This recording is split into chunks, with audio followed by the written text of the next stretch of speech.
Good morning. My name is Aneta Pazik-Aybar, and I'm the head of the Open Science team here at the National Science Center. It's my great pleasure to have you here today at our second National Tripartite event, which is devoted to EOSC, to the European Open Science Cloud. We are hoping to have fruitful, productive discussions today. We have a very rich agenda. We are going to discuss the policy-related issues, and then we are going to move on to the Polish landscape related to EOSC, and then we will finish our discussions today with the future.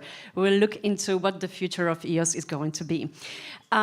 So at this moment, at this point, I would like to invite Marcin Liana, the Deputy Director of NCN, to take the floor. Thank you. Thank you very much.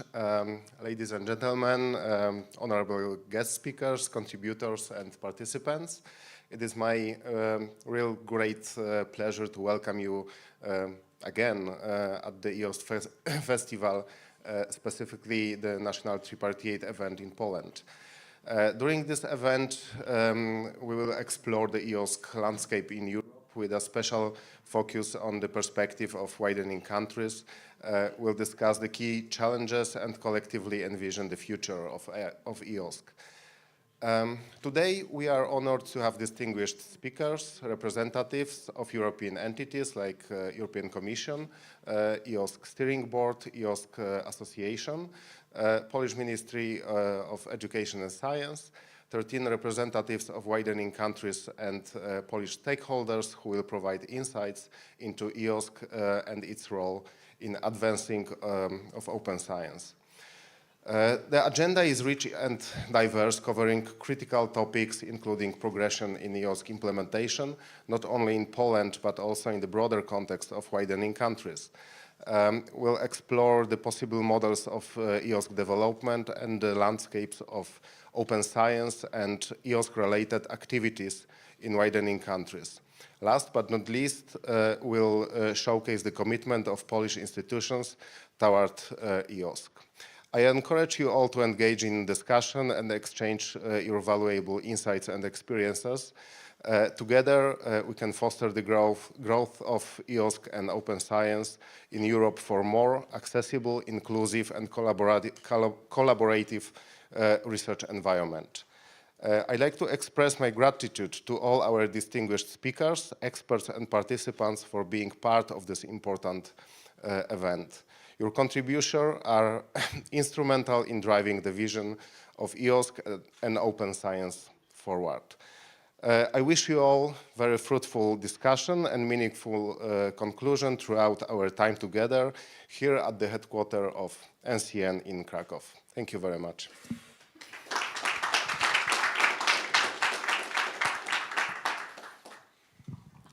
Thank you. Our EOSC-related activities here at NCN, they are strongly supported by the Ministry of Education and Science. Here now I would like to invite the Deputy Director, Mateusz Gaczyński, from the Department of Innovation and Development from the Ministry of Education and Science.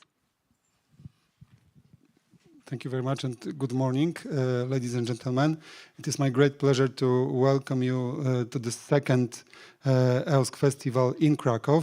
The first edition was quite successful from our perspective. We do hope that the second one will be successful as well.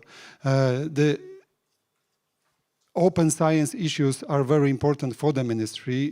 We implemented over the years a number of initiatives that support open science. From the perspective of the person who deals with open science support within the ministry, I have the impression that the more we do for open science, the more open science requires from us.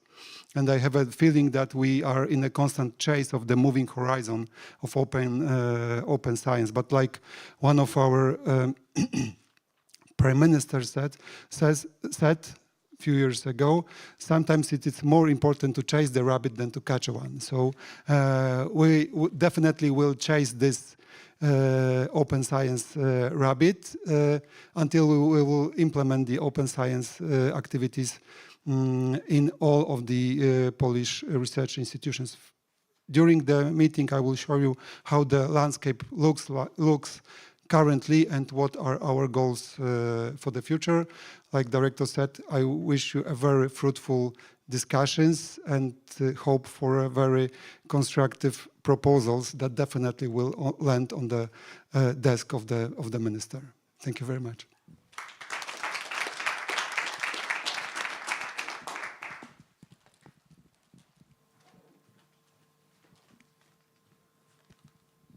Good morning, ladies and gentlemen. It's my pleasure to welcome you at the first session after welcome and introduction part. The title of this session is Polish Open Science Policy and the EOSC Tripartite Governance.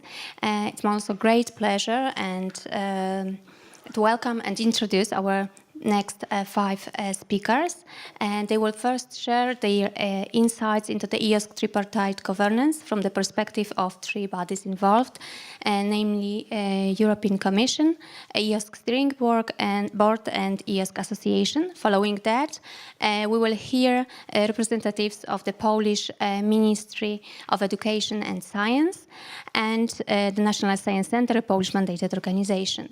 They will present a Polish open science policy. At the end of the session, there will be an opportunity to ask questions from the audience. Our first speaker is Bertil Egerbeck, representative of European Commission. He's policy officer at European Commission Directorate General for Research and Innovation. Bertil, welcome, and the floor is yours.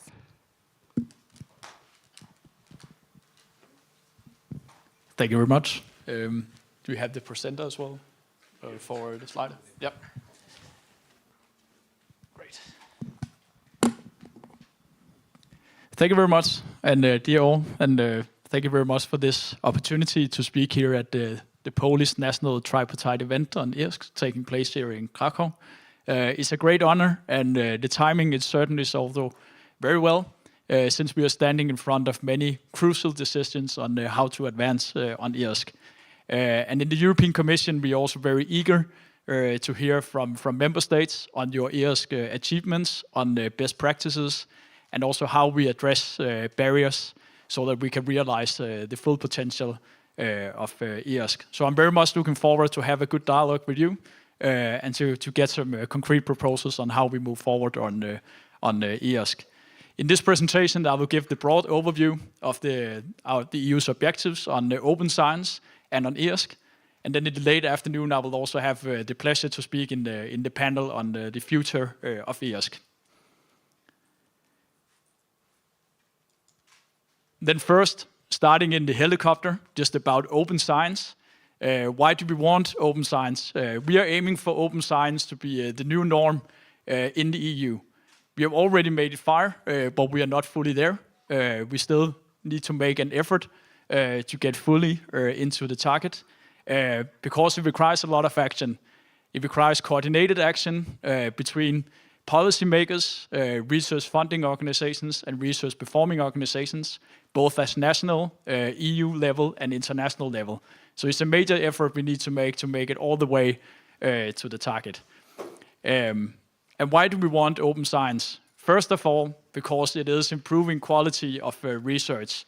When you have open access to research and to knowledge, then you have better opportunity to reuse the data, to test it, to verify it, and it improves the quality of research and also increases trust in science in general, which is much needed. Secondly, it is accelerating research efficiency. It's making it much easier for researchers to access data, to researchers to test it, and also to collaborate on the joint projects. And last but not least, open science is having an impact, increasing the impact of research, simply making it easier to put research into practice, both by the public sector and the private sector, and ensure that research will actively be used into some innovative solutions. So if we follow this path of open science, then we will enable a single market for knowledge and innovation, and thereby enhance the EU's global competitiveness, and also improve our capabilities of handling societal challenges, such as climate changes and pandemics, we have many societal challenges that we need to use our great knowledge to find the solutions. Then going a bit more into the specifics, what are the actual objectives that we want to achieve with open science? First of all, immediate and unrestricted open access. And then also responsible research output management in line with the FAIR principles, so definable, accessible, interoperable, and reusable management of data sets. And then not only sharing the research output, but also the methods and data is very important so that we can further develop the scientific agenda. And then, of course, to develop a European ecosystem. And here we are, of course, talking about EOSC as one of the key components, and to ensure a broader collaboration. That was what I talked about before, open science making research more efficient and better enabling researchers across the public and the private sector to collaborate on joint projects. And here are some figures about what is the actual status for open science in Europe right now. How far are we, and what do we need to do to get fully over the finish line? So first of all, we can see that nearly 50% are available, of publications are available in open access. But we would like this number to go closer to 100, so we still have some way to go. And we even see a bigger challenge when it comes to the number of authors who retain their copyrights after publishing their articles. Actually, only 1 out of 10 who retain their copyrights.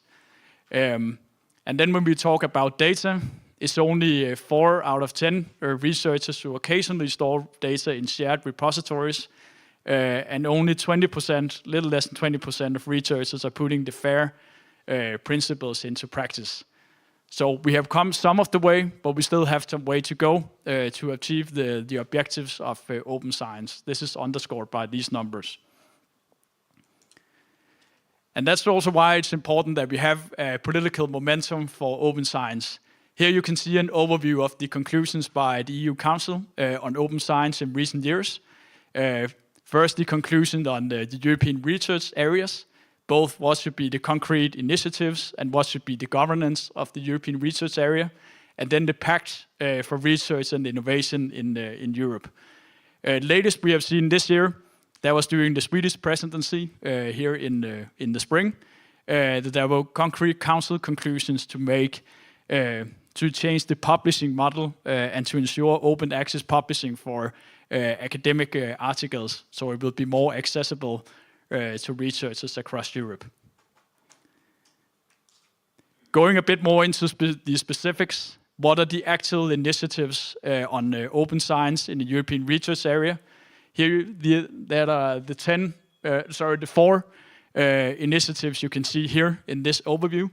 First of all, there is a specific initiative on EOSC about developing and deploying the EOSC infrastructure. Then secondly, an initiative to make the EU's copyright legislation and data legislation fit for research, so that it will be easier to access publicly funded research articles. Then to reform the research assessment system, so that the qualitative indicators, such as open science, will be more promoted. And then lastly, to engage citizens more in research.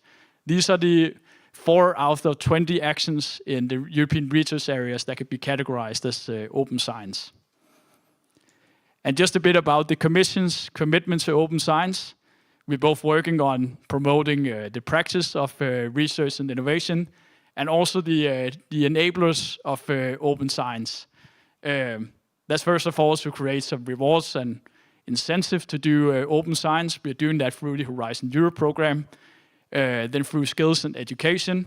Then EOSC is one of the key initiatives, and then also through the legal framework for open science, for example, copyrights and data legislation. Zooming a bit more into EOSC, there's also a great political momentum for EOSC specifically. And you can see that not only through the council conclusions that are outlined before, but you can also see it through the declarations that have been adopted from the EU presidencies since 2020. Here you have an outline of the declarations being relevant for EOSC. The latest one being adopted at the conference on Tenerife, taking place by the end of September, to promote research infrastructures and the exchange of data. Then a few words on EOSC that we will talk much more about today. That's the main theme for the event we have here. It is a community-driven approach. So it's driven by both the member states, it's driven by research stakeholders, research performing organizations, research funding organizations, and also EU institutions. So we are driven this together, and we should all see each other as users and providers of EOSC. So together we can make this project successful. So that's the key approach and the way to see EOSC as a joint project and a joint responsibility, where we are gradually advancing on the system, and in the end will create an ecosystem for research and innovation.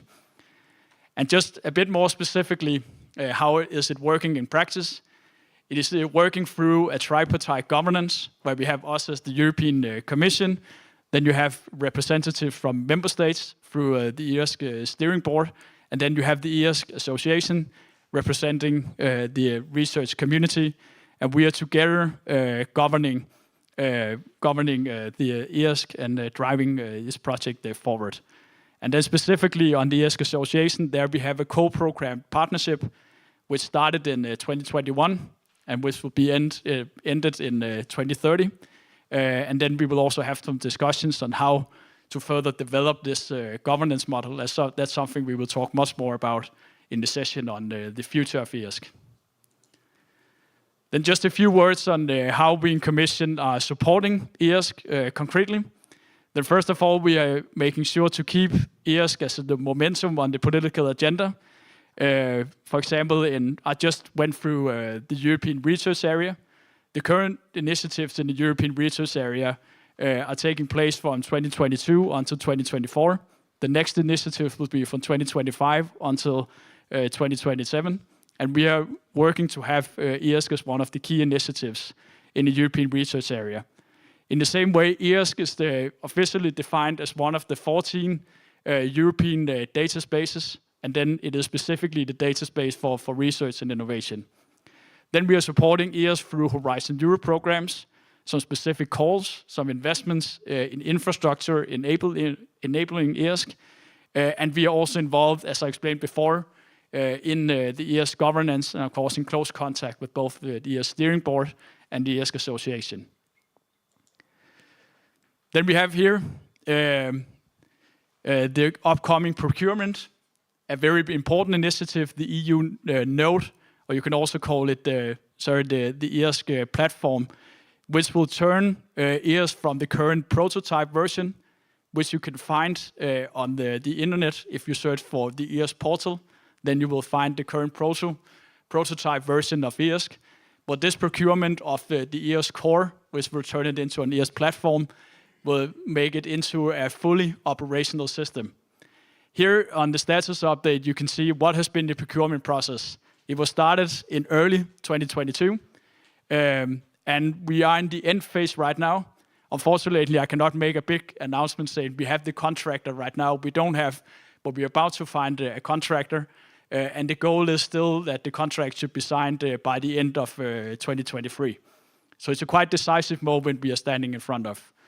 And then from 2024 until 2026, that will be the contract implementation period when this EOSC Node, EOSC Core, or EU Node will be implemented and become fully operational.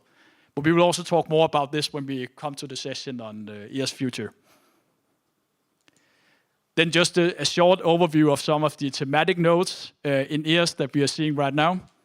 We have, for example, the PANOSC, which is the research infrastructures on photon and on neutron, where you can easily share data and where you have used the FAIR principles. The same applies to the Blue Cloud. So these are two good examples of how you can apply the FAIR data management principles and also the open science principles and what we like to see on a more horizontal level in the EU. The same applies to this example. the new pathogens portal, allowing for better and more efficient research in diseases and to better enable us to prevent the outbreaks of disease and, in the worst case, pandemic. And we actually saw some good results during the pandemic, the COVID-19 crisis, but there was temporarily better conditions for open science, more sharing between both public and private actors, and enabling us to find solutions faster on how to handle or tackle the pandemic. I can see I don't have much time left, so I'll just give a brief overview. This is just one example of how we connect with stakeholders, discuss with stakeholders on the way forward. We had a meeting in June where we met with the EOSC Association and also representatives from the many projects on EOSC invested through the Horizon Europe funds, where we discussed the way forward for EOSC and what should be the targets for the coming years, and also what should be the targets for EOSC post 2027, which would be the main theme for the session in the late afternoon.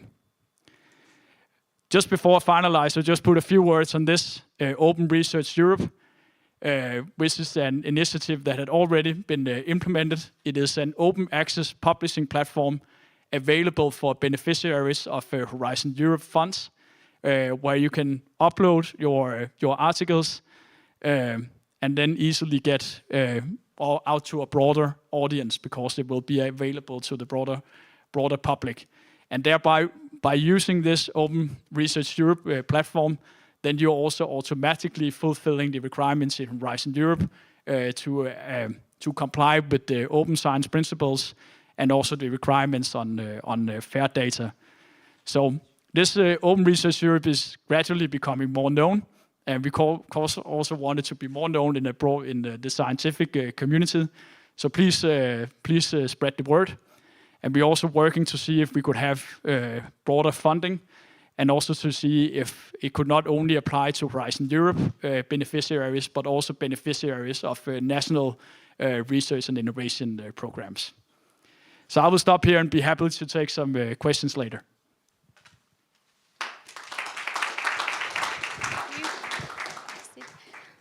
Thank you kindly for your presentation. And now our second speaker is Volker Beckmann. He's going to join the meeting remotely. Volker is a representative of the EOSC Association, and he's a representative of EOSC Steering Board, and he's the co-chair of EOSC Steering Board. Volker is also responsible for the implementation of the EOSC in France at the Ministry of Higher Education and Research. Welcome, Volker, and we are waiting for your presentation. Thank you. Thank you very much. Thanks for this invitation. I'm sorry I cannot be there in person. This would be really great to discuss with you in person. Can I have the slides up? Yes. And now I see if I can control them from here. Yes. So just to set the scene, so you heard in the introduction, sometimes there's a bit confusion. What is the EOSC Association? What is the steering board? So the steering board is a commission expert group. What does this mean? So we try to move EOSC forward from the point of view of the research ministries in Europe.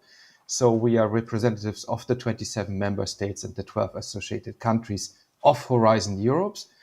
And this group is co-chaired between the EC and the country's representatives. So we represent the interests of the member states and the associated countries in the EOSC governance, in driving forward the idea of open science and of the web of fair and data and services. And specifically, we address policy issues which are relevant for the development of EOSC. So what do we have to put in place across the different countries in order to help the process of EOSC? And of course, you want to have this in a coordinated fashion so that we work together in the same direction and at the EU level. We also, an important point is also the information flow between the EOSC governance and the ministries. So, for example, in many cases, the colleagues who are in the EOSC steering board are also on the program committee of Horizon Europe Infra, where there's also the EOSC part, but it's not always the case. So you have to make sure that the information, what we want to do in EOSC, is also passed on to the other colleagues in the ministries. And finally, we come to this afternoon, this discussion on the future. It's important to pass the message. What do we want to do on the long term? What kind of support, financial, but also other, do we need in EOSC? And this is an important mission, I think, of the EOSC steering board. At the same time, we want to exchange best practices, how to advance EOSC on the national and EU levels, to learn from each other between the different countries. And we want to interconnect with other relevant initiatives and programs. So Bertil mentioned already the data spaces, for example. So to make sure that activities are not duplicated, that there is a good coordination between this. So we meet about 6 times per year. So that of course shows that during these meetings we cannot advance the work too much. We are taking decisions, we exchange, but we have working groups in order to work on specific aspects. So for example, we have a working group on monitoring EOSC and open science. So there we have launched a survey. This is already the second one we do with a focus on policies and practices. So that means, what are we investing in EOSC? How do we monitor that? And to provide also use cases. So examples of where EOSC or open science in practice is successful in our countries, again, with the aspect of learning from each other, what can be done. So this current survey had been launched in February this year, and the analysis is about to be finalized. You will soon see a report on Zenodor about that. And it was very impressive because 32 countries participated and replied and validated their answers. And so we have a rich data set in there, and all this is going to be public in the EOSC Observatory, and you will later have access to the slides, and then you can click on the link and see how this looks for the previous survey, and this is then going to evolve this year. And there's also a little video on the ERA talk on monitoring, if you're interested in the monitoring aspect. So we don't do this only because we are interested and curious who is doing what, but also in order to motivate ourselves in order to more and better in the future. And we have set ourselves some goals already to be achieved at the end of 2024. For example, to have in all countries a policy on open access to publications. And then you see the different axes of open science in this table. And a very ambitious plan is also to have this then taken up by the institutions, by the research performing organizations in the different countries to also implement open science policies on the institutional level. So we are not only doing this monitoring, we are also working on policies. So in 2022, we had launched 4 opinion papers, so statements, what we recommend on different aspects of EOSC. And we had also recommendations on the European Health Data Space regulation. So this is one of the data spaces which were mentioned before, specifically for the health domain. So this year we are focusing on following up on the opinion paper. So there are some actions to be taken and some work to be done. But we also want to focus on fair data productivity, especially in view of research infrastructures and on digitalization of research. So we have created, and this was also mentioned before, we have created a task force between the S3s, the European Research Infrastructures, and the EOSC Steering Board. And we are also working on the reflection of the future of EOSC, as we will discuss this afternoon. So this task force is, you saw earlier the mentioning of the European Research Area actions. So there's action number 1, which is on EOSC and open science, and there's action number 8, which is on research infrastructures. And the EU Council already pointed out in November 22 that we have to better coordinate between the research infrastructures and the EOSC Steering Board in order to be more effective, in order to respond better to the needs of the research infrastructures, and for the research infrastructures to better know what the EOSC is and how to participate. So this we have made in place in June, this task force, and we are working on reducing the fragmentation of the research data landscape, and we are working on assisting increase of fair research data productivity in Europe. So always with the goal to have concrete recommendations for the research infrastructures, for the EOSC partners, and also to recommend specific actions which can be taken. And you will see more of this, I think, early next year, because we are now in the process of going through the first steps here in this workforce. Then, already mentioned, we have to think about how EOSC should look like after Horizon Europe. You know that Horizon Europe is going to end around 2027. And we have to think how in the next framework program 10, we can support EOSC and drive open science further forward.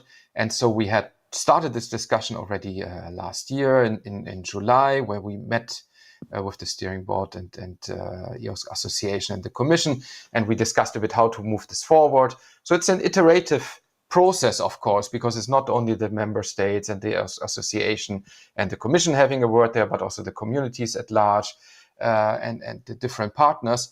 So this is a discussion which goes forward and backward, and we are working now on a draft document to point out the different models we could have for EOSC in the future, and we will discuss this afternoon. Just to say, this document is not going to be the end of the line. So we are going to have a tripartite event on this different models end of November, and then I think then the real discussion will start. And I invite you very much in then taking this opportunity to discuss in your country, with your ministry, with the different actors, how you would see EOSC to move forward in the future, to also pass then this your message to your ministry, because at the end it's a discussion at the steering board how we want to move forward, and there we need the input and the opinion of all member states who are going to participate in Framework Program 10. So just to summarize, EOSC steering board is a representation of the research ministries in Europe in the governance of EOSC. So we focus on monitoring, and not only monitoring of EOSC, but of open science in general, and then to provide a complete picture through the EOSC Observatory. And we are working on policies we follow up on the opinion papers we delivered last year. We work on fair data productivity. We want to reduce fragmentation with respect to the research infrastructures and much stronger coordinate with the S3s in Europe. And for this, we have this S3 EOSC task force in place now. We're collecting input, establishing links, working together, and we are going to provide some recommendations and actions very soon from this task force. Then a big discussion, not only on our side, but of course for the whole community, is EOSC after Horizon Europe. So it's a very open discussion.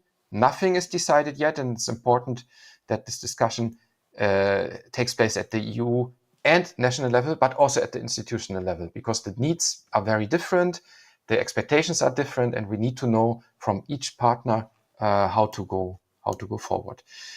So in this context, the member states and associated countries are getting ready to renew their commitment to EOSC under Framework Program 10. I think that there's a very positive, very strong message there.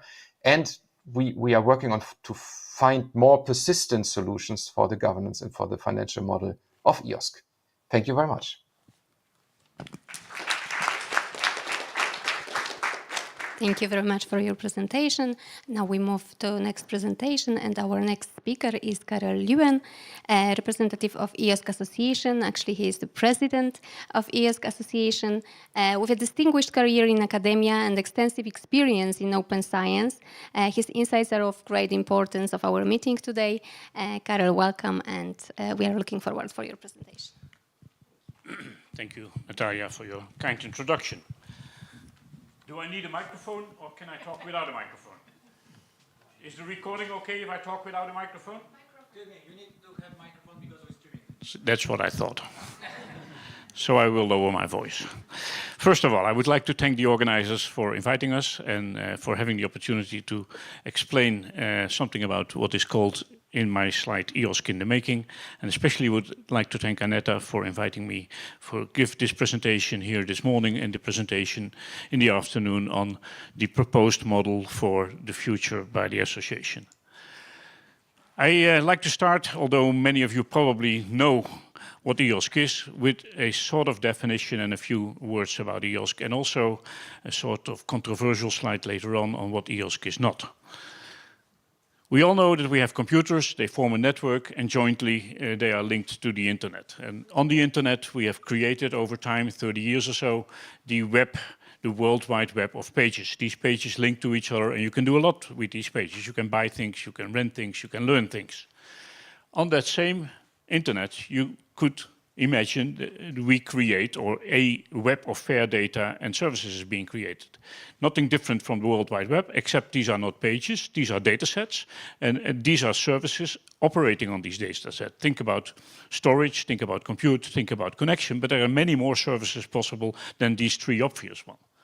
Then what is the European Open Science Cloud? In our view, the European Open Science Cloud is the European extra on top of this web of fair data and services we can offer to the European researchers, because we have the infrastructures, we have the means, we have the money in Europe, jointly in the countries, and that all offering to our European researchers will offer what we call the European Open Science Cloud. So it's basically an extra on top of the web of fair data and services.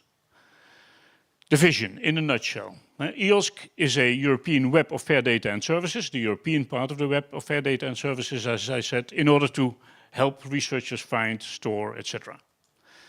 It's to unlock the full potential, as has been said before. Think about COVID, Corona, the coronavirus. How fast were we in creating a virus? I don't know if you realize, but after a month there was already a virus. In the lab, of course, not out for the public. But this would not have been possible if we would not have been able to share the data as quickly. Think about the climate. Suppose we would do the same thing worldwide about all the data relevant for the climate, make them interoperable and start working jointly on the climate challenges we have. What an important thing we could contribute. Well, how do we do this? We do this in three overall goals. We call them the global objectives, or the overall objectives of the, I like that title, so I use it and quote her here, but we call it usually the Web of Fair Data and Services. It's a federation of relevant existing and future data resources or sources. A virtual space, you could say, like the World Wide Web is, where science producers and science consumers or users come together. Very often they're the same people that use the data from others. An open-ended system, like the World Wide Web is, open-ended in range and of content and services, definitely based on the FAIR principles, which is astonishing after creating them some 10 years ago, where the Lawrence workshop was. Next January, it will be exactly 10 years ago, and where the publication came in 2016, accepted by the G7, the G20, Europe, the European Commission, United States, Australia, Canada. So this is a worldwide accepted set of principles. It's not standards, it's not solving everything, it is helping everything. And these standards, or these principles, are definitely the basis for everything. Meeting, of course, all the European data requirements, and we heard that talk is going on with respect to those requirements in Action 2 of ERA. Important one, because there is some contradiction, we think, between what is in these data acts and what can be done by the researchers. In interaction, of course, with the rest of the world. Otherwise, it's of no use. This is not limited to Europe. Researchers work with their disciplines worldwide.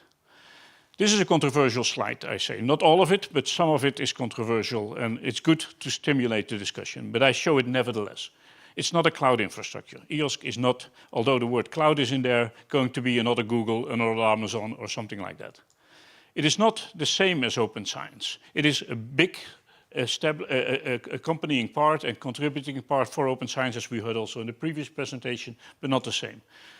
It's not the EOSC portal. We just heard the EOSC portal is a sort of prototyping of, and a lot of people confuse this with the EOSC as it is going to be. It's not the EOSC Association. I'm not the president of EOSC. I'm the president of the EOSC Association. The association is an association of about 162 members, 88 observers, 250 participants that jointly work on this, most of them research performing organization, about 50%, 30% of them service providing organization, and some 7% research funding organizations.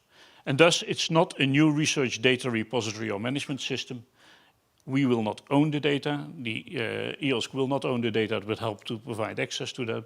It's also not a new pan-European e-infrastructure. Yes, it's a pan-European infrastructure, but my definition of e-infrastructure is connect, compute, store, and this is not what EOSC is going to do. EOSC is going to combine the facilities and is definitely going to use the e-infrastructures, which are an important part of it. It's not a substitution for any of the existing e-infrastructures or other infrastructures. And this is the most controversial line on this slide, because a lot of people ask, what do you do for the researchers? And then I tend to say a lot, but we do this for the research process, and therefore the researchers are helped. And a lot of people like me to say we do it directly for the researchers. Well, I think the researchers should continue to work with the infrastructures they have, with the repositories they have, with the let's say, local clouds they have, or the European clouds in the sense of Elixir as an example. And therefore, if we create this, the researchers are helped. So we do it for the researchers by helping them with the research process. But okay, you can mention this differently. And in order to make it 10, it's not in competition with anything or anybody. Well, for the time being, maybe at some time it will. As was mentioned, this is run by a European co-programmed partnership between the Commission and the EOSC Association, launched in June 2021, of the size of roughly €1 billion, where half of it comes in cash from the Commission through projects, not running through the association, by the way, and half of it comes in kind through the contribution of our members. And I'll show you that in a minute. So the partnership is based on an MOU, and the MOU is between the association on the one hand and the Commission on the other hand. Therefore, we have partnership board meetings regularly. We will have one later on this year in December. And the countries come in because they could not become a member of the association, unfortunately, through their representation and invitation in the partnership board, and through the fact that they have this EOSC steering board, which was just presented by our French colleague, Volker Beckmann, showing what the steering board is and what it can do. So this is the structure of what is called sometimes the tripartite governance. We tend to call it the tripartite collaboration, because there is not really something to govern, and there is not really something governed in my sense, but okay, it's up to the semantics here again. An important tool here is the Strategic Research and Innovation Agenda, and part of that is the Multi-Annual Roadmap, the MAR. This agenda was set up originally, the first version, by the Executive Board that presided, that was an expert group also of the Commission that presided the present system. And these are the 3 goals I mentioned before: open science to become the new normal, the standards and tools, and the federated systems. And we do that by bringing in multi-annual roadmap proposals to the Commission in 3 phases, 21-22, that's in the past, 23-24, that's running at the moment, and the new calls will come. And we are working on expanding it for 25-27, which will both likely be 2 phases, 25 separately, because there's a new Commission coming in, and then 26-27. How does it work? The MOU between DG Connect, DG RTD and the association delivers a multi-annual roadmap by the association by a community consultation. Then the Commission negotiates with the countries, the member states and the associated countries, to build part of the Horizon Europe program. They built the whole program, but this is the Infra EOSC part, and that leads to this Infra EOSC part that over the 7 years totals, or is aimed to total €490 million. Then we have created a vademecum in order to talk to all these projects and to bring them together and to make it a concerted action as much as possible. Because these projects are independent, they have their own autonomy, they have to work under the European system, and that European system doesn't force them to work together if they don't want to. So that's what we're trying to do. And at the moment we are presenting the actions for 25-27. I will show you some of that. As I said, this is the part of the Commission coming through the project, but there is a part coming from the countries, and we show this part in the AAP, Additional Activities Plan. And these are the additional activities in line with the SRIA done by the countries. In 2021, we did a pilot and collected something like a €390 million contribution. We have not checked that, and we have not looked afterwards, so this is an indication. 2022, we collected 312, and the agreed AAP for 2023 was something like 383, with a lot of demonstrators and a lot of FTE working in there. This is not astonishing, because a lot of institutions in the different countries are working in line with this development. Somebody is peeping all the time. Maybe somebody can put off his or her phone. But if we look at 22, we have just established the report of 22, which has to be discussed in the partnership board in December, and that comes up with 292. If that would be accepted in December, which I expect, and if 23 would deliver something the same, then already after 2 years we have delivered more than 500 million, which we have to deliver over the period until the end of 2030. So I've invited the Commission to think about increasing their budget as well, because the contribution of the countries is enormous in this sense. Joke, Bertel. You're not going to do that. There are in the SCHIA, there are 9 levels or blocks of priorities. There is the 3 general objectives, as I mentioned, becoming the open science becoming the new normal, the standards and the tools, and the federative structure. And then there's the 3 levels, the European level, the national level, and the institutional level. I will show you the national level for the open science to become the new normal. I will not show you all 9 of them, because this is a whole afternoon of discussing. Supporting, as an example, the alignment of the European curricula. Different countries, different institutions are developing curricula for data stewards, and it would be good if we align them. Establishing the cost of data management, data stewardship, and the maintenance within the funding systems in the countries. An important role, I think, for the countries to be aware of. A lot of research leaders of universities say to me, well, if we want to do this, this costs extra money. We don't have the capacity, we don't have the people. Where does the money come from? And then my answer is from you. Because in the end, this is just another way of doing science. And in the end, it just has to be paid by the same money we do science with as before. There will be more interest and emphasis on data.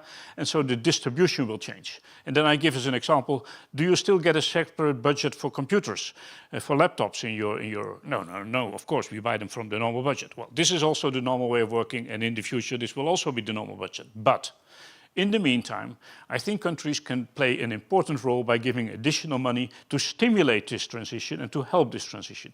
In the Netherlands, our government has given 184 million for a period of 10 years in order to stimulate a faster transition to open science. And for example, the money is spent on having universities having data stewards, then the university has to commit to take this data steward over. So we can imagine the university doesn't have the money immediately to hire a couple of data stewards, but in this way they can take 5 years to do that. Leveraging the existing competence centers with those data stewards is an important thing for the countries. And then it is important that we show the value of this, so use cases in the countries to help each other. This, again, is the level of open science to become the new normal. There is also the level of the standards and the tools. There's also the level of the federative structure for the national, but also for the European and for the institutional. So I will show you this slide, GO2, and this slide, GO3, and I will not mention them. I just suggest you to go to the SCHIA, which is now in the paperwork for SCHIA 1.2, but you can find 1.1 on the internet on our website, and 1.2 will be on the website very soon as well. How will this look in the future? Of course, we will discuss more detailed this afternoon how it will look, but this is a picture that visualizes more or less a network of nodes in the countries, in Europe, from the teams and from the European Commission itself. So the federation, EOSC Federation in our definition, is the federation that intends to become a federation of distributed systems, basically a system of systems, you could say, consisting of multiple nodes. And several of these systems already exist, and some examples were given by Bertel just a minute ago in his presentation. These are there to collaborate, to share, to manage the information, the fair data and services across the thematic and the geographical boundaries in Europe. And then you get beautiful pictures like that, which we'll not discuss, but the courtesy of EGI. These are examples on how this could look if you plot it on paper. If you plot it on the map, it could be something like this. Don't take any details here. This is just an arbitrary map and an arbitrary set of notes, so they have nothing to do with each other. But it shows that it's not intention of having one note per country. Our own country, my own country, sorry, I expect to have we will have 4 notes in the 3 thematic ones, one on the life sciences and health, one on the engineering and exact sciences, and one on the social sciences and humanities, next to having a note from our NREN SURF, also connecting to this system.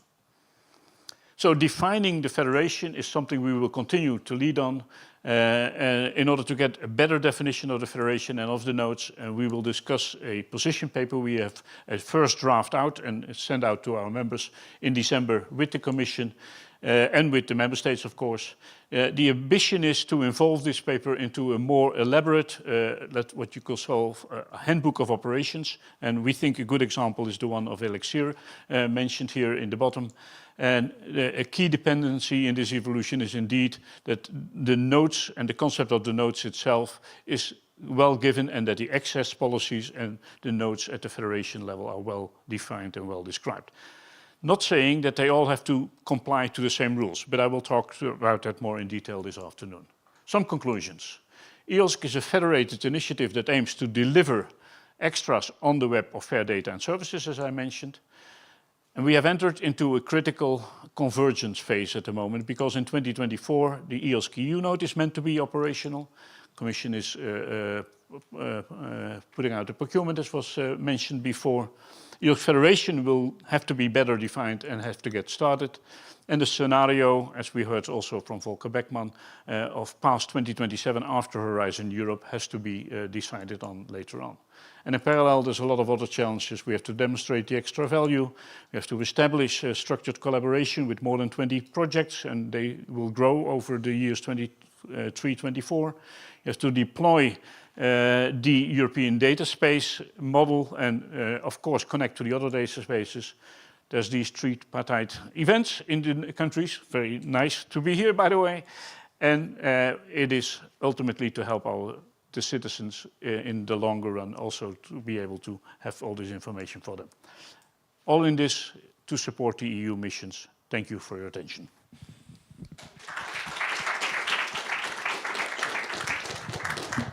Thank you very much for your presentation.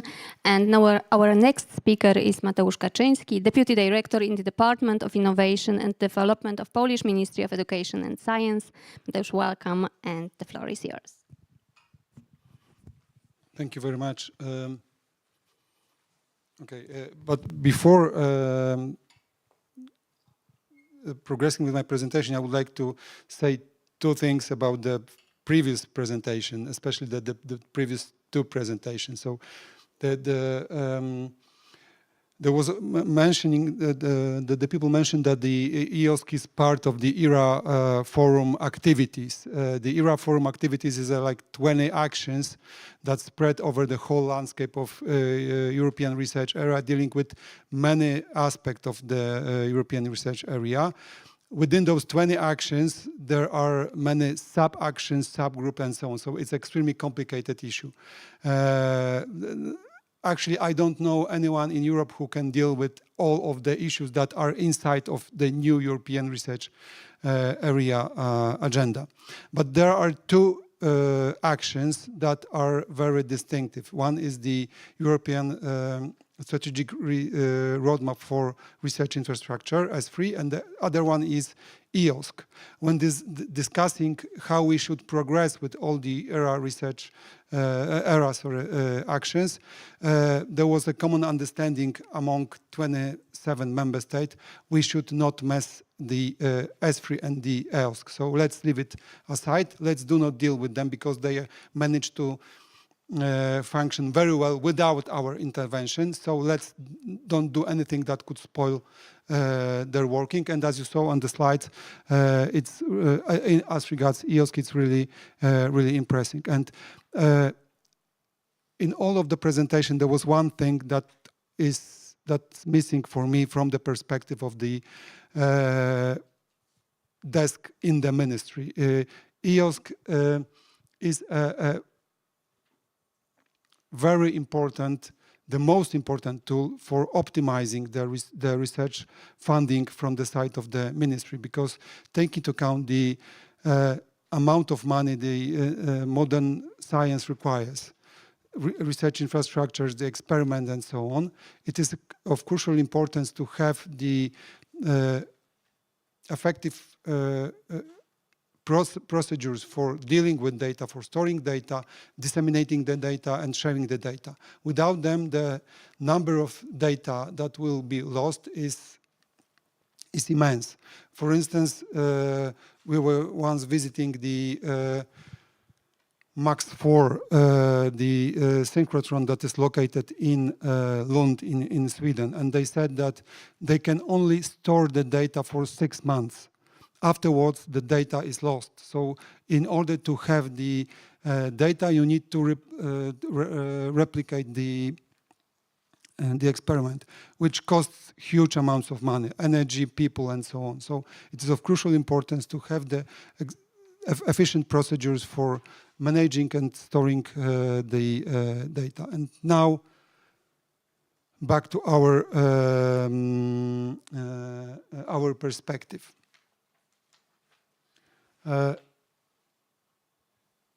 Why the EOSC is important from the perspective of the ministry? Because it allows us for the integration of our infrastructure with EOSC procedures and peoples.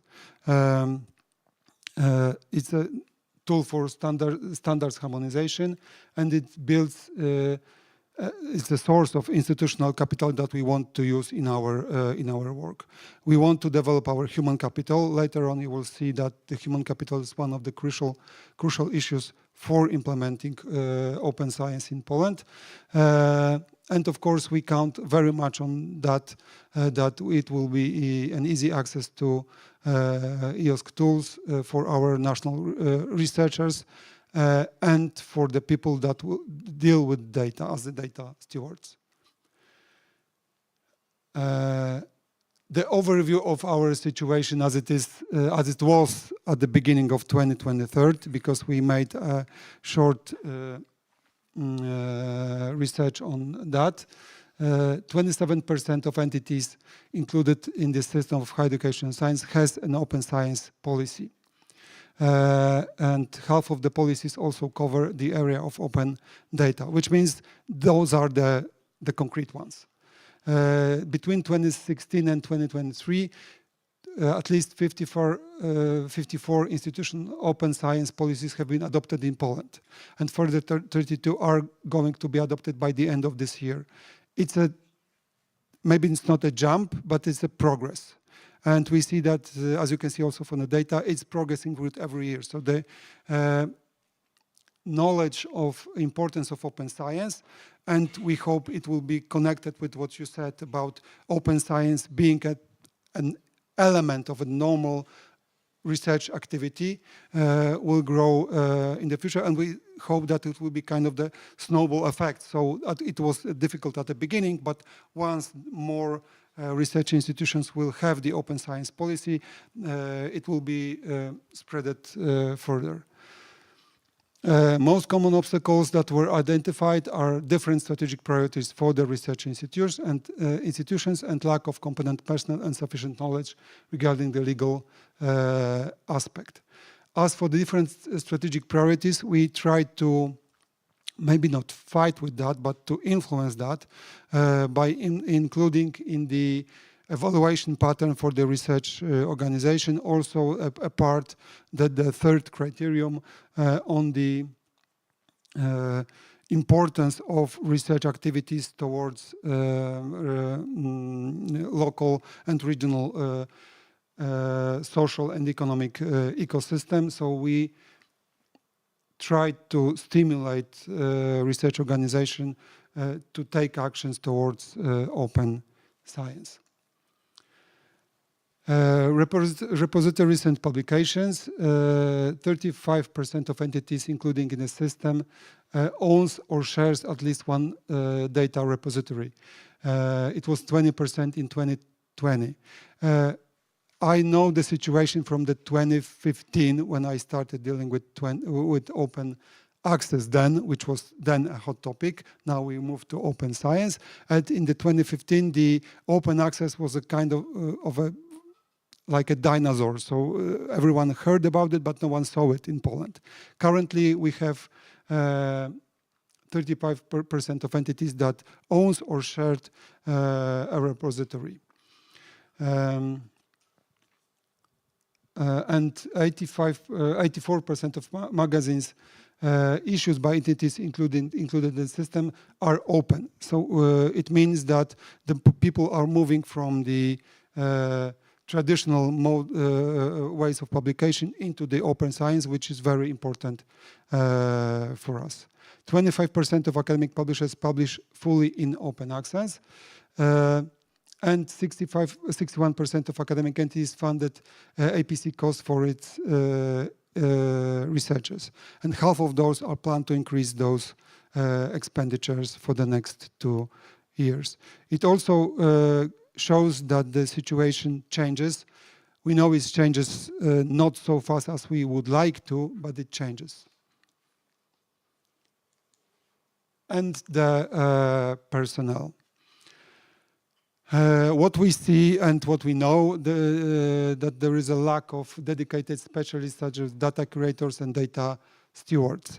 And when discussing how to deal with the issue, we were confronted with 2 approaches. One being to fund the data stewards and the data curators at the universities, which or in the research institutes, which in our opinion was not very good way forward, because it would mean that if we do not fund it, it will not be implemented.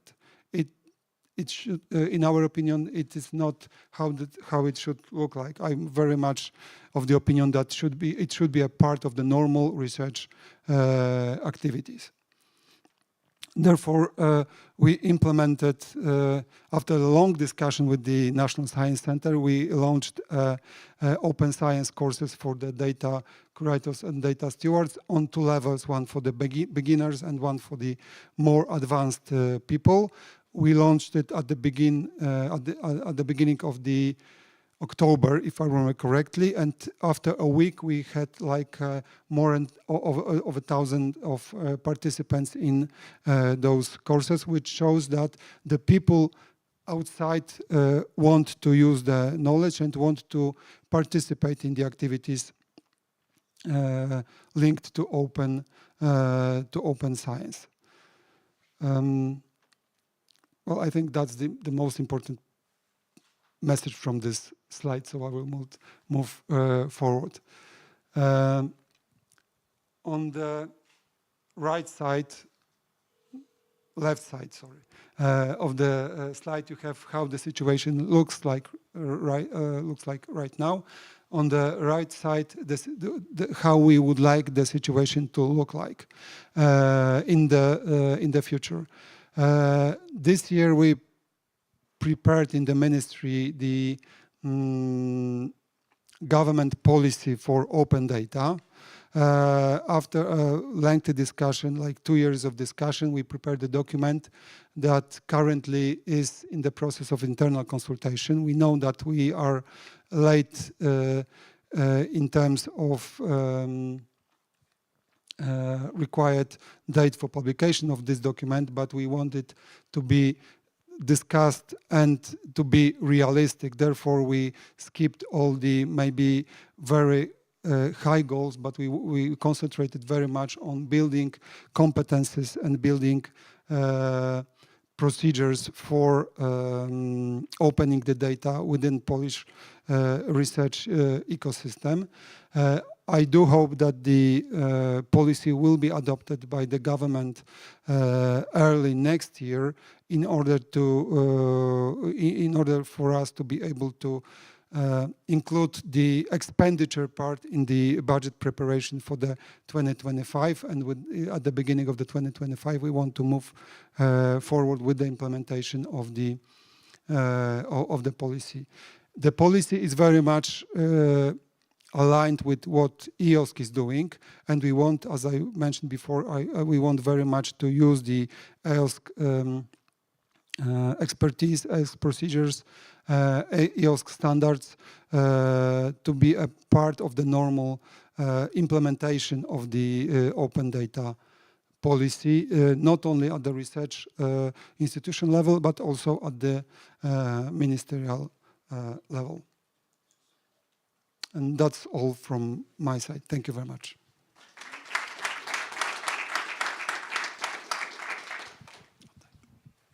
Thank you very much for your presentation. And our last but definitely not least speaker is Aneta Pazik-Ajbar. Aneta is head of Open Science team here in National Science Center. She is also the representative, national representative on the EOSC steering board. Aneta, the floor is yours. Thank you, Monika, for the introduction. Basically, NCN has been an advocate for open science for the past 8 years, but we started implementing actual activities in 2018. My presentation is going to provide an overview of the open science and EOSC related activities that we've been conducting here at the NCN in the past years.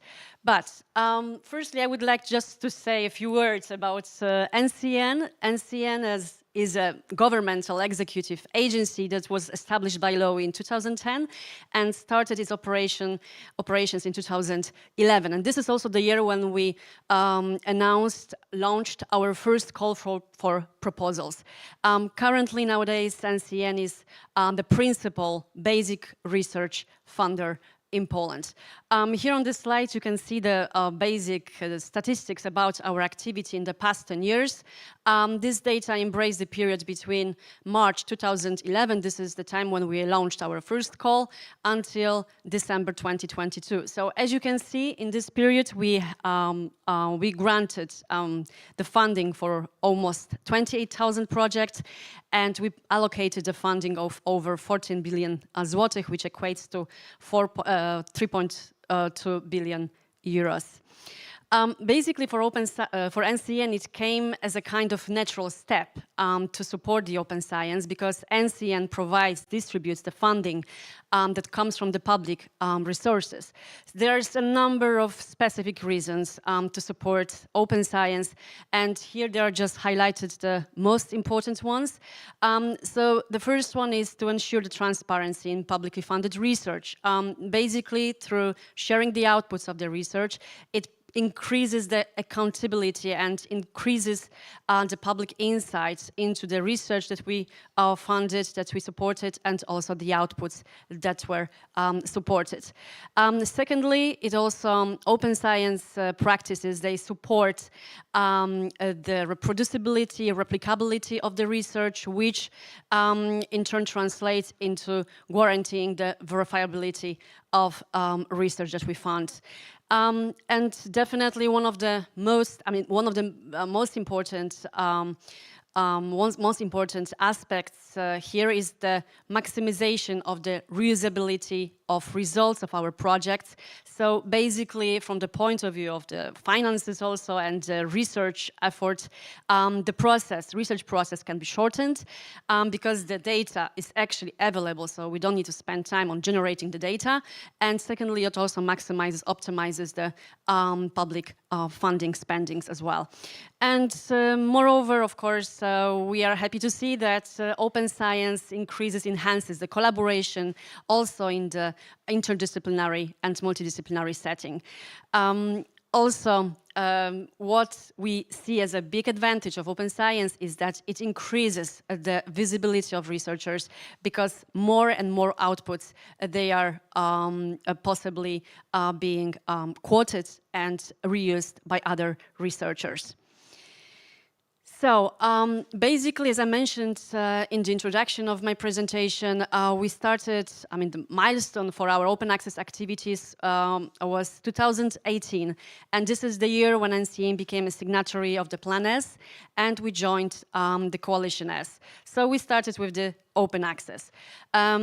So Plan S is a document, I'm not going to go into details here, but basically this is a document that outlines the basic principles for accelerating the transition to full open access, and it sets out 3 open access compliance routes. The first one is the publishing in the full open access journals that are registered in the Directory of Open Access Journals, the OAJ. The second one is sharing the AAM, author-accepted manuscript or version of records in open repositories, and this applies to publications that have been, works that have been published in the subscription-based journals, and the third category are the transformative journals.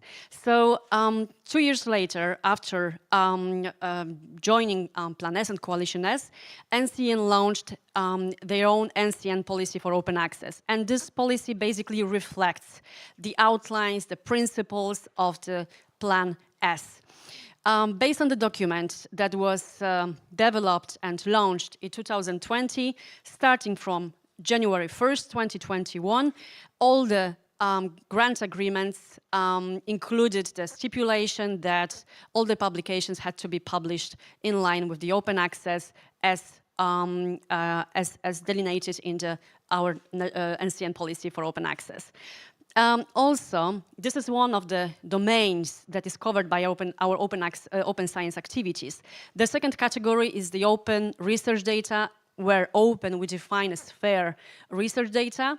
So in 2018, we implemented in our research proposals for all call for proposals a new section. This is data management section, and it became mandatory at the preparation of the proposal.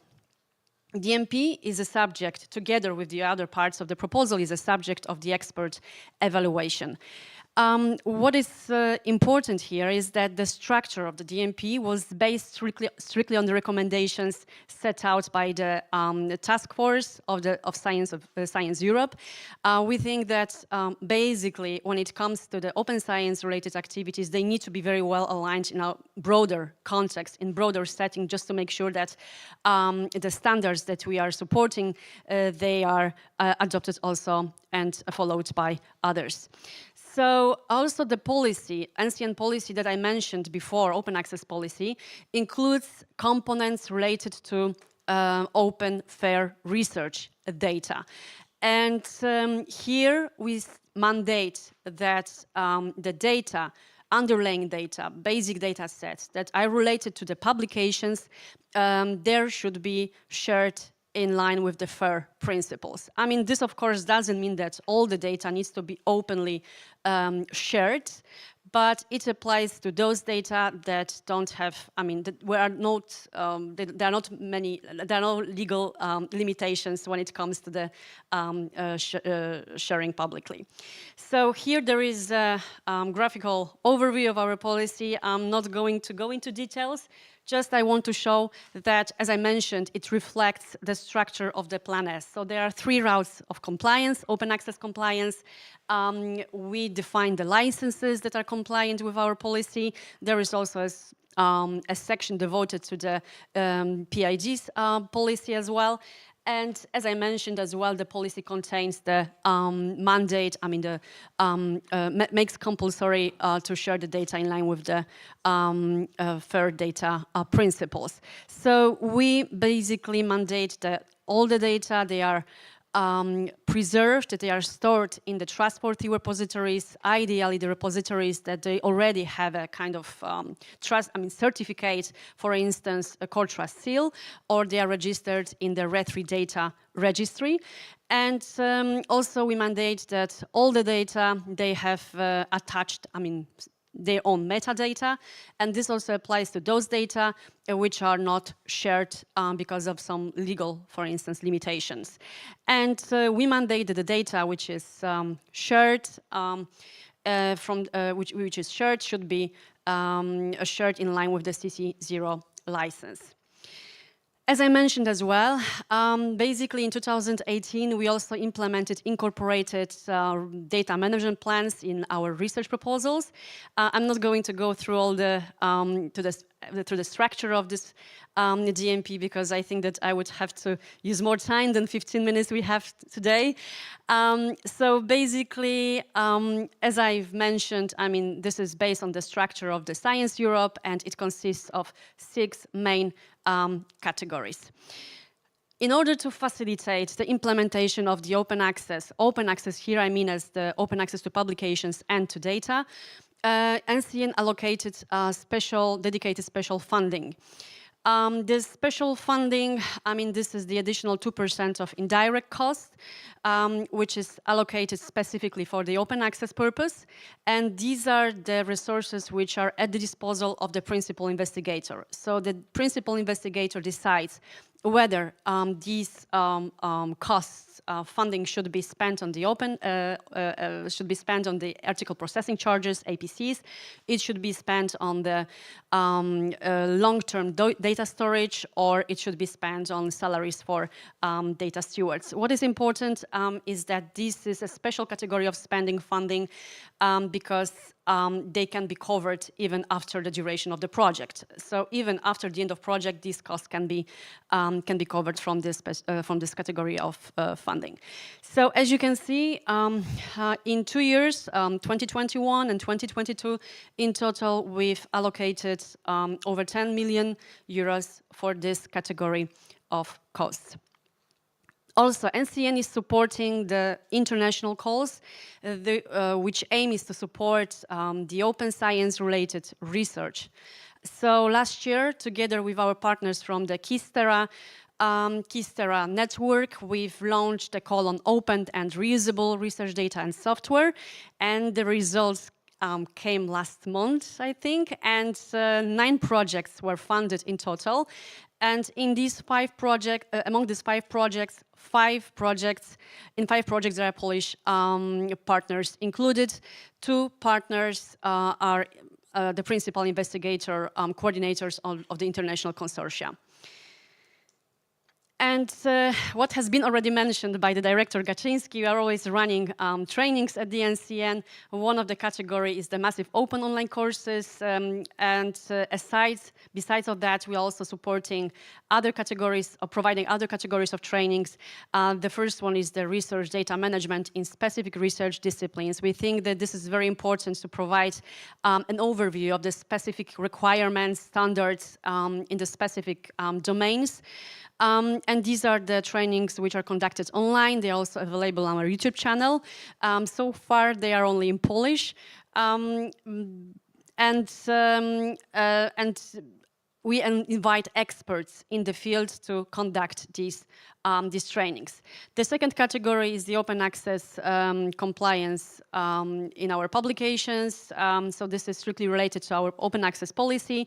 And the third category is data management plans. I mean, we provide support in terms of the requirements that we impose on preparing these documents in the proposals. And as mentioned, we launched on the 2nd of October the massive open online courses on our national platform Anna-Wojka, and these are the courses related to research data management. So there were 4 core online courses launched in total, and they were addressed to 2 categories of potential users. The first one are the researchers, and the second one are the data stewards. Trainings for each category of recipients is divided into 2 levels. So there is one level for beginners, and the second one is for those researchers and data stewards who are at the intermediary level when it comes to RDM. So we are very happy to see the latest numbers. I mean, by 26th of October, almost 2,000 users have registered the trainings. And also, we are very happy to be involved in the international and national collaboration about open science. We think this is a very important part of developing, of working together for standards that they are that should be put forward for open science collaboration. And here we are the mandated organization in the EOSC Association. We are also member, we have a national delegate that is on the EOSC steering board. We're also working together with the Coalition S, and still we are involved in the works of the working group on open science at Science Europe. Moreover, we have a representative in the Council of our National Open Science Coordination, CONOSC, and definitely, last but definitely not least, we are working with our national stakeholders, because it's very important to gather all the expertise that we have, this is a lot of expertise, but to gather the expertise that we have in the country about different aspects of open science, especially in relation with EOSC. Also, I want to give some preview of our activities, next activities here. So soon this year we are going to launch our website, EOSC Poland Network. And on the one hand, this website is going to provide information to national community about EOSC, about the current developments in EOSC, but also we want this website to serve as a presentation of a rich landscape of EOSC-related activities in Poland. Thank you very much, and we can move on. Thank you. Thank you very much to all the speakers for their presentations. And now it's time for discussion. Aneta, if you can join to other speakers for questions from the audience. Are there any questions? No?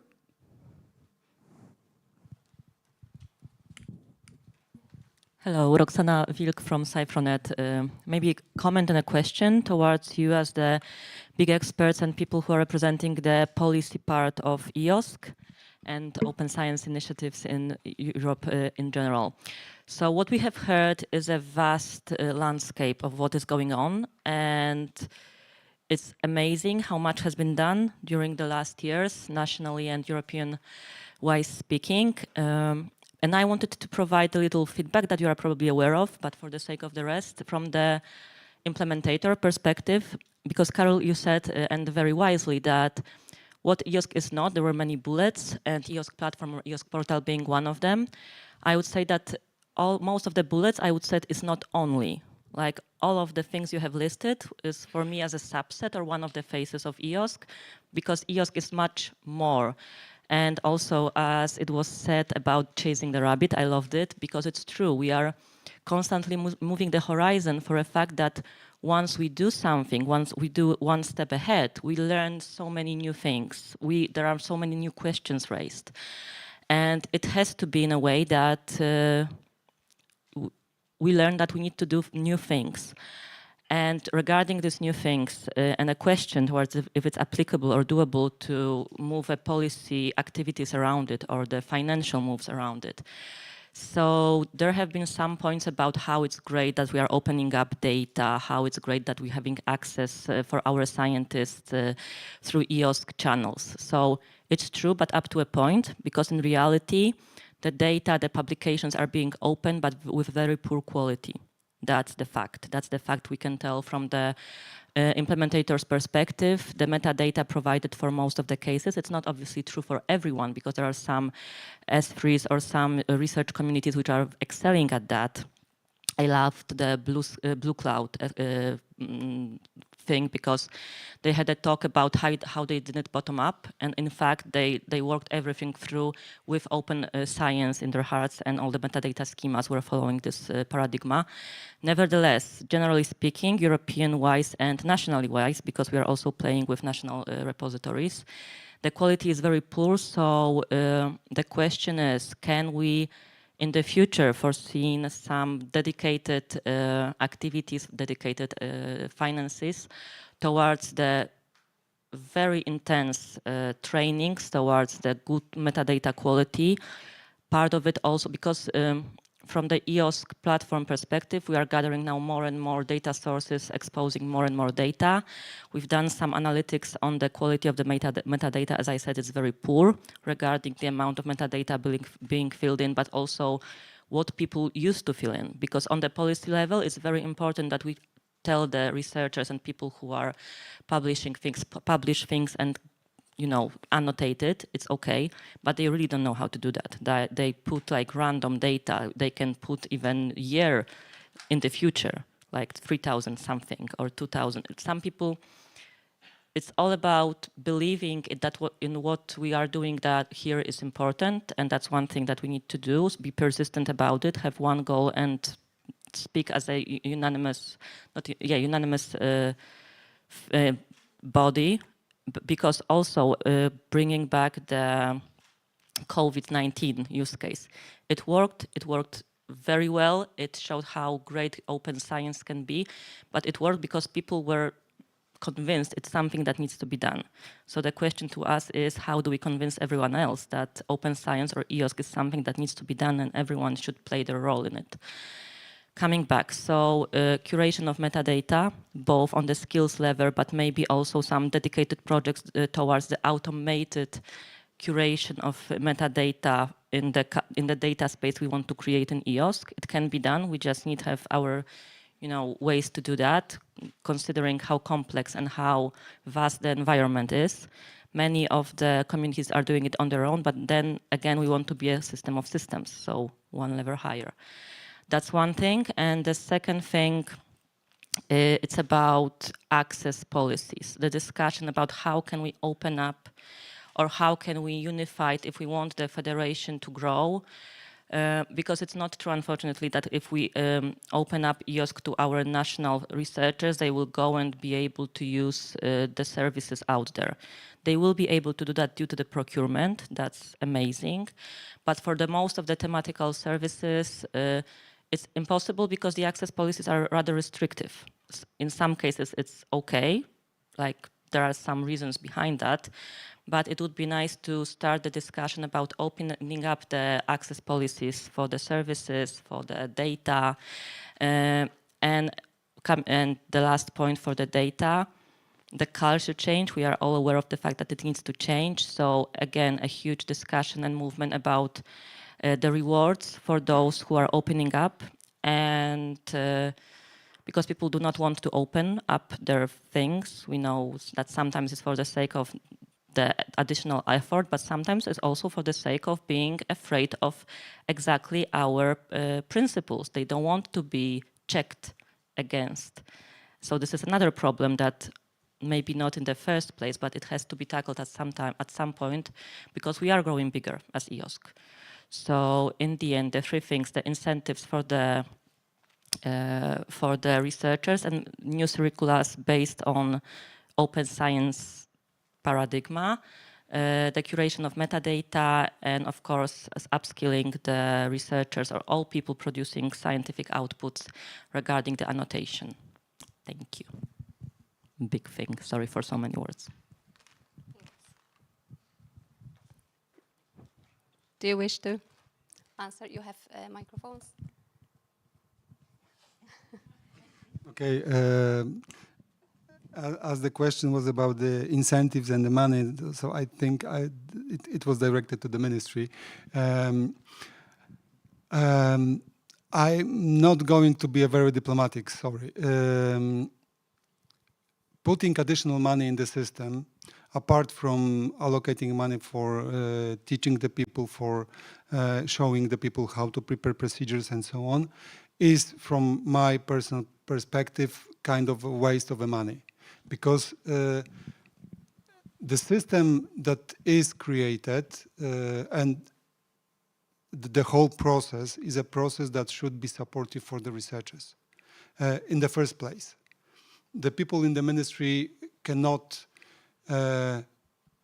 evaluate or cannot see all the benefits that the whole process brings to the research community. From our perspective, we can see, speaking bluntly, only one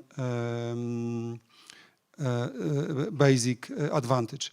it helps us optimize research expenditures in a way that it opens the data, so the people should not duplicate the research. But it should be much more bottom-up based process, in a sense that the reward should come from the research community for the people who are using the fair procedures, fair requirements to publish their data.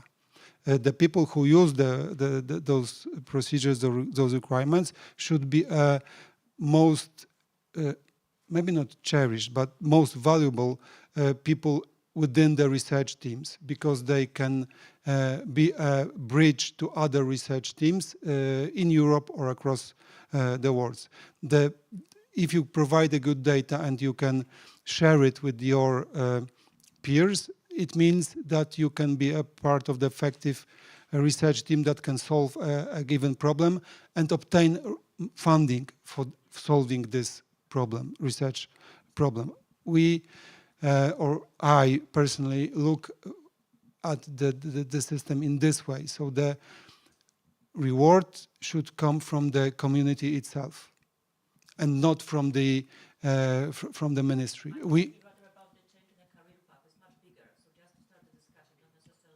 If you, for instance, look at the, I don't know if it was already adopted or is in the process of adopting the Council conclusions on.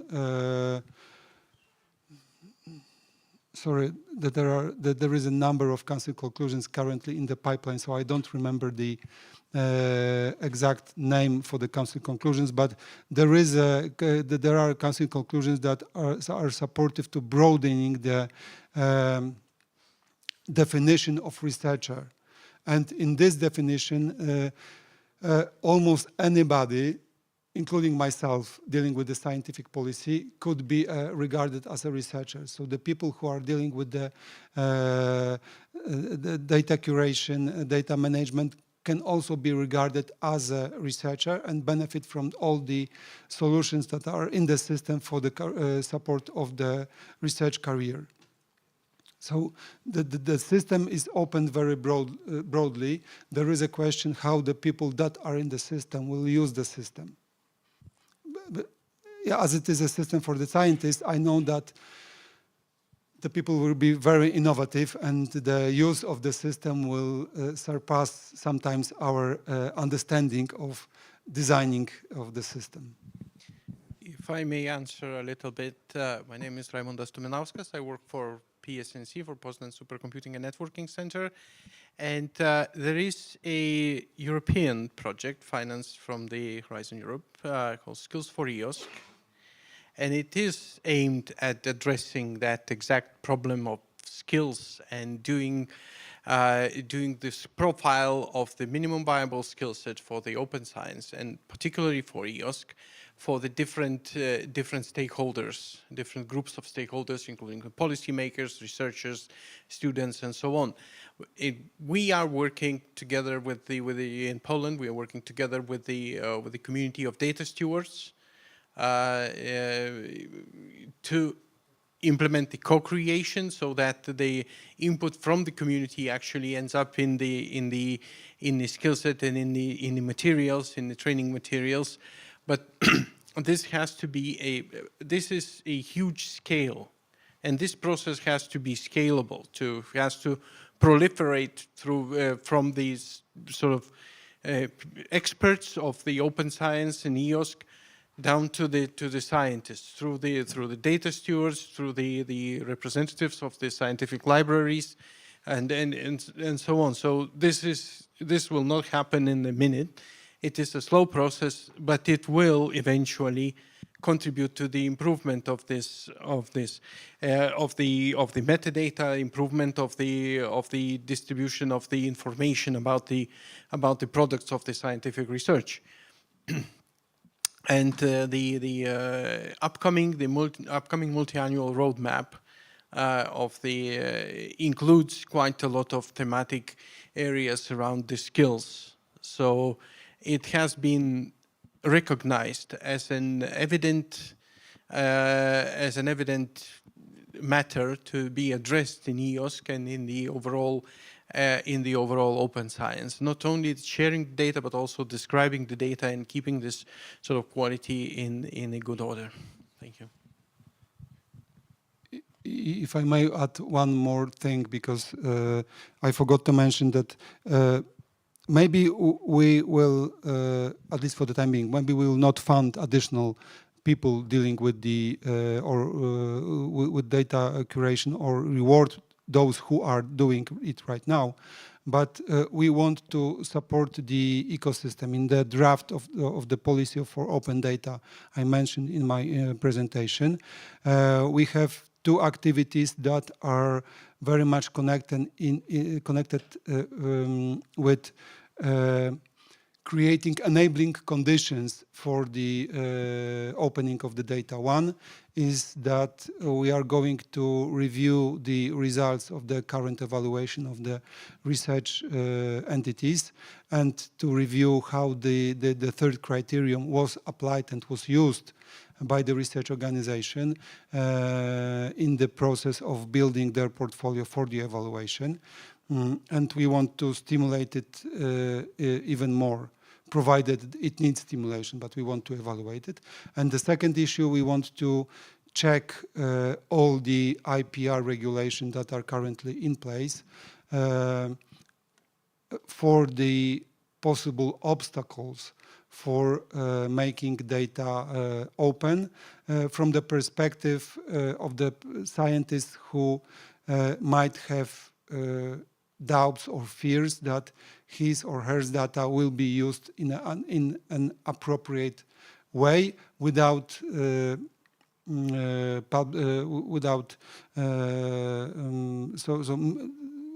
inappropriate or misused in a way. So we want to create an environment that will support opening of the data. But like I said, the use of the system is in the hands of the scientists. So the scientists itself should reward the people who build the quality databases.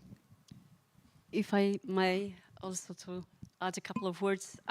So from my perspective, there are three aspects which are very important. I mean, we are speaking about metadata. I think this is one of the very pertinent actually issues now, because this is how we can make actually data be accessible, findable as well.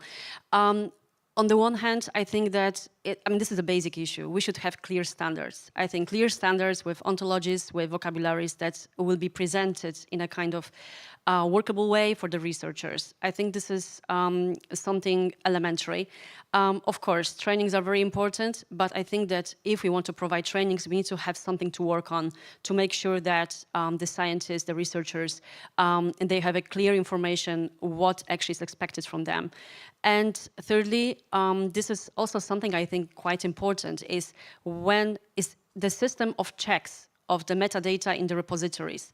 I mean, how does it work? And if this is efficient, or basically it's not controlled at all. So this should be also be, in my opinion, considered. Okay, just a question, maybe not a statement. More to the persons from the EOSC. So my name is Jakub Szlachetko. I'm representing Solaris Synchrotron. I think the project is very nice. It's very challenging. You mentioned very positive points. You mentioned the challenges, but now the question will be also about the dangers. Have you identified some of them in this area and how you would deal with it? For example, are we gonna to stream all the data to the other world in the one-way channel? And is it dangerous in terms of innovation, in terms of competitiveness? For example, also use, for example, of machine learning methods for intentional use of this data, but not in the proper way. So, yeah, those are like general statements. More the question about the dangers of being completely open with the data, with the science. Thank you. Well, maybe it's good to emphasize again that we talk about fair data and not about open data. fair data can be open but don't have to be open. So the A of fair, which has a number of underlying principles, is about the accessibility. And it is the people that produce the data and own the data and are the curators of the data that determine who has access under what conditions or who has no access at all. And so in this sense, this whole story is not different than the normal work researchers do or organizations do. Nothing new. Yes, there is a danger. Yes, we have to be careful. Yes, we should not be ignorant. Let me give you an example. The network of engineering universities in Europe, CESAR, network of 60 engineering universities, have created or have modified their open science group into an openness of science and technology group. And by openness is included the risk of being too open to those parts of the world where you want not to be open about. So we just produced a policy paper on that and the issues on that. If you're interested, I can provide you a link to that document. But that is dealing with as well open science on the one hand, including definitely EOSC and fair data, but also about the dangers that are related to it. Not different, as I mentioned, in my view, than anything else done in science or in research. Thank you. I believe that also Volker twice wanted to comment on something. So is it okay? I haven't seen that thanks. before, sorry. Just briefly, so for the motivation part, I think always if you put yourself in the position of a researcher, why do you do research? You want to you find something, you want to disclose that. And in the past it was publications. Nowadays it's your data, which are also very important in advertising what you are doing, or the services you have developed, or the software you have developed. So I think that should be a main motivation for researchers to make their data fair and then eventually open.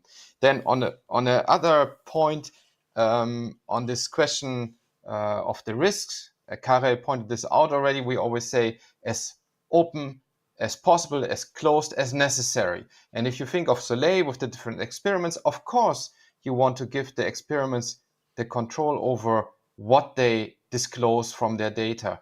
But also there, I think it has to be a reflection process.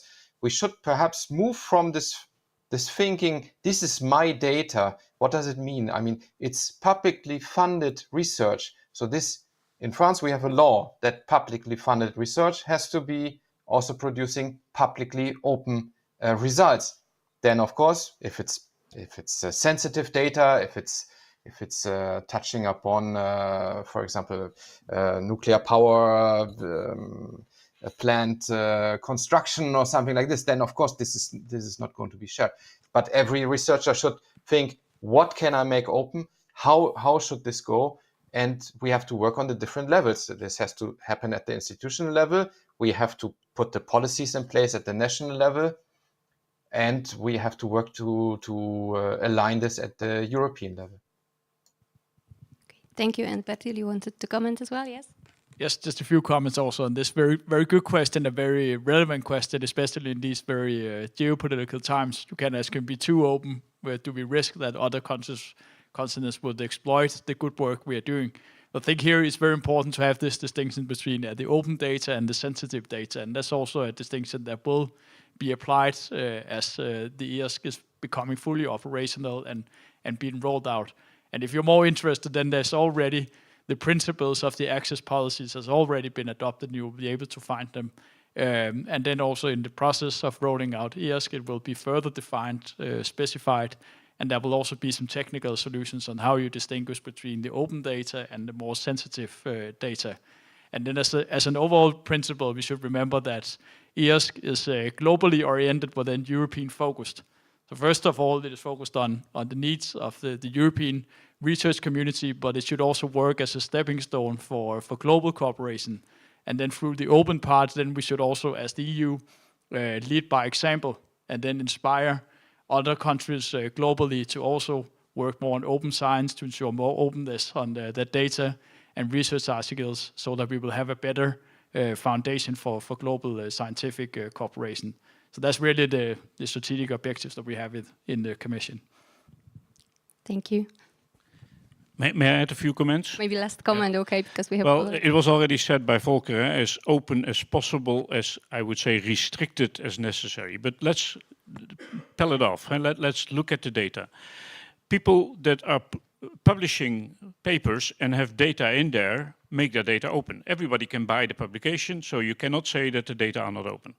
So my call to the funders is always that you demand from people that publish that they put their data not as much as possible, necessarily in a trusted repository and make data fair. So you have to demand, in my view, because the data are open, there's no discussion about whether they're open, the researcher put them in a publication, so they're open. The advantage of that is that every researcher will learn what fair is, have to learn what fair is, have to ask him or herself the question, what is fair and how do I deal with that? The second advantage is all of them have to find a trusted repository. So the discussion on what are the repositories, how do I find that, how do I work with that, is going to be solved automatically. So my call to the funders again is demand from the people you fund that they make their data in their publication fair and make them in a trust repository. That's the data and the publication. In my field of work, I'm an engineer in the biotechnology domain, less than 2% ends up in a publication. All the other data are either wasted because they're not useful, because they're used to make your experiment work. You can throw them away after the experiment works. And the rest of the data is usually not publishable in the way it was in the past. Today, this is possible. And then comes the question, what data should I preserve? For how long? Who's going to determine that? Where should they be preserved? When can they be open, available, and when can others use them? So that's a whole interesting story about, let's say, the residence time of data. Who's owning the data? The research student, PhD student leaves. Is then the staff member owning the data? The staff member leaves. Is then the university owning the data? In my view, we should not talk about owning the data, we should talk about who is responsible for the data. And those that are responsible, like the people who work in libraries in the past for books, also have to think about when to throw the data away and what data to store. So there is a whole world out there to be... At one, of course.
Good afternoon, ladies and gentlemen. Good afternoon after the break. I am very pleased to welcome you at the panel focusing on EOSC landscape in Poland.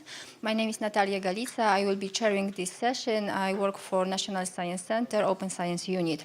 And I am very pleased to present today the richness and effectiveness and engagement of Polish stakeholders in implementing EOSC activities in Poland. Obviously, we will be working and we will be talking about implementing EOSC in three fields of interventions, basically infrastructures, services, and training and skills.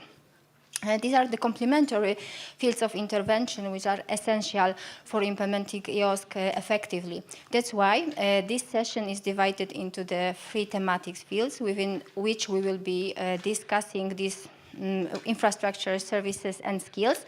And afterwards, once all the presenters, 8 of them, will finish, then we will ask the audience for questions, comments, and obviously challenging issues to discuss. So let me welcome the first two panelists, which are representative of Polish infrastructures. Mr. Krzysztof Kurowski, who is the Deputy Director of Poznań Supercomputing and Networking Center, affiliated to Institute of Bioorganic Chemistry of Polish Academy of Sciences, and Jakub Szlachetko, the director of Solaris, the National Synchrotron Radiation Center, affiliated to Jagiellonian University in Krakow. Gentlemen, the floor is yours.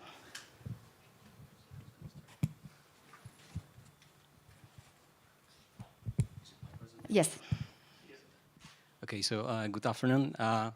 First of all, thank you for inviting me. My name is Krzysztof Kurowski, and I'm Deputy Director of Poznań Supercomputing and Networking Center.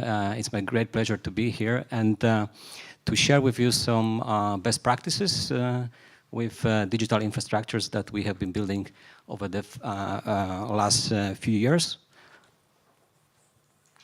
So it's not only me. PSNC is a member of EOSC Association. We also dedicated many people for task forces. So we've been working within the task forces over the last 3 or 4 years, shaping also the EOSC strategies. And I did my homework, so I copy-paste some pictures from strategic research and innovation agenda of EOSC. So as you can see, there are many different aspects, but I will concentrate on the only infrastructures and especially on the national level infrastructures to show you how we, from our perspective, see kind of glue between the European level and the national or regional level infrastructures. So there are many new requirements, and it's pretty complicated ecosystem, and it was already mentioned. So because we're running out of time, so let me skip maybe a few slides. Maybe I will just stop on this slide. This is the onion architecture that was created a few years ago, and what is really important, especially from the infrastructure perspective, is the EOSC core. So core capabilities that we have to provide, especially at the operational level, to have all the systems federated. And this is the roadmap. As you can see, we are just finishing the preparation phases. We are at the end of 2023, and I will present our infrastructures, key infrastructures that we are responsible for in the context of EOSC core, and also tell you and share with you some best practices how we federate the infrastructures here in Poland.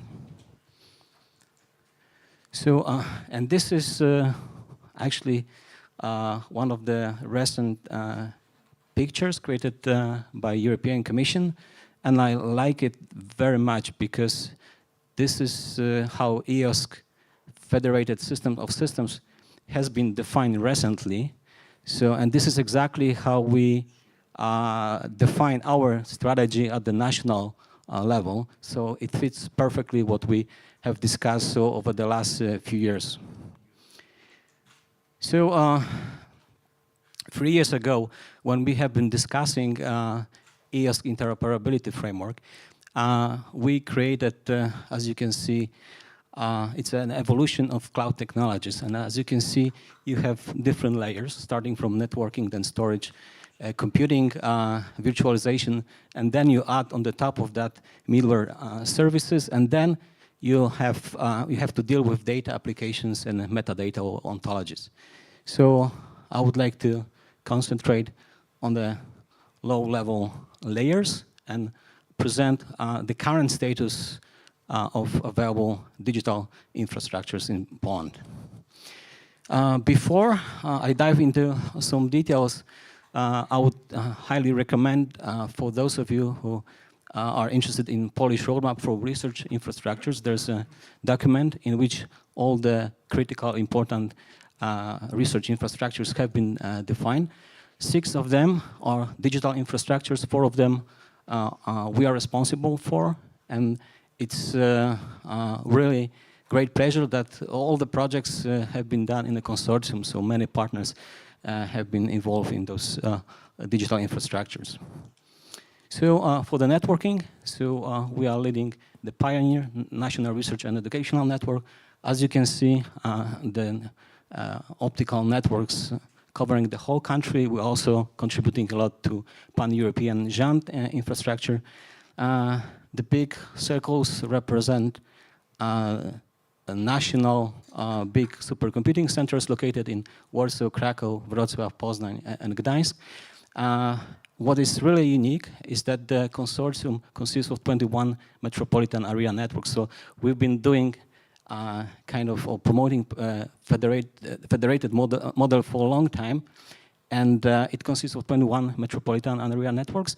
And from the legal and technical perspective, what is really nice to have is that we already have contracts with all the universities because we provide connectivity to all the scientific institutions. So for us, it's quite easy to extend the offer that we can define and extend to institutions. This is the EOSC core and bunch of relevant and core services that we identify. So there is a Pioneer ID for authentication and authorization of end users. There is a data ID Pioneer, which is responsible for persistent identifier. And we also offer the federated authentication and authorization services for Erasmus+. And as you can see, all of the institutions creating the consortium contribute to EOSC core related services. So for the computing, we recently are quite busy with new upgrades of big HPC and cloud systems. So as you can see, there are 2 projects mentioned explicitly, and you have the petaflops and some numbers spread out around the Poland. We are just quite busy now upgrading the new systems, and there's one also big infrastructure project called EuroHPC PL, and then also we are quite busy with EuroHPC signing 2 hosting agreements to set up even bigger classical HPC and quantum systems in Poland.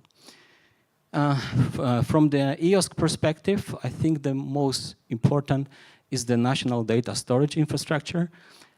So we are aiming at the exabyte of distributed data storage located in 9 locations. As you can see, all of them are fully connected, full mesh high-speed connection among all the storage capabilities that we offer. And then on the top of that, thanks to different virtualization techniques, we're also offering some tools for end users so they can create quite easily, for instance, trusted repositories. And some example use cases for the national data storage. So we have some use cases in which people generate a lot of data, but small files that must be annotated and shared. So this is the biology use case. We have some use cases in which people generate a huge amount of data. This is the astronomy use cases. And this is the COVID-19 use case in which we had to very quickly set up services and repositories and contributed at the regional, national, and European level with some data collected here in Poland. And what we are doing now, we are trying to build some proof of concepts for EOSC Core and federate different services to create added value services. As you can see, we started with EOSC Core concept 2 or 3 years ago. Then we federated the infrastructure projects to create a fully federated environment. As you can see, all the infrastructure, digital infrastructure projects have been integrated to be fully compliant with EOSC Core requirements. And now we are trying to extend and going into EOSC Exchange and EOSC discipline. So we would like to encourage all the thematic and domain infrastructures to take advantage of existing core capabilities that we are offering as digital infrastructures, and also encourage different institutions, research labs, campuses to take advantage of existing core capabilities that are offered by digital infrastructures. And the last quote, to be as open as possible, as close as necessary. From the digital infrastructure perspective, I would say reuse as much as possible, reinvent as little as necessary, because there are so many interesting and very useful components and services that you can take advantage of. So thank you very much.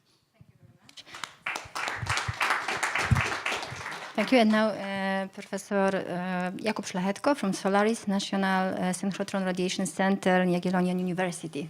Yeah, thank you. So sorry, I gave during my life over 100 presentations. I never was sitting, and I will not try because this will not work. So I'm sorry, I have to stand up. This is how I get used to it. Yeah. So yes, my name is Jakub Szlachetko, and I'm the director of the Solaris National Synchrotron Radiation Center. We are not much yet within the EOSC activities, but I think we are well aligned to it, and I will just show you in a few slides why and what we are providing. So Solaris is, we call it a third generation light source, okay? And actually Solaris is located at the new campus of the Jagiellonian University here in Krakow. And since 2018, it provides an open access to research infrastructure. So as you may see, this date is, I think, a bit earlier than what I have seen on some EOSC dates. On today's slide, so we are very well in line with the open science idea. Now, on the right-hand side, you see a map of this type of facilities across the Europe. So we are 16 of them. They are consolidating within the consortium called LEAPS, which is a League of the European Accelerator-Based Photon Sources. But what's unique for the Krakow synchrotron is that's the only one of this type that provides services in the Central Eastern Europe. Now, a bit of physics, but a little bit. Just what we have inside the Solaris Center. So actually we are running a sophisticated, technologically newest accelerators consisting of the linear accelerator and the so-called storage ring, where the electrons get accelerated into the speed, almost speed of light, which is, in our case, 1.5 giga electron volts. We have a storage ring with the ring circumference of 96 meters, and as you may see around the storage ring, we are building a beamlines. So this is this research infrastructure. And actually what's happening here in our facility, that when you accelerate the electron to the speed, almost speed of light, and you make his trajectory curved, it starts to emit the synchrotron radiation. And synchrotron radiation has unique properties. It allows you to make an experiments that are not available in the laboratory scale. So actually you can measure an electronic properties of the matter, you can measure atomic properties of the matter, you can measure molecular or structural properties of the materials. Now, here is a scheme of the infrastructure as it is now. I will just summarize that we have 7 beamlines available for the user operation with 8 end stations. The beamlines operate at different energy range, at different wavelengths, and the facility is supplemented with the 2 cryomicroscope systems that allow for the structural biology research to the users. And now the technology is very advanced, it's very sophisticated, and actually Solaris provides a scientific access which is free of charge, and we have an open call for the projects 2 times per year. We have a spring call and we have a fall call. And then applications submitted to our center are assessed only on the scientific merit by international committee. And just to make you aware that the typical project execution takes 2 to 5 days. So this is a typical experimental beam time. And we have a 24 hours operation. Meaning that our facility, it's not like it Friday afternoon comes and somebody turns off the key and go home. So the users are running there day and night, also over weekends. And actually, in order to make an access to Solaris more efficient and more user-friendly, for many years there was a development of the dedicated platform that allows to apply for the access to the infrastructure, and the platform is now called Solaris User Network, and actually it has been developed so well and so nicely that now we have a discussion with 2 other facilities that want to buy a license on this platform. On the graph here, you have a number of registered users in our digital user office. So we are way farther than this 1,300. I think now we just passed 1,500 registered users.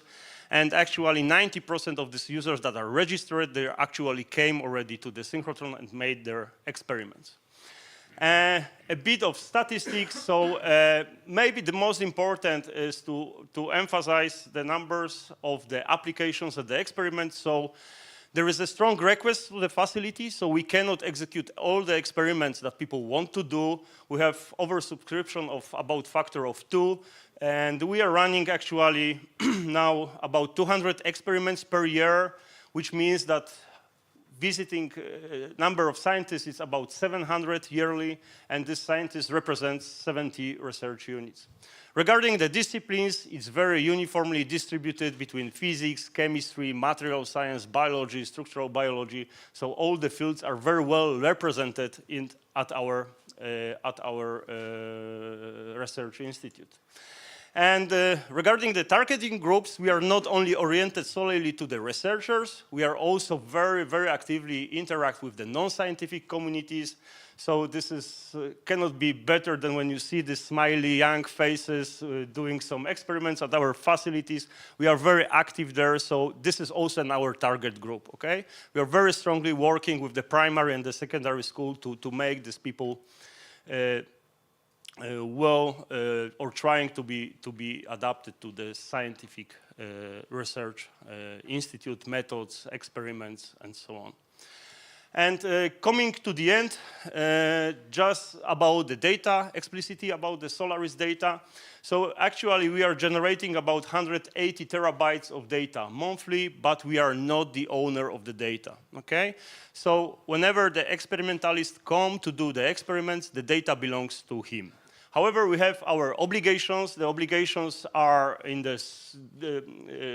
dedicated to storage and the access to the experimental data. So what we do provide, we do guarantee storage period up to 6 months of the data. The data are placed on the disk array, so the risk of data loss is minimized. We also very active developing possibilities for remote access to the data, and actually we are having an dedicated ISO certificate that increase the quality, that increase the level of the data security. And now just as we could see ourselves in the EOSC activities, I just wanted to say we are very open to jump in, to get to the train, and to take a part in that. I think we could very efficiently contribute to the project regarding the needs that are reported actually on the daily basis at our institute in the terms of the IT infrastructure, computing, and data storage. So with this slide, I would like to thank you for your attention. Thank you very much. Thank you to both guest speakers for this insight to the infrastructure, the representative of Polish infrastructure and their contribution to EOSC. I would like to now invite the second group, which will represent training and skills. If I could ask Gabriela Czarny from National Science Center, Poland, Dawid Matuszek, University of Silesia, the head of Science Department, and Maciej Mary, Digital Humanities Center at the Institute of Literary Research at the Polish Academy of Sciences.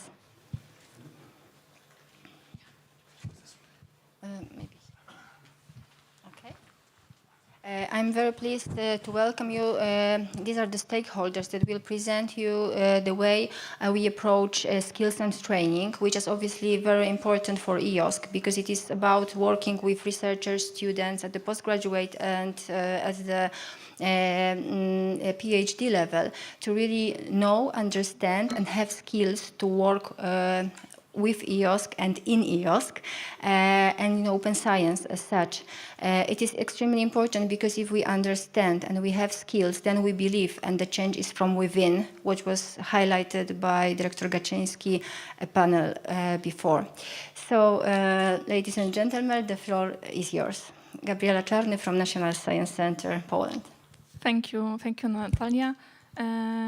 Today I would like to talk about research data management trainings organized by National Science Center.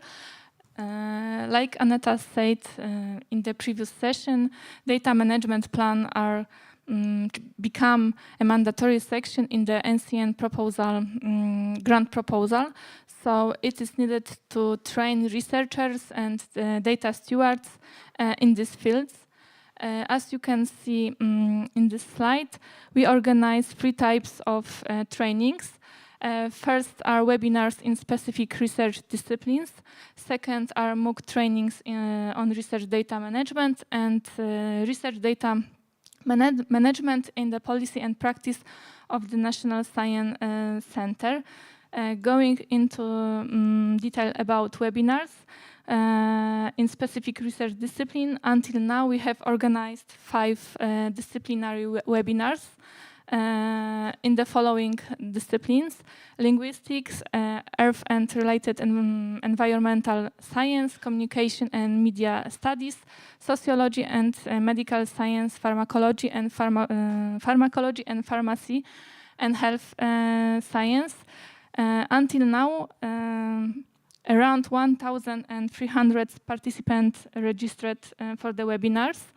To the main goal in transfer the knowledge and skills in the data management in general and research disciplines. We can say that it's the short and fast track to improve their skills. Of course, we want to continue webinars in the other disciplines in the next year. The second group are massive open online course trainings. Like Aneta said in the previous session, we launched 4 online courses on research data management, and they are free online, available for anyone to enroll. The course was prepared by NCN with cooperation with interdisciplinary Center for Mathematical and Computational Modeling, University of Warsaw. Like you can see, we have 4 courses, 2 for researchers in 2 levels. Depending on the level, it's about 20-24 hours of self-direct work. And also for data stewards, it's about 26 hours of self-direct works.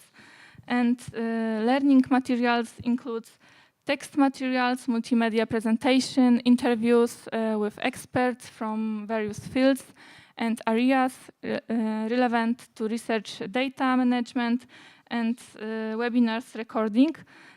Also, the course includes a discussion forum to enable communication with course staff and other participants. The course also includes textbook and vocabulary.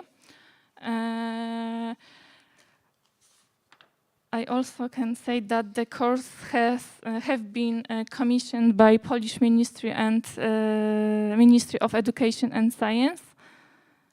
And the last one, as part of our activities, we also organized webinars webinars on research and data management, which include NCN policy on open access, why it is important to provide open access to research data, the structure of the data management plans as part of the NCN grant proposal.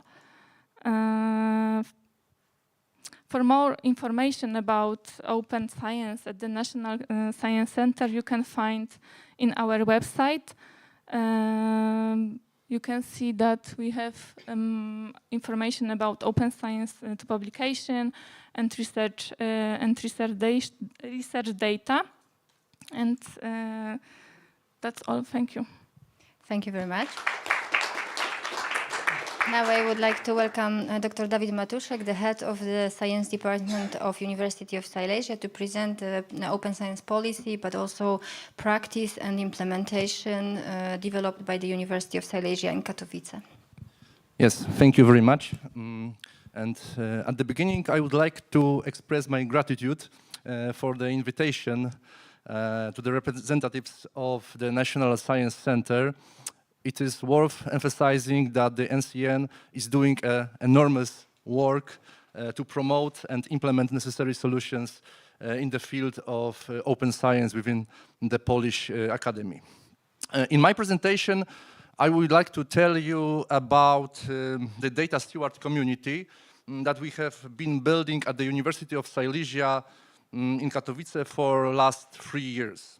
I will present this process in several stages, from the demanding provisional beginnings of dealing with the new challenges that universities have faced, to the current, also demanding but more advanced organizational structure of data steward at our university.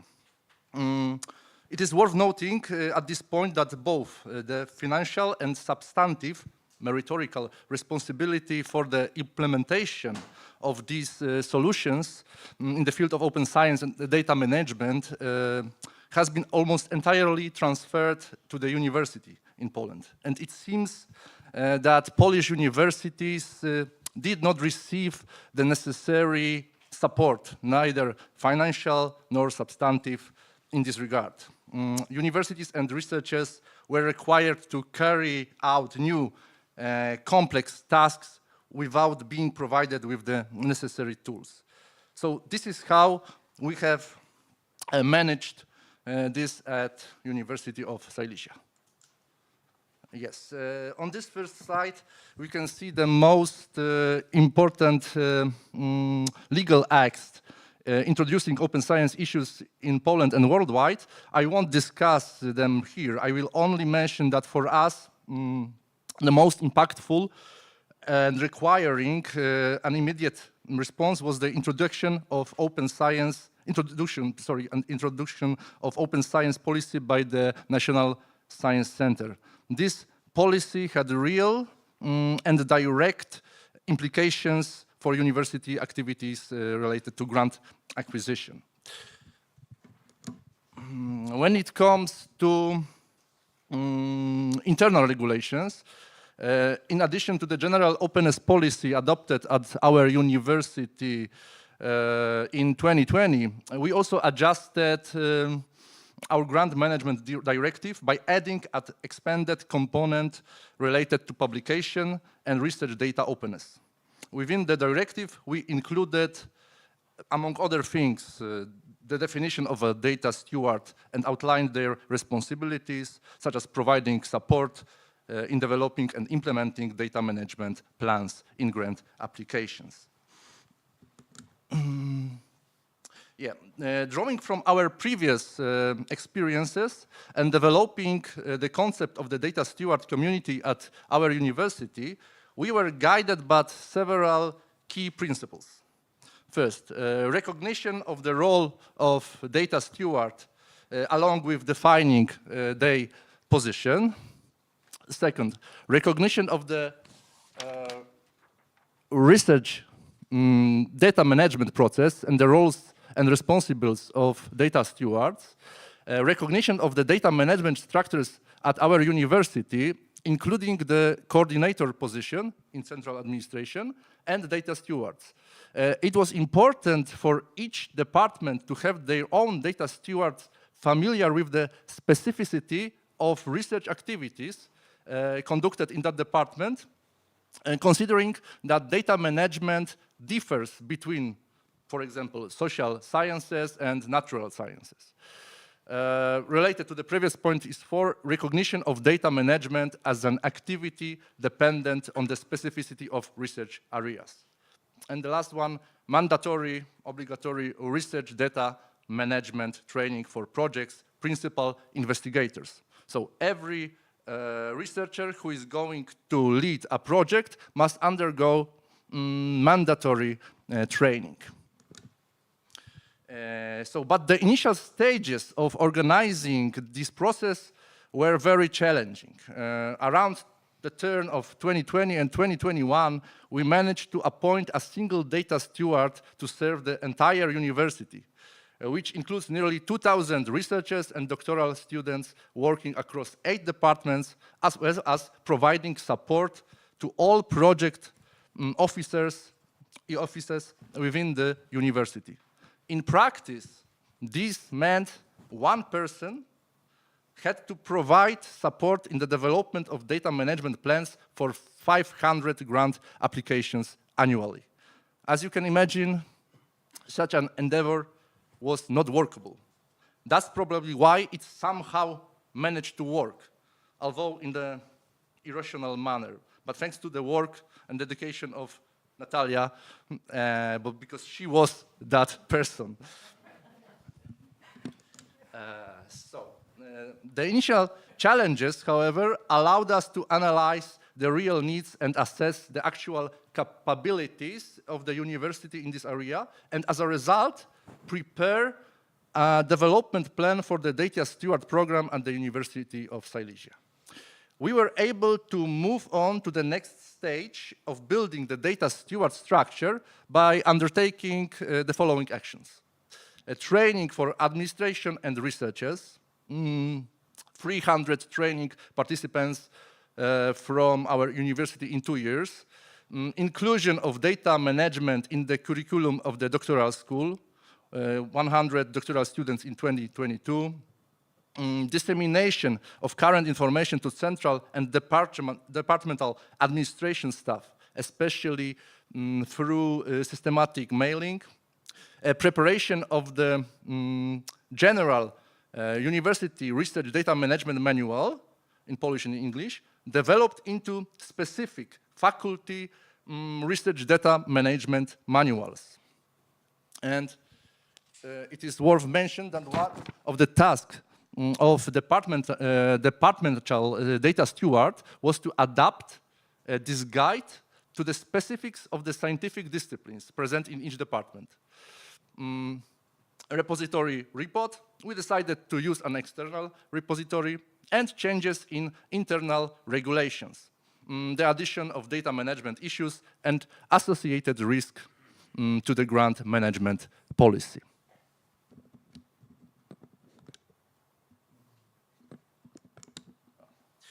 On the next slide, you can see the current organizational structure of data stewards at our university. At this moment, there are 9 data stewards, along with a team coordinator who also serves as a data champion, Dr. Maciej Bisaga, who is here with us today. The structure reports to the Vice Rector for Research and Finance and the Head of Science Department, and I'm also with you today. How was it possible to build such a large team dedicated to research data? It was made possible through the funding acquired by the university as a part of Excellence Initiative Research University Program. The University of Silesia ranked 13th in the competition organized by the Ministry of Education and Science, securing additional financial resources for the various research-related activities, such as internal grants for researchers or staff development, such as trainings. Within this internal program, it's called a Research Excellence Initiative, we were able to allocate 300,000 zloty to cover the costs associated with the tasks performed by the data stewards, and most importantly, to cover the costs of their training.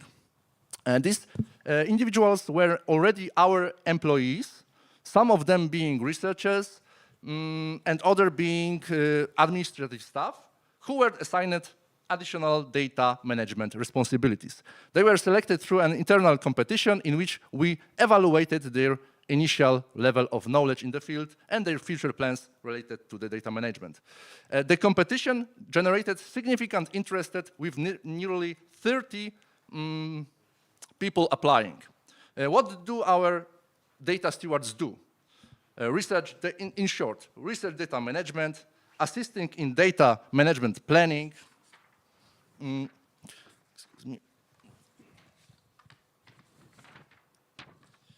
data protection and privacy, data analysis support, data standardization, data sharing, education, and training. And data stewards provide support to researchers, doctoral students, project teams, both at departmental and central levels, and they in turn receive support from the various university units, including the Office of Patent Attorneys, Data Protection Officer, IT, Infrastructure Division, Library, and our publishing house. As you are well aware, open science requires resources, both in terms of personnel and finances. With the right action plan, the right people, and adequate funding, it can be successful. Our data stewards not only train researchers, but also regularly participate in training themselves. Furthermore, we allow and encourage these training sessions to be open, enabling additional people outside the group to participate and gain competences. This is how we organically expand the data steward community. 1 minute. And in this way, the data management group continues to grow, establishing relationships and combining the expertise of both researchers and administrative staff, resulting in a synergy effect. The flow of knowledge, experience, and best practice is constant. Data stewards from different scientific domains continuously collaborate, jointly address issues, and consult on challenging cases. Consequently, knowledge and competencies disseminate and deepen. For example, when someone attends an interesting training, they naturally share that knowledge with other data stewards at the university. There is where the greatest value of the data steward community lies. And in conclusion, I would like to emphasize that we take open science and open data issues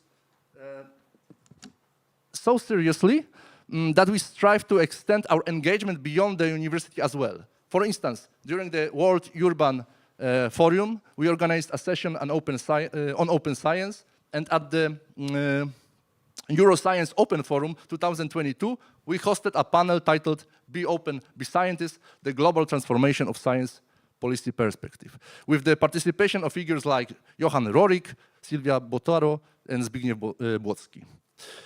Our team members also participate in numerous data management-related conferences. In the lower left corner of the photo, you can see Dr. Bisaga delivering a presentation at one of the conferences. It's also, okay, I will not talk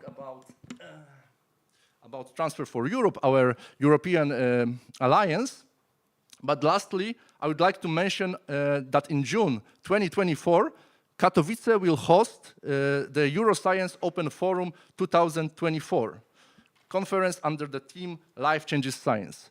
And I would like to invite you not only because I am co-organizing it, but also because we plan to organize a significant open science panel during this event. Thank you very much for your attention, and here is contact for us. Thank you very much. Now I would like to ask Maciej Maryl from the Digital Humanities Center and the Institute of Literary Research of the Polish Academy of Sciences. Hello, thanks for having me here.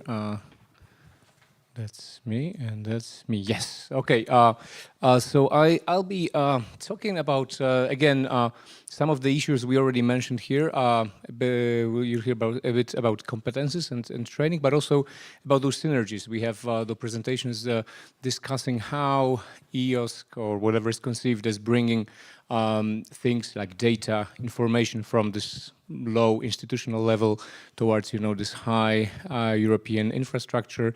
And in my presentation, I will just show you kind of case study of how we're doing it as a part of Opera's PL, working with SSH scholars. But first, let me start with a quick information about what Operas is. So that's distributed research infrastructure on the S3 roadmap. We heard about S3 a lot today. And it's dedicated to supporting open scholarly communication in social sciences and the humanities. So basically to federate resources and support SSH researchers in their various roles, as researchers, but authors, but also editors, publishers, etc. And currently we have 59 members from 19 countries. We work with various stakeholders, and again, this is also an important part here, that we just try to build bridges between infrastructure, publisher, researchers, research performing organization, policymakers, funders, and this is actually what we're doing today as well, just trying to find the common ground and provide a change to bring something into the area we're working in. So here's just a quick overview of Opera's current services, but I'm not talking about it here because the services is the next section of this panel. Just a quick note on Operas and EOSC. So one thing that we already heard today about EOSC clusters, thematic clusters. So Opera is also part of the SSH Open Cluster, so cluster for social sciences and humanities, SHOC in short. So that's one contribution to EOSC, but the other, probably more substantial, is the one on the left, that is Go Triple platform. So it's intended as a part of EOSC, so a platform that kind of gathers resources on open access publications from a European research area, multilingual publications. And here, again, this is this kind of case of how resources available in different countries on national levels are kind of gathered under one roof and available for scholars actually all over the globe. So what is Opera's PL then? So we had Opera's PL is the national node of Operas. It's operated by Institute of Literary Research of the Polish Academy of Sciences. And our mission, let's say, is threefold, and I'm going to dive a bit more into that today. So first of all, fostering open science in SSH. Secondly, internationalizing Polish SSH outputs. And finally, supporting innovation in scholarly communication. And the work we're conducting is currently supported by the program of the Ministry of Education and Science. And here I just put you some links to our resources you could consult meanwhile. So the first topic, supporting open science in SSH. Basically what we kind of discovered in terms of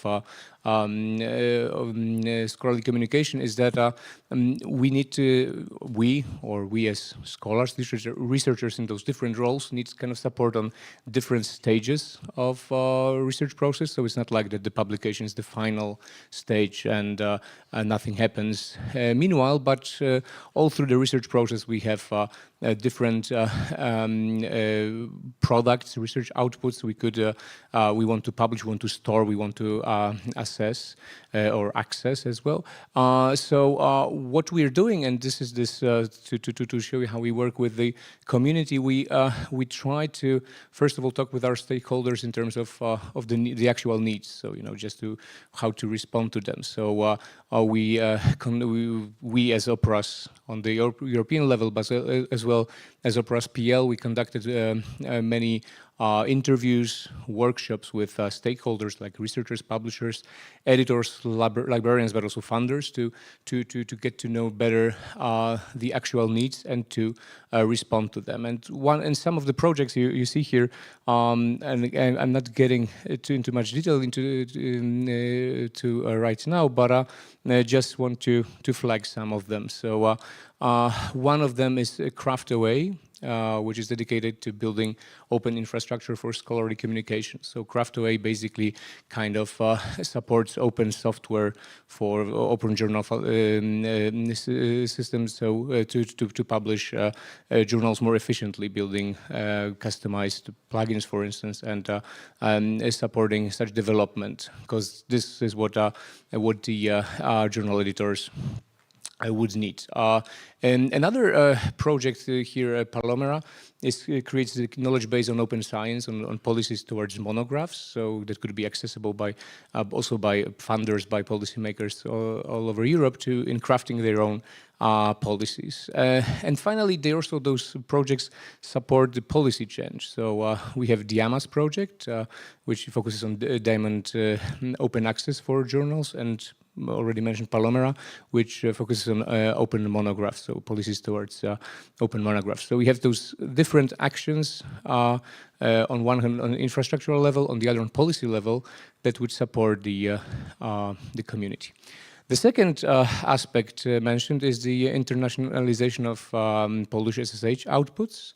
So the Go Triple platform already mentioned is a good example, as we worked with Polish stakeholders, Polish aggregators to ingest and process metadata of publication of Polish scholars and Polish language publications, which are now available in Go Triple. And the added value here is that you can access them through multilingual search. So for instance, if you're searching for a topic, whatever it could be, like poverty, you'll get articles about poverty in different languages. And of course, you can either access them if you know the language, try to translate them.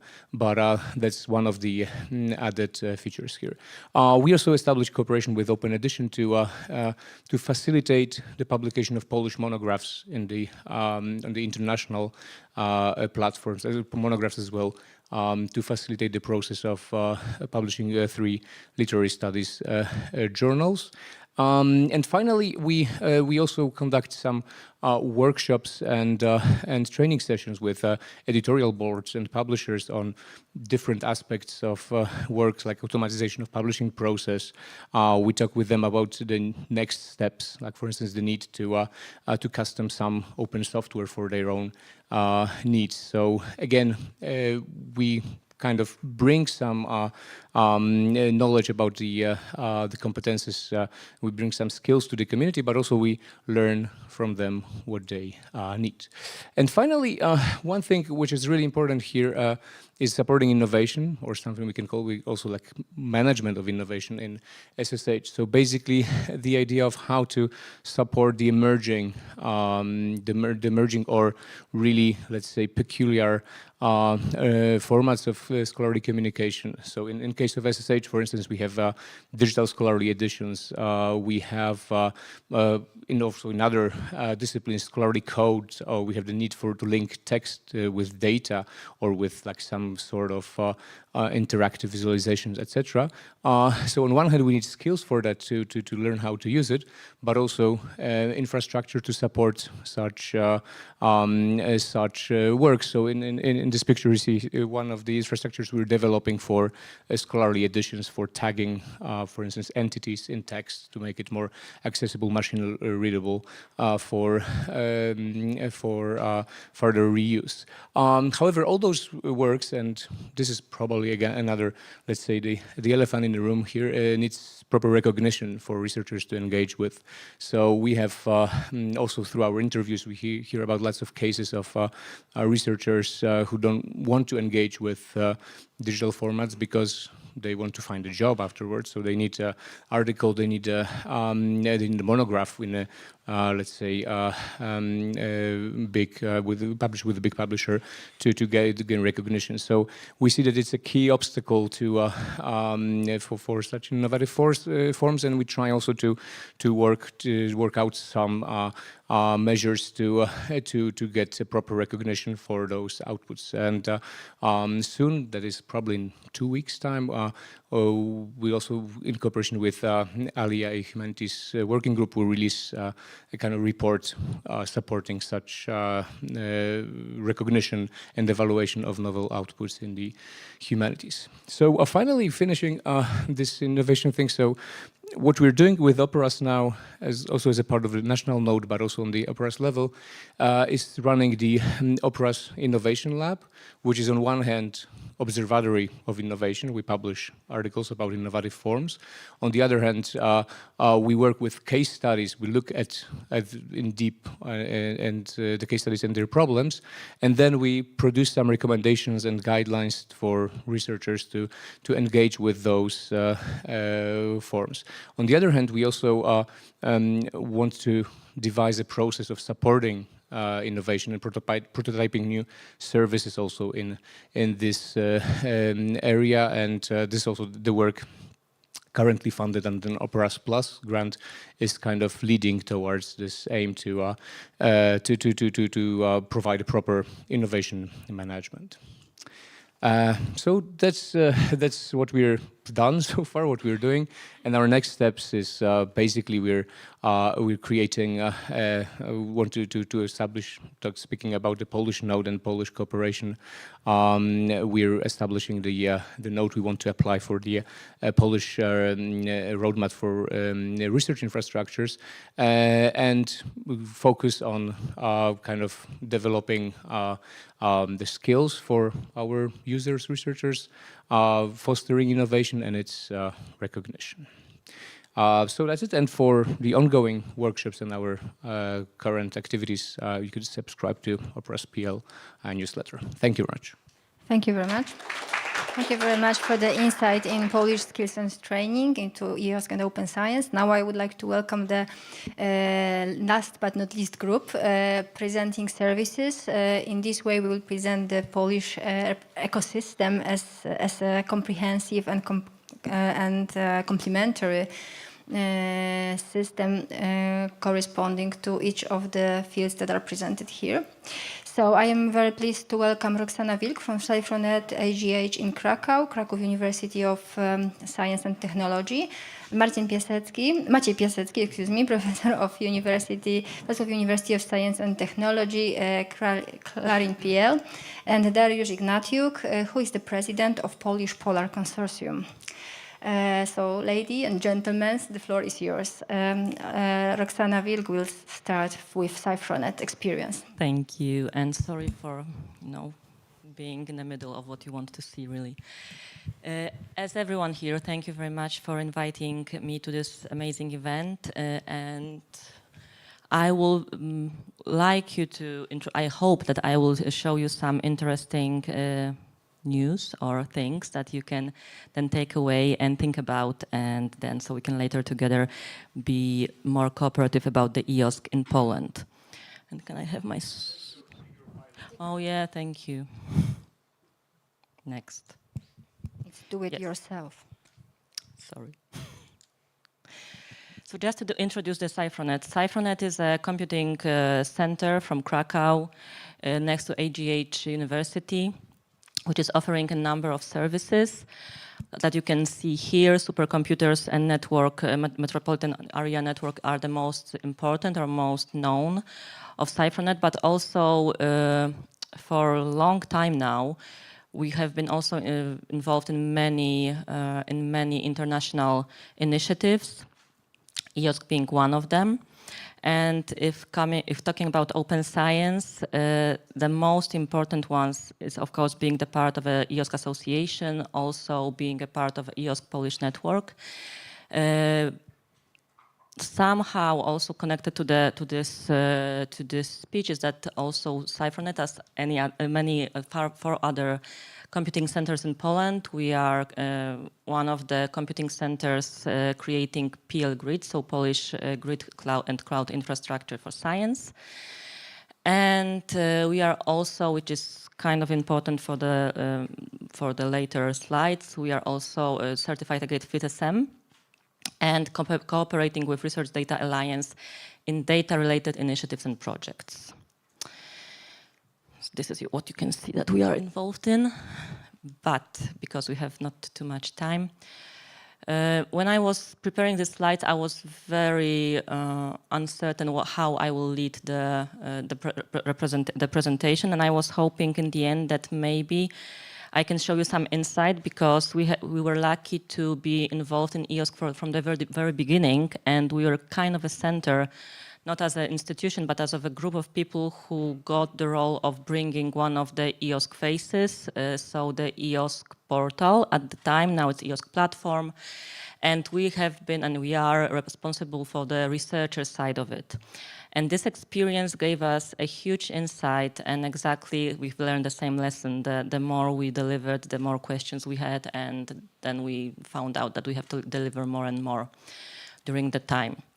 So these are the projects we have been involved in, mostly concentrated in the technical core part of EOSC, but again, being responsible for a product which was EOSC Market and is EOSC Marketplace, but then it grew bigger, we had a chance to interact with any relevant parties and stakeholder out there to understand what might be needed from the consumer part of science and EOSC and open science.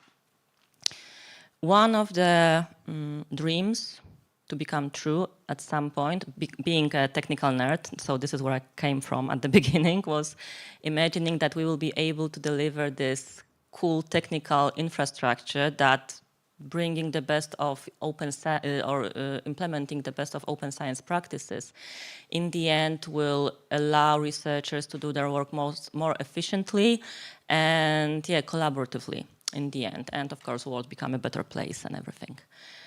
And it has started by understanding who are we doing that for.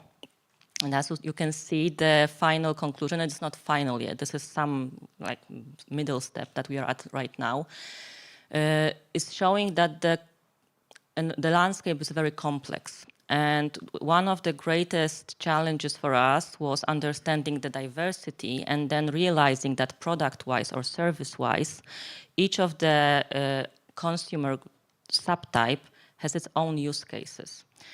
And then along with many, many other partners who are building EOSC, really hundreds of them, so the cooperation level is enormous. So this is what we have to face and we'll be facing also on a national level, maybe not as enormous as in Europe, but again, we will be part of the equation.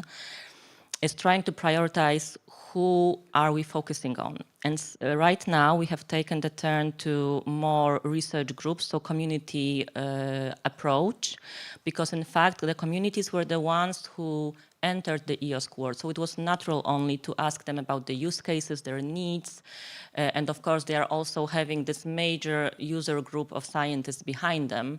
But during our many of surveys that we've been, because also we had a chance to talk to so-called EOSC champions. It was a group of users constructed by EOSC Future Project, and talking to them, it became also that maybe somehow EOSC in one of the scenarios will take a turn toward the single researcher as well. But again, one of our outcomes is it depends on the node. If we are talking node-wise, I would say it depends on the node. On the EU node, it's only wise right now to focus on a bigger picture, being the communities. We couldn't do what we have already done as a community without taking a big consideration of research enablers. We call them providers at the beginning. Then we had to widen the dictionary because there are so many stakeholders, so many stakeholders, I will stay there, that are relevant to the science making. I'm pretty confident with the list here. It's maybe not full, but it shows nicely how many different types of institutions is making science feasible right now. But this is from the service enabling point of view, because we also have the facilitators, where all the policy making and governance is taking place. I'm not very happy with the facilitators part, but we are working on that yet. Either way, during the years, probably those of you who have already encountered EOSC probably saw this slide or this diagram. This is a very top-level understanding of what the technical phase of EOSC might be and what we are trying and what will be procured also next years. I also tend to, but personally, I tend to believe that everything that we are doing in EOSC is right now like a check. So we have some understanding what is the scientific landscape in Europe. And believe me, the new stakeholder comes, maybe it's not upside down after every interview, but a new facts are surfacing, right? In the end, this is the current belief that this approach, so the platform existing of 4 main areas, so the EOSC core, EOSC exchange, the communities, and the interoperability framework, is what would facilitate the research cycle I have shown you, and you probably know it very well, even better than me. And what do we have here? We have EOSC core that, and this is my understanding, this is something that are supporting functions of EOSC in order to make whatever we as scientific communities bring for other scientists can make it more professional. So with EOSC, we tried to walk past the beta phase of scientific services in Europe and try to be more production. So take responsibility what we are offering to the scientists, give them some SLAs, give them some, assurance that what you will get will work because your work depends on what you get, on what you use. So with EOSC, we are also very, I think everyone is trying to have sustainable and working services. That's why EOSC core, because we know that not everyone can support monitoring or accounting or whatever, or help desk or exactly catalog, for example, function. This is what EOSC is offering from the perspective of the enabler of scientific services. And we have the exchange. This is the part of EOSC which is in fact the offering towards the scientists or the science-making people. And the great milestone that is in front of us is the interoperability framework. And we have many occurrences of the interoperability frameworks within the communities, scientific communities. It's working great in many of them. But on EOSC level, we want to also enable, I think that at some point, apart from being a phase that's giving access to a single pieces, in the end, it would be great if anyone who is supporting science making can be a brick in a workflow or a larger scientific environment, because we also know that what is being developed in one scientific discipline can be out of the sudden very relevant to others, and we need to have interfaces. So more or less, this is what interoperability framework is all about. And it is also needed in supporting the scientific cycle. Because if you have data, you find some computing part, the storage part, the processing part. It would be best that if you find it in one place, that it can be put together and work for the sake of your scientific research. Togetherness. So our achievements, or what CypherNet has done, but together with many other institutions supporting our work, it's the front office, so exactly the environment aimed at the researcher, which is now composed of 4 major components, which is the front office portal, so the EOSC portal. This is hosting the all main information, documents, and everything that you want to know about EOSC platform and EOSC. It relates to EOSC Association and other relevant parties. It is the catalog and marketplace component, the user panel. We hope that in the future it will become the social phase, the social network phase of EOSC. That's the idea we will see. And the knowledge hub. The knowledge hub, but it's also the knowledge hub about EOSC knowledge, open science knowledge, and EOSC Exchange knowledge hub.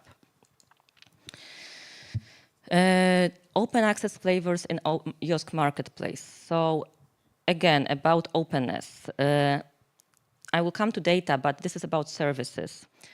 That anything that is being onboarded or being added to the EOSC might come in 3 main flavors. It can be open access, so anyone, you can be anyone and you can come and grab whatever is out there.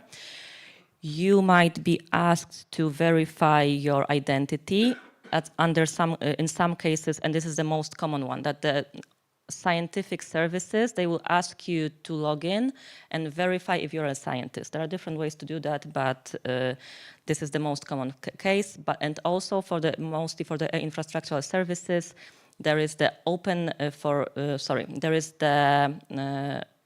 resource allocation case. So you need to ask for access, and then you will be granted if you pass the test. This is the overview for those who will be more interested how to do resource access in a complex environments. And in the end, once you entered the EOSC and you found all the pieces that might be interesting to you, you have the possibility to store them in one place called EOSC Marketplace Project. In the future, once we introduce the knowledge we already have based on our research, it will be serving the goal exactly of the composability and supporting the whole of the research cycle, but that's in front of us. This is the demo. I don't think we have the time to do so. And EOSC Exchange, what is amazing by being in a position that we're at with working with EOSC Marketplace is when being there, we understood that many of the institutions, really most of them, doing science is very close to doing open science if you want to and adjust. And we started doing that in Cyfronet pretty early because of involvement in EOSC. So we started adjustments for the PL grid infrastructure to be ready to integrate to the EOSC EU node. In addition, we started converging our inside services so they are compatible with EOSC. There is Roadbook, it is an open repository of scientific data and publications from Krakow's University. Mr. Leszek, who is here, was the leader of the meritocratic side of it. The One Data is also a data space that is meant for sharing and processing or storing the data, but with the open data paradigm now in it once Cyfronet got involved in the EOSC.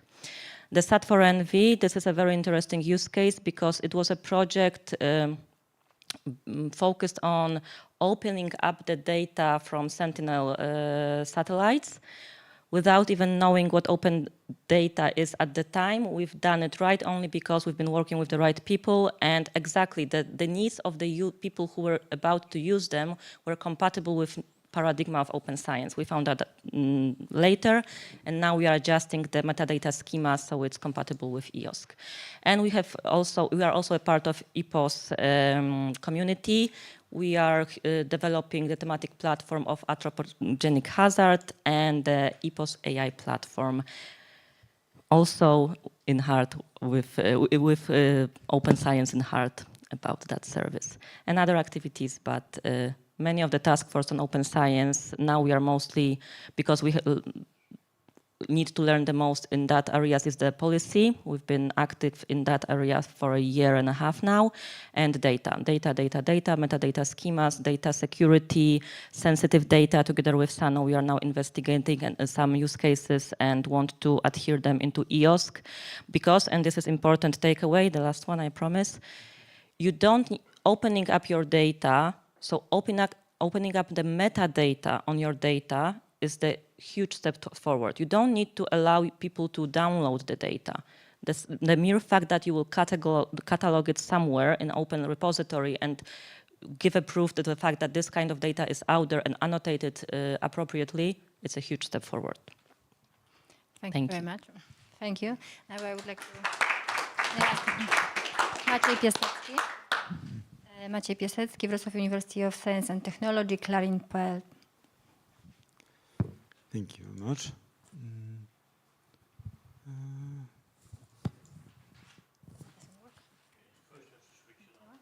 Sorry. Okay, I had to. Thank you very much. So, without any further ado, thank you very much for introducing me. I represent Clarin. Clarin is an open language technology research infrastructure originally for social sciences and humanities. In Poland, we have now quite a little bit bigger scope. Clarin is quite old. It was established. The beginning of Clarin goes back to 2005, I think, the first meetings, and since 2012 we are ERIC consortium. So Clarin means Common Language Resources and Technology Infrastructure, is a distributed distributed research infrastructure. Most European countries belong to Clarin. We have 24 members. We are we have one extra member from outside Europe. South Africa is observer in Clarin. Clarin is a distributed network or 48 currently centers, including 21 technological centers. Each technological center from very beginning almost had to preserve several standards, like Clarin from very beginning put focus on open data, on preserving several requirements in relation to data publishing. So in fact we had data before fairness was introduced, defined, and all centers support federated logging. There's a central metadata harvesting facility that it is enabled by the fact that every single center must preserve the same standard for metadata. So it's easy to harvest metadata from very, very diversified centers. And also we developed technology for chaining services, for linking centrally services for data processing offered by different centers. Clarin is about language data, in any different form, and also we, via the centers, via Clarin members, we work a lot on advanced tools for discovering, exploring, exploiting, annotating, analyzing, combining, and so on. Clarin from the very beginning is a member of EOSC Association.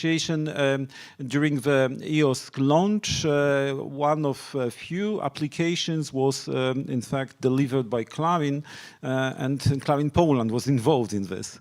So Clarin is very active in collaboration in SSH infrastructures, in building SSH open cluster, as a part of EOSC marketplace, SSH open marketplace. Clarin played very important role in implementing, also in just sharing with development team our experience, quite long on that time, experience in developing such a diversified infrastructure, linking many different types of centers. So we are a part of a SSH open cluster, and I could say that quite active part of this cluster.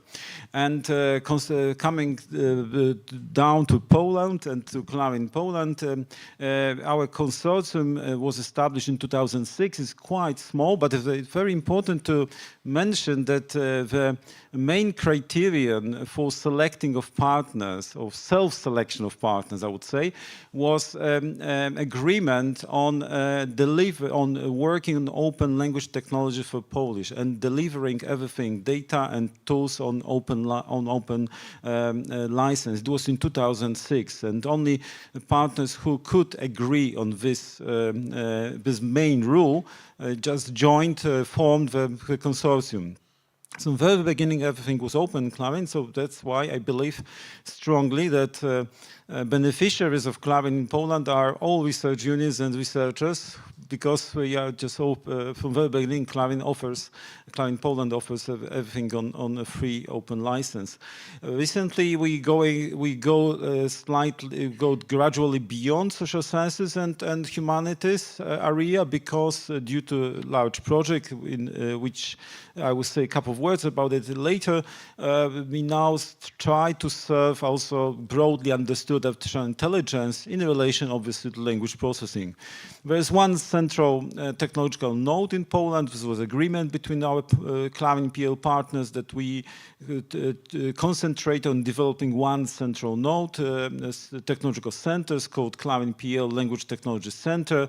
For many years, we have had a Cultural Seal certificate for our centers in parallel to Clarin B-type center, which is also an international certificate. And before the Cultural Seal, for many years, we had a Data Seal of Approval, which was a predecessor of Cultural Seal. We offer also a private cloud for research in order to experiment with data before storing them, depositing them in a repository officially. And but first of all, we offer a lot of language resources for Polish and other languages in relation to Polish, but also services, applications for text, speech, and analysis of text, speech. All applications are offered in form of web-based applications, so without any necessity for installing for any kind of technological knowledge to use these applications.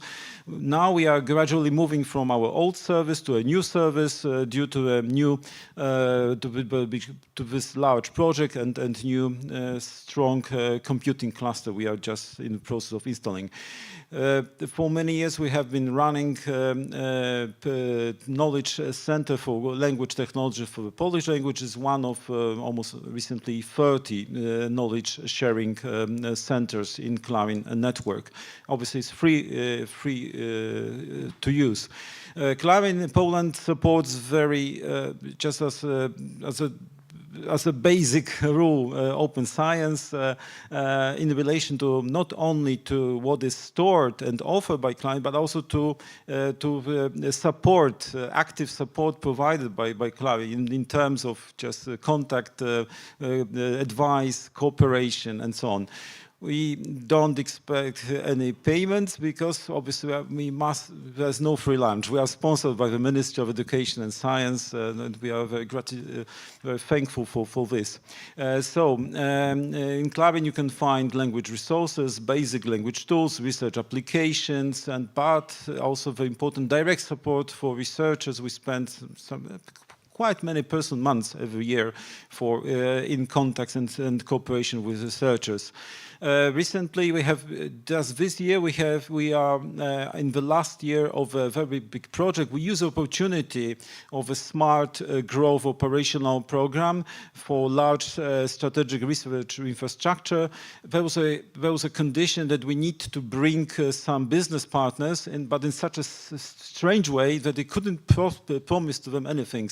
But we managed to convince almost 30 companies to a kind of sponsorship of science in Poland. So we offered more than €4.5 million in kind contribution. This was a requirement to have a project which is worth more than of a total budget more than €30 million. Only 60% of this can be still open. This is unfortunate, this requirement of this project. However, we put into this 60% all fundamental resources and tools, and all researchers coming to Clarin will be served on a free, in a free way. 40% of this infrastructure, which became a kind of research and development infrastructure, is on a paid access. But this is for business applications with mostly specialized services built according to requirements collected from different business partners. But thanks to this project, we are now able to offer to the SSH community in Poland, but also beyond, and a special dedicated HPC high performance computing, which has been designed especially for NLP and for natural language processing. And We expanded our offer with new language data sets for machine learning, with language models, including also the newest generative language models, language tools, applications, and services for science and business. And for researchers, this is freely open. Here is some screenshots from our test service, but starting from January, there will be this big machine available behind this address. And simply we can log in via federated login via EduGen network. So practically every university in Europe, in Poland, Europe, can log in and get access to our services that are presented as a web applications, but also behind this there's very sophisticated, efficient, robust, large-scale processing machine. Open software, for example, for a very nice way of defining processing chains for natural language. And so here's just a simple example, one application that is easy to use, but obviously. So there is an example list of what we can find in this research and development, language research infrastructure, research development infrastructure, text correction, normalization, intelligent anonymization, some benchmarks for testing models and applications, grammatical analysis and parsing, text-to-knowledge resources mapping, personalized analysis of sentiment and emotions, architecture of trusted dialogue systems based on large language models, information extraction, advanced question answering, stylometry and semantic classification. All this is just to be used. And we try to analyze very carefully who are our users and to register all kinds of cooperation. So first of all, we are in direct contact with many users, and we call them known users because we just spend sometimes quite a lot of time on cooperation with them. Known users come from most academic centers in Poland, but also from Europe in general, and sometimes from outside of Europe.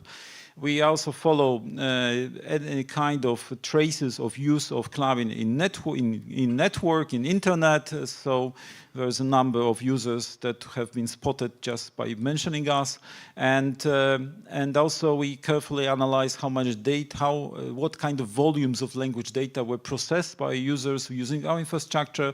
We introduce a new unit which is called Quo Vadis, which is just the amount of text in one book of Henryk Sienkiewicz, who was a Nobel Prize winner at the beginning of 20th century.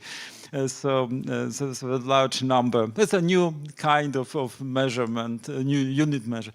Here you can see, this is in Polish, but there's a long list of different disciplines in social science and humanities whose representative or researchers are using Clarin in different years. You see that the list is large and quite growing. So finally, final lessons. I think that Clarin is a quite good example for EOSC, because we deal with a very diversified society of different types of disciplines, user needs. Clarin already delivered a lot of expertise knowledge to EOSC SSH cluster. Especially our VLO, meta repository based on common metadata standard linking very large network of centers. I think this is quite interesting example. But also our language switchboard application, which connects services from many different centers. We offer open solutions, especially on the level of Clarin PL. Everything is open, all our code. And we serve specific and diversified needs of SSH researchers. And recently, our researchers, unfortunately, are strongly inspired by recent developments in generative AI. And our researchers are becoming more and more asking us to just keep pace with this development.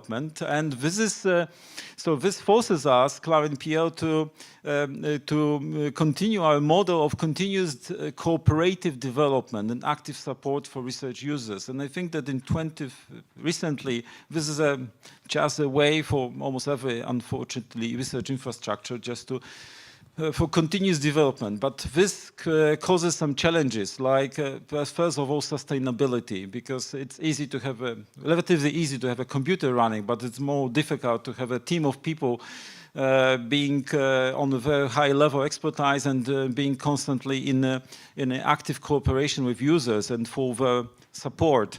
So continuous maintenance, evolving technology, research needs, this makes our life very interesting. Thank you very much. Now we have, last but not least, the president of Polish Polar Consortium, Dr. Dariusz Ignatiuk, and it will be Polish but also international experience of services. Okay, so thank you very much for this opportunity to show you how we are dealing with the open science and fair data from the perspective of international and national consortium. So I will talk about the Polish Polar Consortium that gathering 15 institutes from Poland that conduct the research in Arctic and Antarctica. And through the University of Silesia and Institute of Geophysics Polish Academy of Sciences, we are partner in a SIOS consortium, Svalbard Integrated Arctic Earth Observing System. It's a huge consortium that involves 29 institutes from 10 countries. SIOS includes both the research institutes, universities, and also the research infrastructures. So the scope of the SIOS is really wide, but in the main mission, they are trying to build the harmonized observing system for Svalbard. And I will show how we are doing that. As the research infrastructure are part of SIOS, we build the observation facility catalog. It's gaining all the information about the facilities and research infrastructures in and around Svalbard. We didn't invade some new standards. We are following the standards from the WMO, the World Meteorological Organization. So follow the vocabularies, follow the metadata information about the facilities. The main goal for that catalog is ongoing work on the optimization of the observing system and infrastructure, that in the future we can look about where to install new instruments and how to optimize or decrease the cardboard footprints in the Arctic. Many of the data sets or information related to the infrastructure or facilities are also connected to the data sets in the repositories. So the data management service of SIOS is built on the distributed system. So we have several repositories or databases in the different countries, and we make an effort for a few years to standardize them, make them more fair, to mapping the vocabularies and semantics. So this is something that has been done by the Data Management Service Working Group. We involved the IT specialists, data stewards, and researchers for that process. And part of that process is also the harmonization of the data, the SIOS core data. It was decided that SIOS core data are the crucial data sets for the Earth system science system. So again, we are not creating any new standards.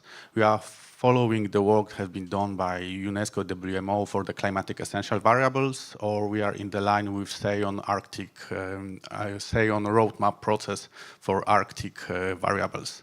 So that was the next step for this system. All the community also working on the list of the documents like data policy, data management plan, interoperability guidelines. This has been created for the whole working group, and all these documents are updated every 2 years and serve for the community and data stewards as researchers.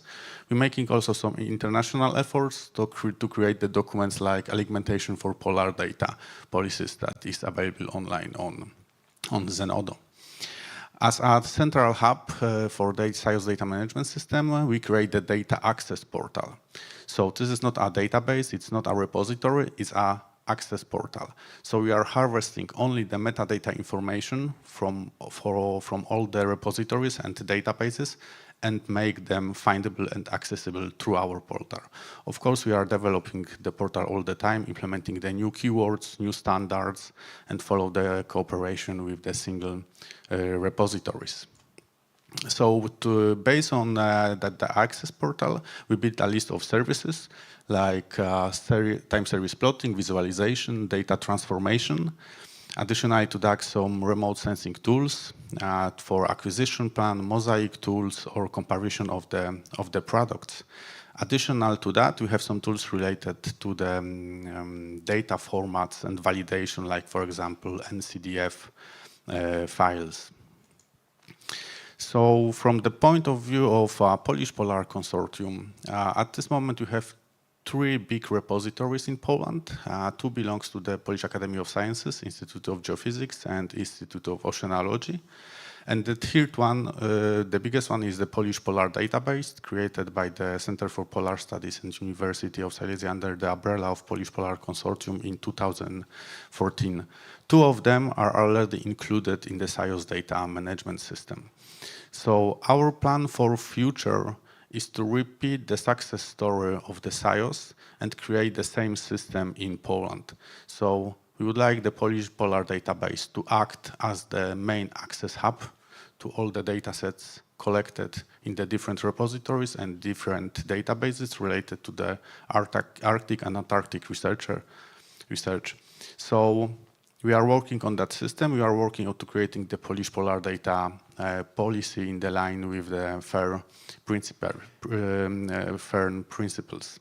So how we would like to do it? We are now on the moment of signing the contract with NCN for the new project, Harsfall, and part of that will be to develop the distributed system in Poland, support the training of the data stewards and researchers, and create a fair system for the polar researchers. We are also finalizing now the project Cryos related to the monitoring and observation of the cryosphere in Svalbard, in which we are able to deliver almost the real-time access to the data sets from the field through the repositories. And they will be both present in the Polish Polar Database as well in the SIOS data access point for the wider community. Yeah, so I think that's all. Thank you very much. Thank you very much. Dear guest speakers, thank you very much for your presentation and contribution to EOSC Festival, but most of all, thank you very much for your hard work on the daily basis with EOSC and Open Science. We are entirely grateful for your contribution with regard to infrastructure, services, and skills and trainings. I'm afraid we have no time for questions. Maybe we could have one quick, but obviously I have another proposal. We can also, if you have questions to our guest speakers, because obviously there were many interesting presentations with obviously challenging questions on the way, we can ask them during the lunch. Would it be a suitable solution? Would you agree on that, as we have a collaborative approach? So I would like to propose, so as not to further delay the agenda. So thank you very much once again for presentations, and I welcome your question over the lunch in the room next doors. Thank you very much.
Hello.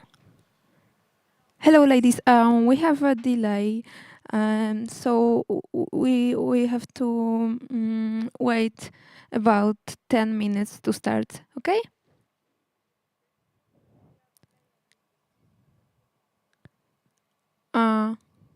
Yeah, yeah. We could.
Waiting, so let's start without any further ado. So my name is Maciej Piasecki. Yes, my name is Maciej Piasecki. I have a pleasure to moderate this panel discussion about EOSC and open science policies and implementation. And participants are just in the order as presented on the screen: Mateusz Gaczyński from Ministry of Education and Science, Poland; Marcin Pałas from European University Association; Anna Kriwiańska from Slovak Center of Scientific and Technical Information, Slovakia; Biljana Kosanowicz from University of Belgrade, Serbia; Olga Bohuslawowa from Masaryk University, EOSC Czech Secretariat, Czech Republic. And also we have two participants online: Anna Projkova from Sofia University, HPC Laboratory, Bulgaria; and Alina Irimia from Open Science Knowledge Hub and Romanian Initiative for Open Science Cloud. Thank you very much for joining us. So I would like to start with first with a couple of general questions. Then I think that how much? Oh, just to be sure, how much time do we have? The question to organizers. 1 hour, but this is not changed. Yes. Okay. So 1 hour, not yet. Okay, 1 hour from now. Okay. Okay.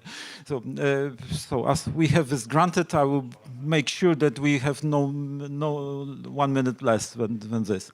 So okay. So I first would like to start with a couple of 2-3 more general questions. Then maybe will be maybe some questions from the audience, and also there are some other topics that I think that under this general topic of EOSC open science policies implementation could be mentioned here. So first, let me start with a general question. How can national level actions in terms of policy and implementations contribute and facilitate EOSC implementation? And let me ask this question in the order as it is on the list of participants.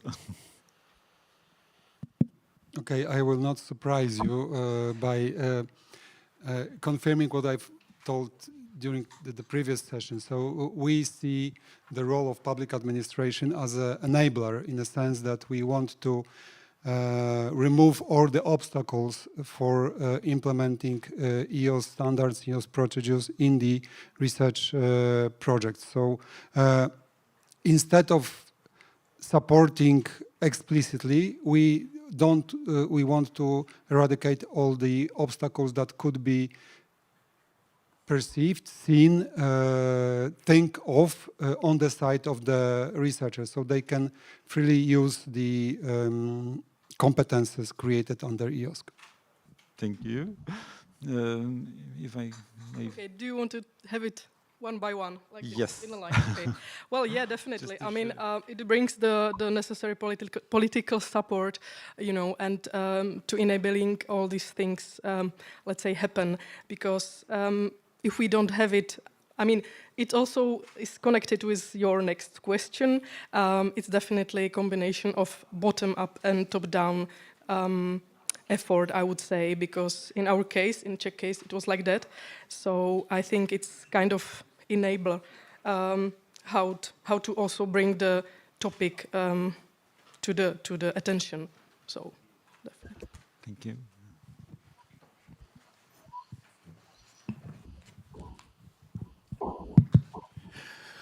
Well, I think that there are some aspects that we haven't yet mentioned during this many discussion.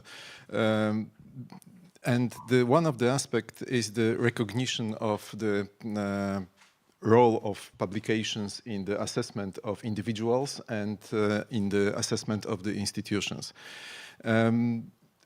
this open communication in science does not only serve the purpose of transferring the knowledge, it also serves some other secondary goals. For example, we haven't spoken here about the prestige of publishing in one way or another way, which very significantly influences the decisions of scientists. It's always better to publish something in the very prestigious publishing house than by own, I would say, cheap way of printing the books and distributing them. So I think that from the point of view of the governments and states, the creation of the right incentives that would, and lowering the barriers for obstacles in publishing in the open form for the prestige of the scientist and the way how they are assessed is important. There is also some work to be done in the copyright legislation, harmonization, and the things like this. For the and I would also mention one particular thing that is important probably in this part of Europe. It is multilingualism and publishing in different languages and the support for publishing in those smaller, not that popular languages. It would be necessary to have some, in my opinion, support from the governments. And for the rest, on the side of the communities, it is the raising the interest of individual researchers. I still believe that many of the researchers do not see the advantages of open publishing. They very often go for open publishing because it's required by the funders, by their organizations, but not that they are internally feeling that it is the better way of publishing and it serves the better science. So still, this is something that have to be done by the research communities themselves. So as we all know, the EOSC is high-level priority for the whole Europe. And we heard today about ERA actions, about different strategies, approaches. And I think that all member and associated countries should follow this approach, because only if it's defined as a priority on national level, you can create a framework for the realization.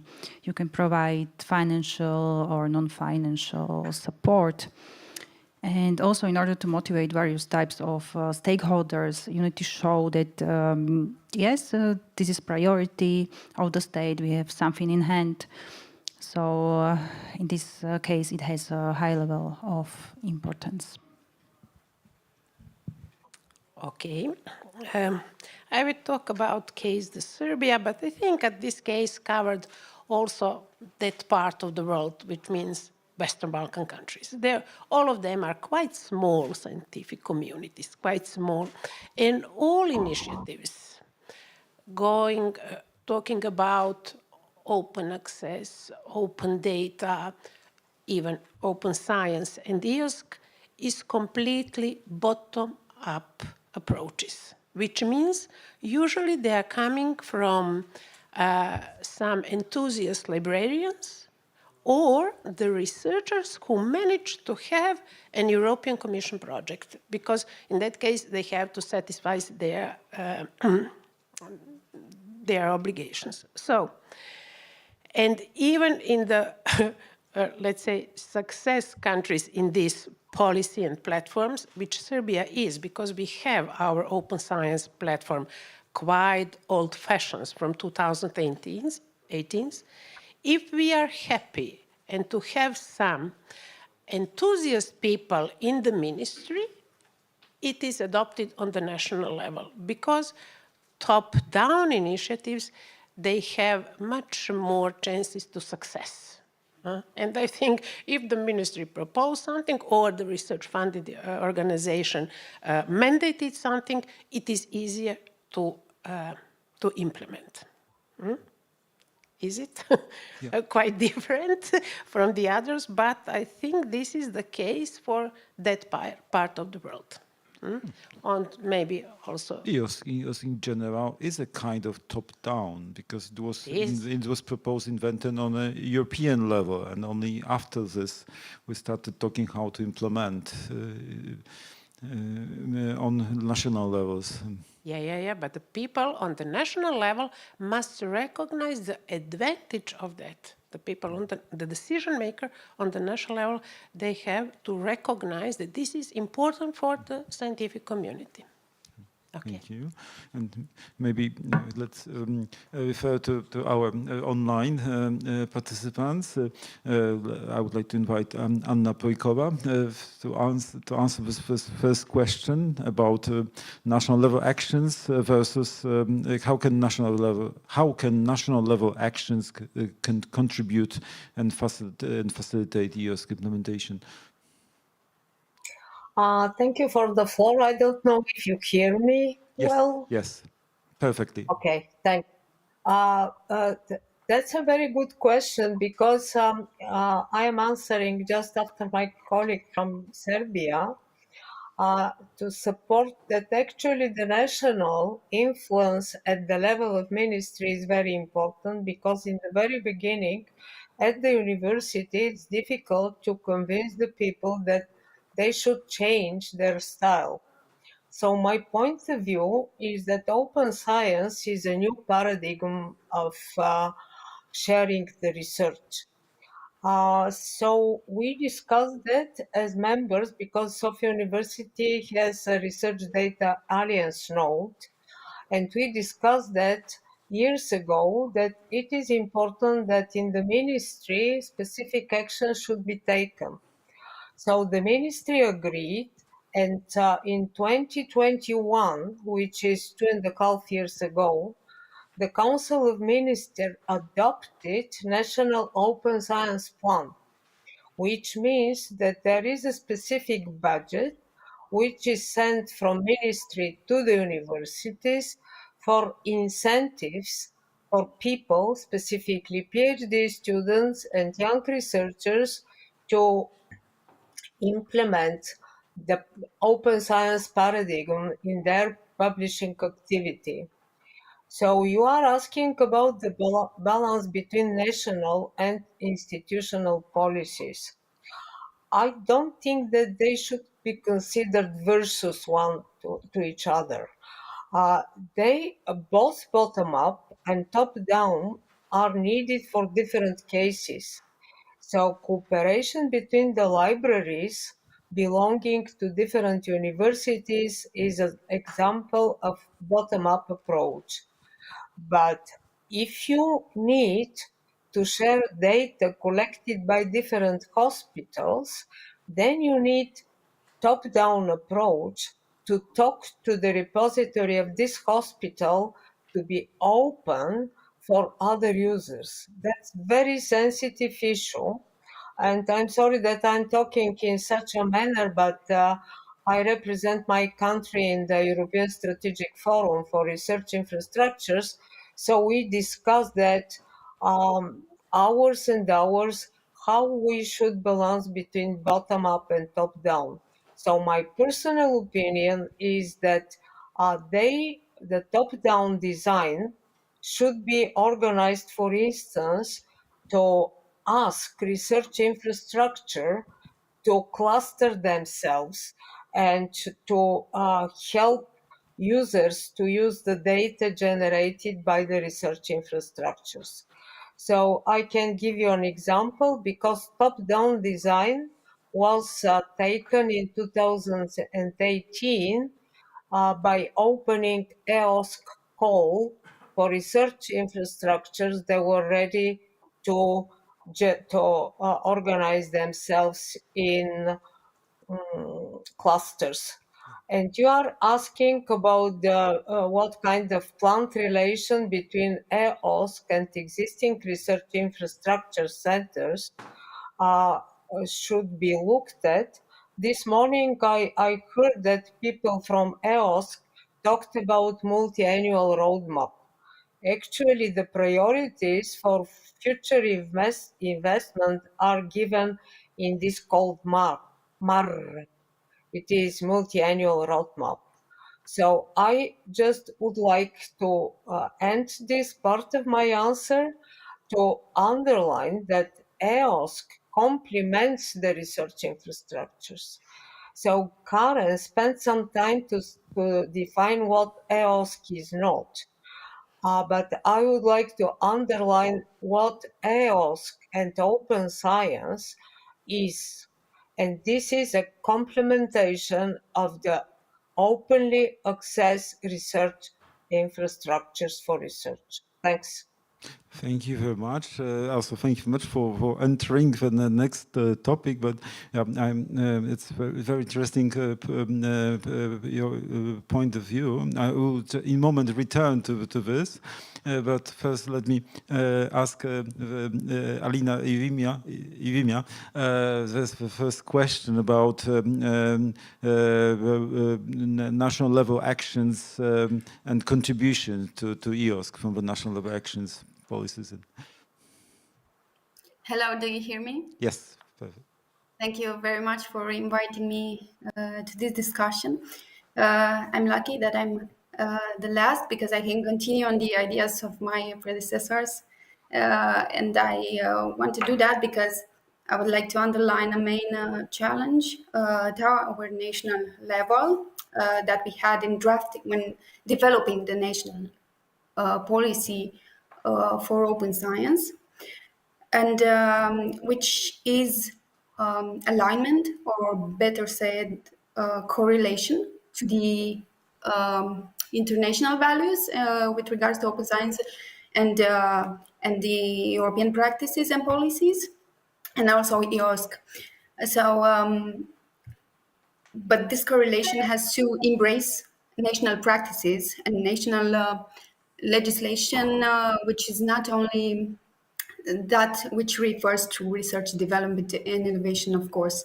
And I'm glad to inform you that in Romania we have a national strategic framework in support of open science, which is let's say, aligned to international and European policies, but implementation has its other challenges.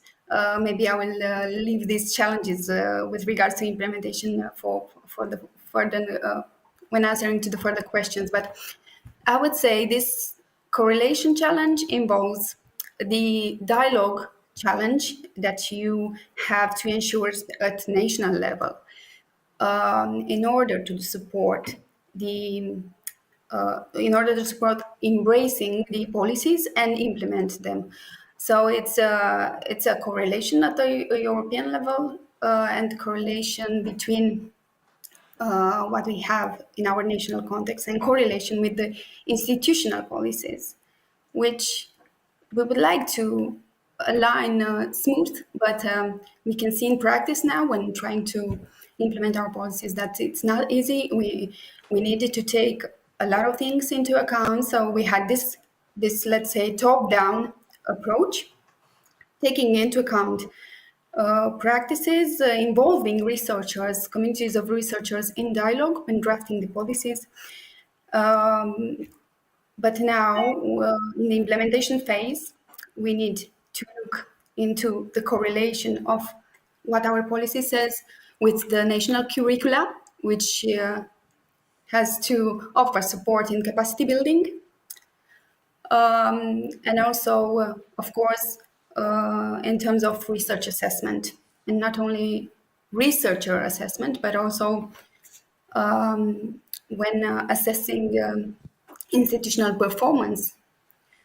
And I will stop for now. Thank you. Thank you very much. Oh, I just forgot to mention at the beginning that if you would like to comment or to ask a question to some participants of the discussion, please give me some kind of signal, and in that moment I will make an interruption to the standard circle of answers. Anna Projkova mentioned already started talking about what is very good move from the first question about the relation between EOSC and existing research infrastructures.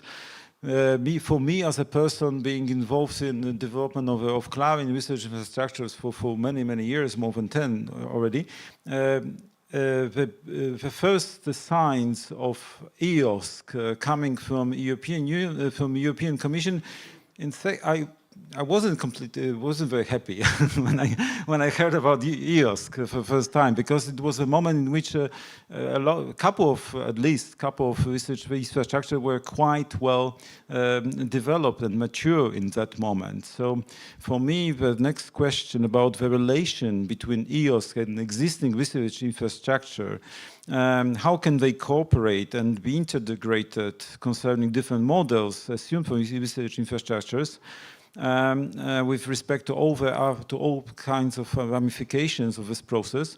It's very interesting, especially interesting for me, and I would like to ask you this question in the context of different countries. How do you perceive the relation between EOSC and existing research infrastructures?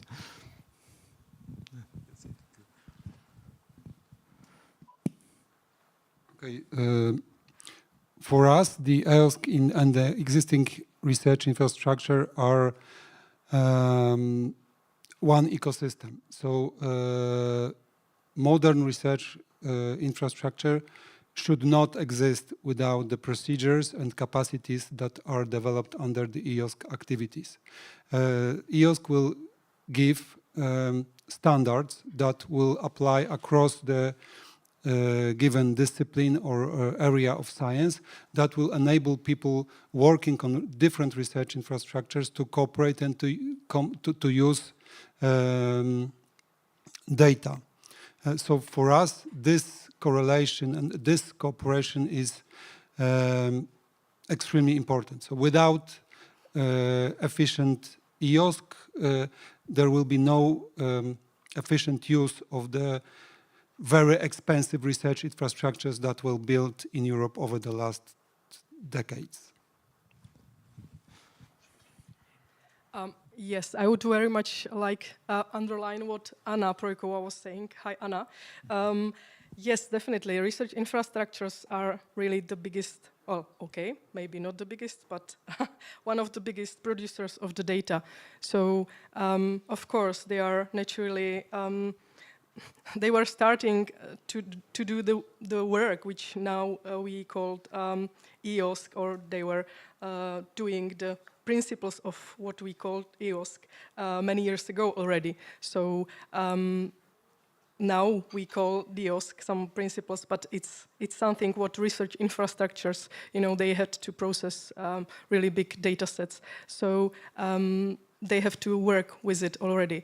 And yeah, I mean, I would definitely, if I say how we do it in a Czech way, let's say, because it's kind of interesting experience and example. I would again say that it was kind of bottom-up and top-down approach, because of course the researchers from the research infrastructures are those who can really collaborate on really developing the basic principles on EOSC. And nationally, we establish several working groups, and of course, they are it's 8 working groups, and they are foundation and thematic working groups, and the researchers from the research infrastructures are the main who are taking care about it. So it's really the, let's say, the nice and big movement how to somehow have attitude to the EOSC. But then, well, we start quite late, I would say, I mean, on national level. So if I can say, it was like 2021 when there was some, we call it EOSC awakening in Czech Republic, but there were some groups forming, not only the working groups, but also on the ministry level. And so they also start with the top-down approach. And this work done together really helps to really create something what is now functional, and we call it the architecture of implementation of EOSC. So this is really nice example, I would say, but this still, yeah, the approach would be definitely the combination, as I said. So, if you may, just to clarify, are you going to build something like a Czech national EOSC node, which would be combining infrastructure actions inside Czech? Not really. We really received nice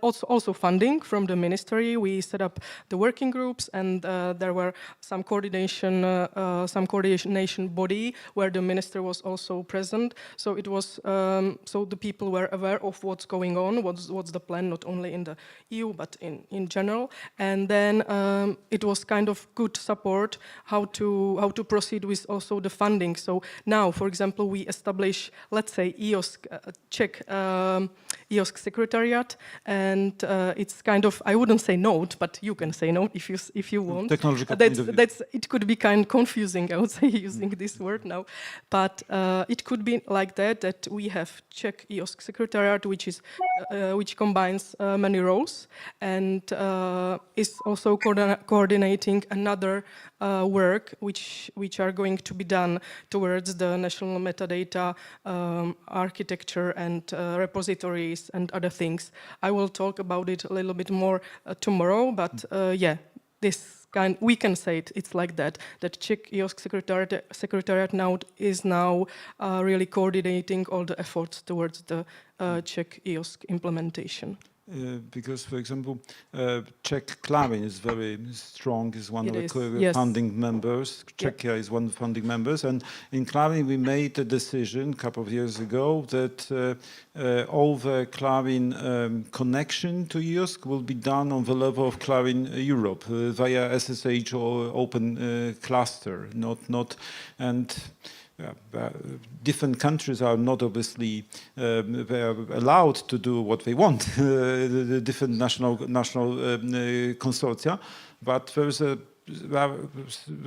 we are rather convinced on the level of Klarin Forum of National Coordinators that we should work as a one body in EOSC and deliver all services, everything via central connection on the European level.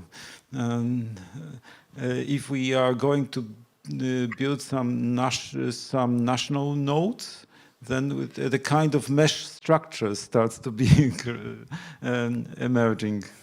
Yeah, I mean, within the research infrastructures, I think it's definitely like that there are natural nodes already existing within many research infrastructures, of course. So it's just think of ongoing debate how to incorporate it to make really successful and functional ecosystem, I would say. Okay. Thank you. Sorry for so many detailed comments. Please, from the research point of view, maybe. Well, I think that there is one aspect that I would like to bring to your attention. It is to having a similar quality of data criteria throughout the whole system. It will be not straightforward because it would require to having some standards for the quality, which will be, of course, different for different disciplines. But in order to efficiently use the whole system, there should be some bottom line for the quality criteria for the data. The second, I would say the trust in the data depends on the level of quality that is guaranteed for it. A second aspect I would like to point out is that research infrastructure comes in all type of sizes. From very large, we saw the synchrotron radiation facility here in Kraków, but there could be also some small ones, like, for example, archaeological stations in some remote sites. And they will produce a different type of data. They will have different capacities to provide the whole necessary procedures and the giving the data, putting the data into the repositories, etc. And finally, there will be different situations in different institutions. In some of the institutions, I think mainly about the universities, this type of relation between the data producers and the EOSC is put at the level of the entire university, at the level of rectorate. In some other, it's on the level of faculties, and in some other places, it is at least we see it from the survey done by the European University Association, even at the level of single research groups.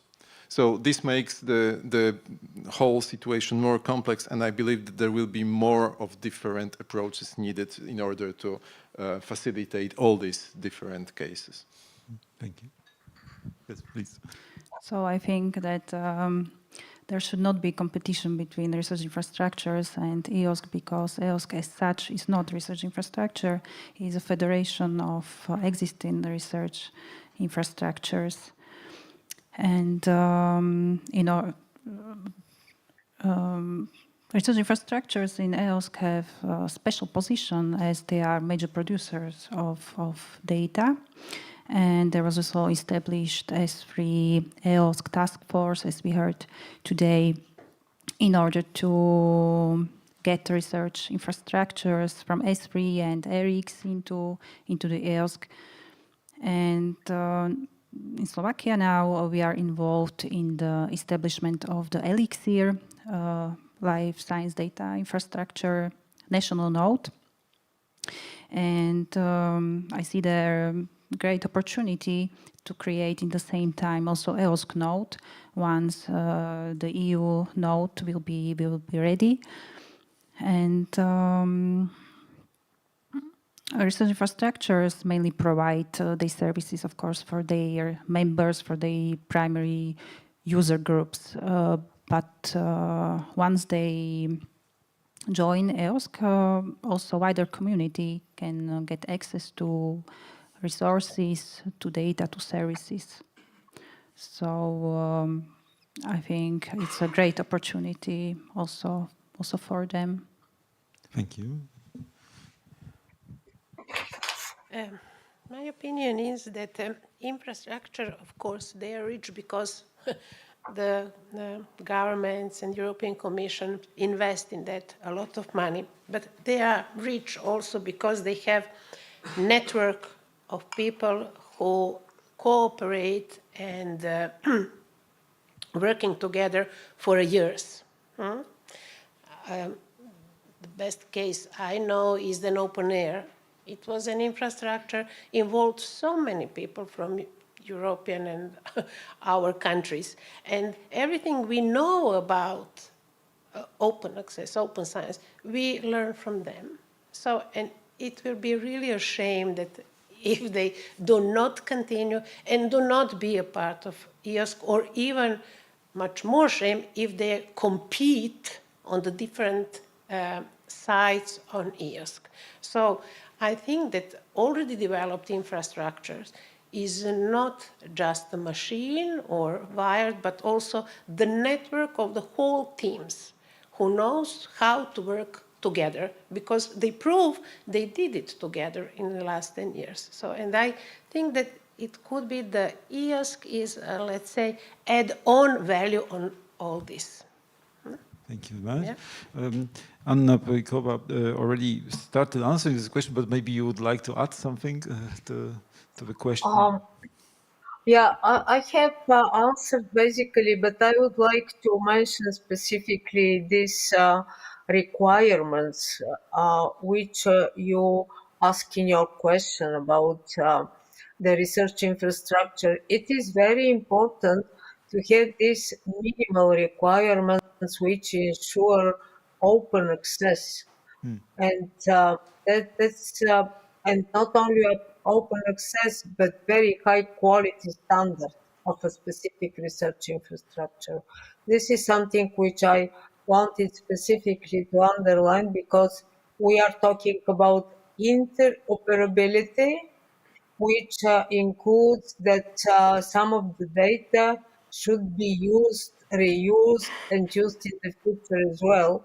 So we really should be capable to ensure the next generation users that the data we provide now via EOSC are good enough to make a scientific conclusion about an event or phenomena. That is what I very frequently repeat, that the quality of data somehow should be controlled permanently. Yeah.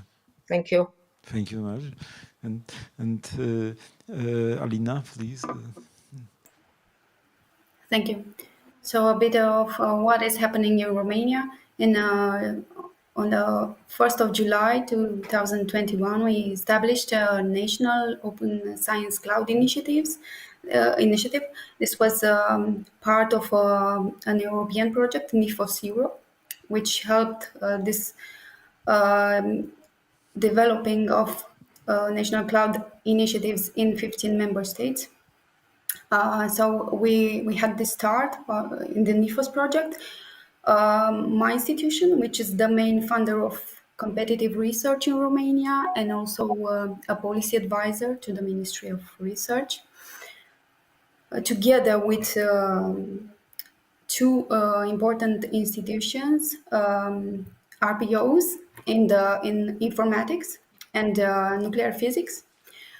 One of them being the institution mandated in the EOSC Association, so the National Institute for Research and Development in Informatics. We came together and created this initiative, Open Science Cloud Initiative, in order to offer the support to the national community to align, to coordinate and integrate in the EOSC movement. So we tried to do that on 3 levels. The initiative has 3 strategic objectives: establishing the federated open science cloud national level in the context of the EOSC development and EOSC partnership, optimizing and coordinating activities for onboarding the national infrastructures and services. And our main role, my institution's role, is facilitating access to international networks, facilitating capacity building, and helps implementing the open science policies. It's important to mention this initiative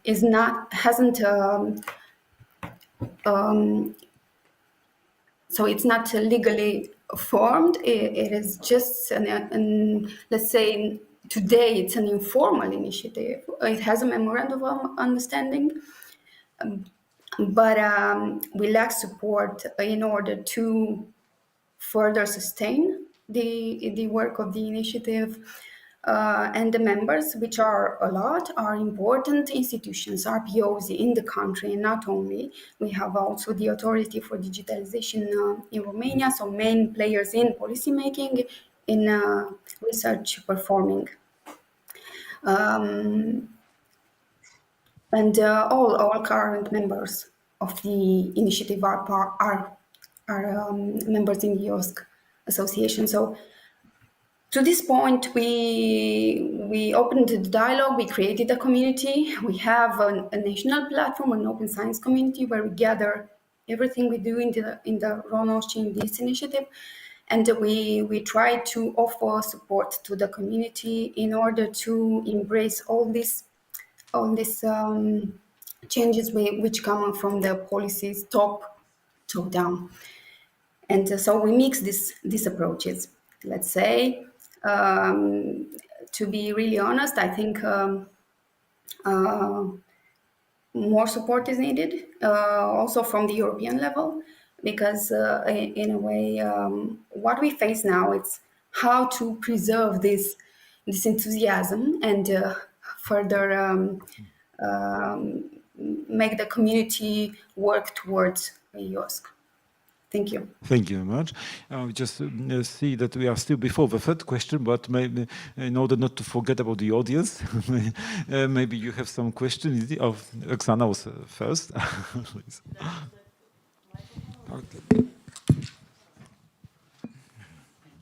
But some medium length, please. Okay. No, it would be short from you, Karol. From him, it's medium. One question, or yeah, because there are many possibilities of how the structure of EOSC will become, but I personally think that apart from national nodes, there would be possibly also a community node, scientific community node. This is Maciek about your idea that there is PL, Clarin, but also Clarin, mostly because the national incentives might be different that the scientific community has. And what is your opinion, or what do you think? Because the mesh for me is inevitable. There will be a mesh. Yeah. As Clarin PL, you will play different role in a national node and different role or different responsibilities in a community node. And possibly there are some other stakeholders. So I wouldn't be that afraid of having different agendas, because in the end, EOSC is somehow of a standard or something that everyone can adapt to themselves. That's how I see it. So if you're a nation that has everything figured out and you don't want EOSC only to participate on a level of standards, that's okay, but different options are also available. Yeah, thank you very much. Who would like to answer the question as the first one?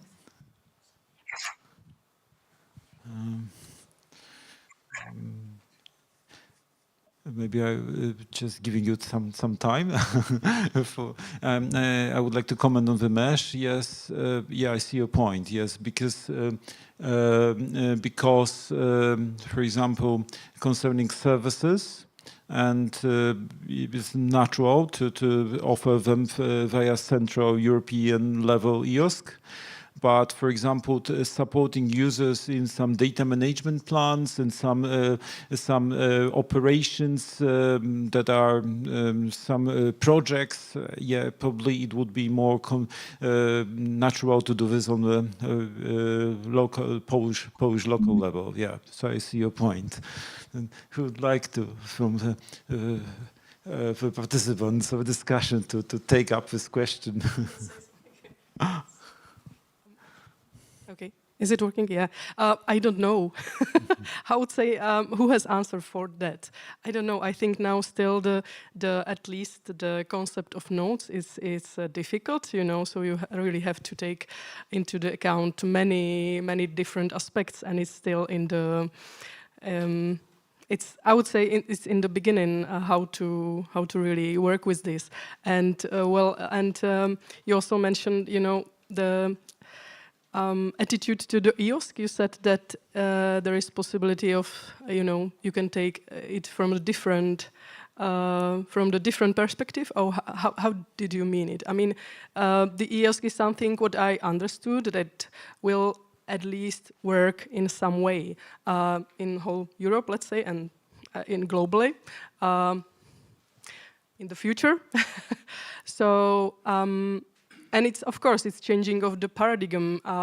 It will take a long time. So I don't think, well, there are always possibility that it could fail, of course, but I don't think it fail. So what did you mean exactly? What other options you would say? I think. Evolving in different areas right now: standards, policies, technical platforms. Yes. Olga, would you repeat the question because we do not hear it? Okay. Would you repeat the question from the audience? Okay. Yes. Thank you. Sorry. Thank you. I gave it away. So I was only talking about that there are different aspects of EOSC, policy, technical platform, standards, and depending on who you are and as whom do you enter EOSC, institution, national level, community level, you can take whatever you find necessary, right? Because right now we still don't know the final shape of EOSC. I think everyone who joins will have a say in that, but at the beginning and in the end as well, everyone will adjust what EOSC is for them, depending on as whom you are entering EOSC. Again, institution, national, community level, whatever. Okay, now I see. It's, yeah, definitely that's true. I just think that at some point, at least some basic principles has to be adopted, and that's what we probably still looking for. So we cannot avoid of this, I think. But yeah, defining what's this level, it's probably still ahead of us. So. Very quick comment from. Just one additional thing. I believe that it will be kind of an evolution. So the solutions which will be more efficient will be better and better received by users. Will gain in importance with time. And if the solutions offered by EOSC will be more useful, more efficient, better, simply better, then others, the other nodes will have an incentive to join. If not, then there will be probably some development of some standards, like it was with journals. They also developed over years some standards for publishing, and they were adopted by almost whole communities. Very quick comment. I mean, if the people who were designing internet, or Mr. Tim Berners-Lee, who was designing web, were aware of how it will look like, then probably it would have never happened. So this sort of concept of nodes allows to progress and to evolve as we progress. And I fully agree that this will be something that we will learn by doing. Thank you. Oh, yes, please. Short remark from the perspective of the person who's, let's say, at some distance from both from research infrastructure and EOSC. I do have a feeling that there is a certain level of mistrust between the EOSC and the research infrastructure or the scientists. Maybe I'm wrong, but when I'm hearing the discussion and the question and the answers, I get the impression that there is kind of the mistrust to what extent EOSC will take over what's mine, and to what extent I will need to share with EOSC what is mine. That's my impression. Well, I'm positive about the future development because the scientists on both ends are intelligent people. But I do have an impression that they tend to overcomplicate the process.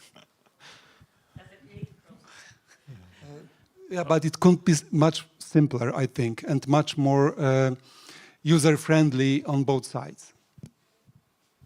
Well, I don't know which side you mean if you talk about EOSC. You talk about ESFRI is clear, the European Forum for Research Infrastructures. The research infrastructures are also clear, they're known. But who are you talking about if you say EOSC? Because you talk about the relationship between the research infrastructures and EOSC. I can talk about the EOSC Association. And there is no problem at all. We have a working group with the research infrastructures that are a member of the association, 21 of them. We meet every month and we discuss the items that are relevant. I think research infrastructures in general, and as it was said, you have big ones and you have small ones, so it's a whole spectrum out there. You have national ones and European ones, are a very important player in the whole scheme, not the only player. EuroHPC also is an important player, not the only player. If you ask researchers, all of them, all 2 million of them, how many are using research infrastructures? Then the highest answer I got is below 20%. If you ask them how many of you are using EuroHPC, then the highest answer I got is 5% so far. So we do not have to over-exaggerate the, let's say, contribution of those parties. But the research infrastructures have a very large history of combining things over Europe. They have a lot of knowledge on what a federated structure could mean. And I've mentioned Elixir as an example. So that is, I think, apart from the fact that they generate a lot of data and are therefore an important source and an important absorber of data, therefore I think research infrastructures play an important and very important role in trying to establish the federated structure. As far as we are concerned, there's no mistrust at all. And yes, of course, there have been research infrastructures that we're afraid of, but not because of the actions of the association, I can assure you. There's more into EOSC than only the association. Thank you. There was a question. Yeah, I would just maybe summarize this discussion regarding research infrastructure, as I'm representing one of them. And I think I'm speaking actually on behalf of all the LIPS facilities I mentioned today. I think we should be regarded as a natural element of the EOSC. Okay, activities. Just simply say we are just natural element of the EOSC, and not having research infrastructure inside, it's like removing a good leg from the patient, you know. So I think this we should summarize like that we are just natural element, and actually by history, it's what have been mentioned today, we have very good practices in having an open science happening actually since many years on many infrastructures. So I would just confirm we are the element of EOSC activity. Thank you very much. Anyone would like to comment? No. Okay. Yes, but not yet. We have still 30 minutes. Yes. Then I have a question, if I may. Yes. Well, you were talking about quality of data, and something needs to be done with respect to the quality of data. Could you also specify who you think should do this? We're talking about EOSC. Is it your thinking that EOSC should look after the quality of the data, or who is responsible for the quality of data? Karel, this is Anna. I just would like to, EOSC should take care of when the data are given to EOSC and there is no any more control from the research infrastructure, then the control should be transferred to EOSC. And this is something which is very expensive as an action. But EOSC will not do that. EOSC will not do that. EOSC will not have data. Well, but you would like to have this cooperation for using the data. And Yeah, then you can only have cooperation with those that have data. And if the data are not there anymore, or not owned by the cooperating partners, then EOSC does not have them either. EOSC is not going to copy data. Yes, I know. I know that you are not going to copy data, but you are controlling the transfer process of usage. You mean that no, we are not. is something No, we are not. important. If I may, Karel, I mean, if in the new architecture EOSC node will have the data, will it mean that EOSC has the data or not? EOSC has no data. EOSC sees to it that data can be shared and that the transparency is there. EOSC has no data. So EOSC requires research infrastructures, because research infrastructures has the expertise to take care of data. Okay, please. Well, I don't know whether I have the full answer to your question, which is a difficult one. But I believe that the quality of the data is the responsibility of those who produce the data and to put it into the repositories. But there could be some guidelines, some common standards that could be developed in order to help. Because I'm absolutely sure that there are research infrastructures that have already a lot of experience with quality assurance, and there are others which are on the beginning of this trip. So they need to be helped, and also if during one search for data come from different sources, but finally you get a whole set of data, you would like to have the same quality, or at least the same basic level of quality for this. I fully agree with you. Yes, help could be offered and should be offered. It's the same, I think, with long-term preservation of data. That's also very discipline dependent, very situation dependent. It's not very easy to determine how long data should be preserved for what and in what form, whether the raw data or processed data should be. And also there, I think the community can help each other. And yeah, EOSC is part of the community, so I think EOSC can help in those aspects. And it could be a forum for the discussion of this. Absolutely. Hello? If I may, from the perspective to answer your question, from the perspective of the, let's say, ATM in the wall, paying for the research. We do not see other possibility like the researchers being responsible for the quality of the data. Otherwise, it would mean that the system will be extremely expensive, because we would pay for the research, and then we will pay for the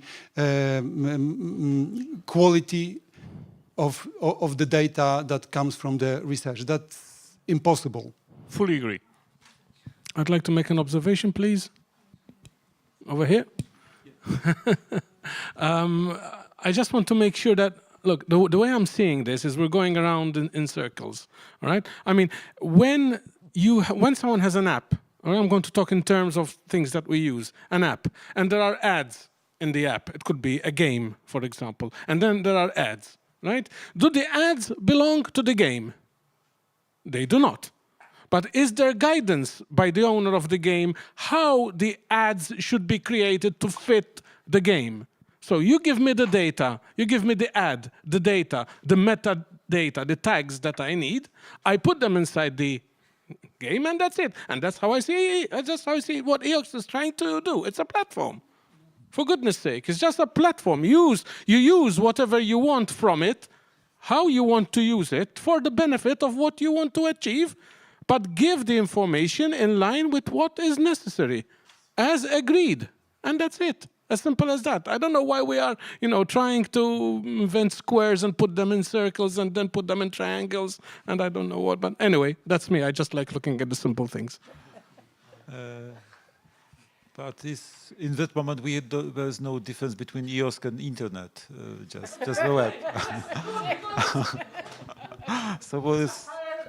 But this is kind of pessimistic point of view, that everything what we need is just internet and Google. Okay, Oksana, please. Very straightforward. I don't expect the answer, but a pragmatic one. Real life use case. From the policy standing point of view, do you, dear experts, imagine a world where this situation takes place? We have a grant in a country, let's say Poland, and the scientists who are applying for the grant money, they know about EOSC and they know about the resources in the EOSC, for example, in EOSC procurement, so storage and computing. And it would make only sense, because they know they need computing, and they were thinking about buying a machine for the sake of their computational needs in the project, but now they know about EOSC, and they would like to refer in their grant that they are going to use EOSC resources. Do you think this happening one time? Because it comes back to us as a use case that people are thinking this is natural for people to expect. There is for the researchers at least. There is EOSC with the resources. They claim that there is out for everyone as long as they have a good reason to it, and it should be applicable to any researcher in Europe. So the very common use case people are asking if it's feasible is that they want to apply for a grant using EOSC resources and connecting EOSC resources in their grants. But I can only imagine how much of a policy and governance and coordination work it would take. I've asked and I inquired, believe me, but from your perspective, is it feasible at any point of time?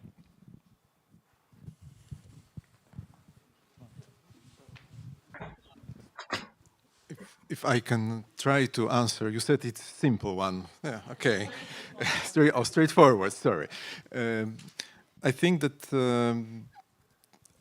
as far as I understood, EOSC is not providing resources to scientists. It provides the services, rather, I mean, the getting access to the data, etc.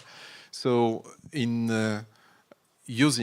generating the data, I assume that the scientist would like to store this data somewhere and make it available through EOSC to everyone. But then it means that these resources have to be granted by the institution or by the grant source to be used in the institution in which the research takes place.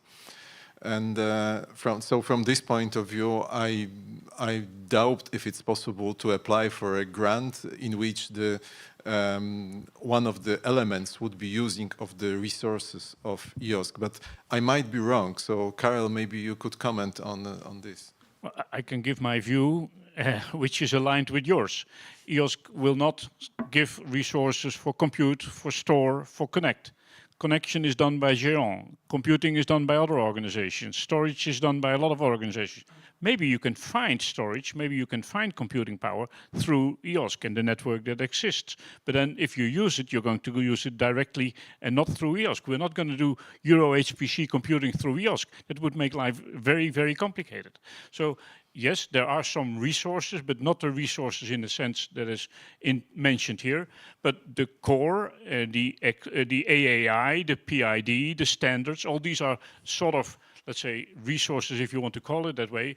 Services is probably a better word to the scientists. But yeah, so I was in Belgium. And then some of the people in Belgium approached me and said, when can we use the storage of EOSC? I said, what? The storage of EOSC? Well, our ministry said we are not going to get storage from them because we have to wait until EOSC is there and then we use the storage of EOSC. That is what's happening nowadays, unfortunately. And the EOSC will not have storage. EOSC will maybe offer you a way to storage and finding storage and using that. It's not about owning the storage, it's about governing. If EOSC is about, or it will take turn to take governance to a level where, from a policy-making perspective, EOSC does not have services, but EOSC can say that funding agencies or EOSC has a certain level of trust and quality that everything that is accepted as a computing or storage service would be accepted as a huge point in a grant application, for example, and allow the money transfer from one to another. It's rather a governance for me issue than a business model that maybe one day EOSC will support if we are really united and federated.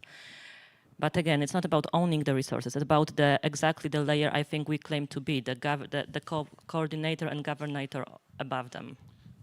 This is closer to the reality I see in front of me for the future, but the responsibility stays with the one that has the computing power, with the one that has the storage, with the one that offers the connection, and not with the intermediate through which you can find it. Yeah. And in this way, we will omit a very difficult question that I kept on for the end. Is a question about sustainability. So, shortly speaking, who is going to pay for this? For this whole complicated structure in which we have EOSC and research infrastructures and other service providers all together. But we have only 1 minute, so. So maybe it's good that we have only 1 minute. Are we going still the same direction? Oh, if you would like to answer, yes, please. Okay, thank you. No, I just wanted to say maybe it's also connected with the let's say question what Roxana were mentioning. I think it's about really implementing the in the broader sense, open science principles, and it's everything really connected. So, and incorporating it into the institutional policies, and we now have our funding bodies are really, grant agencies are really wanted to fill out the research, the data management plan, and all these things, going step by step. That's about it. So, and mentioning this question, sustainability, it's about quality services for researchers, and it's going for all topics. I would say it's data stewardship, people who are taking care about the data. It's about training and learning, because of course, again, if it's changing of really the ecosystem of observing the data or viewing the data, how we work with them, we need to support the researchers and offer them proper services. And then if it's implemented, I think the ecosystem can change easily, and combination of funding is definitely on the national and the institutional level. I don't think that there is just one way how this can work. So yeah, the changing of ecosystem or really nice and good services for researcher, because the researchers has to understand all the things, because I think many misunderstandings are because of that we are still in the beginning, and people very often don't understand what exactly that means. So that's about it. Okay. Yeah, please. Just one remark, one sentence. Next session is the future of EOSC, so maybe colleagues will provide us with better answers. But of course, sustainability must be tackled in the planning phase. And now I think that we are still in the planning phase of the EOSC nodes deployment. So now is the time to think about this sustainability.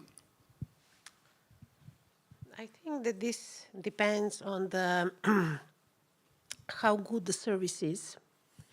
If the service is good, it will for sure be paid from somebody, even for the pure poor institutions, governments, etc.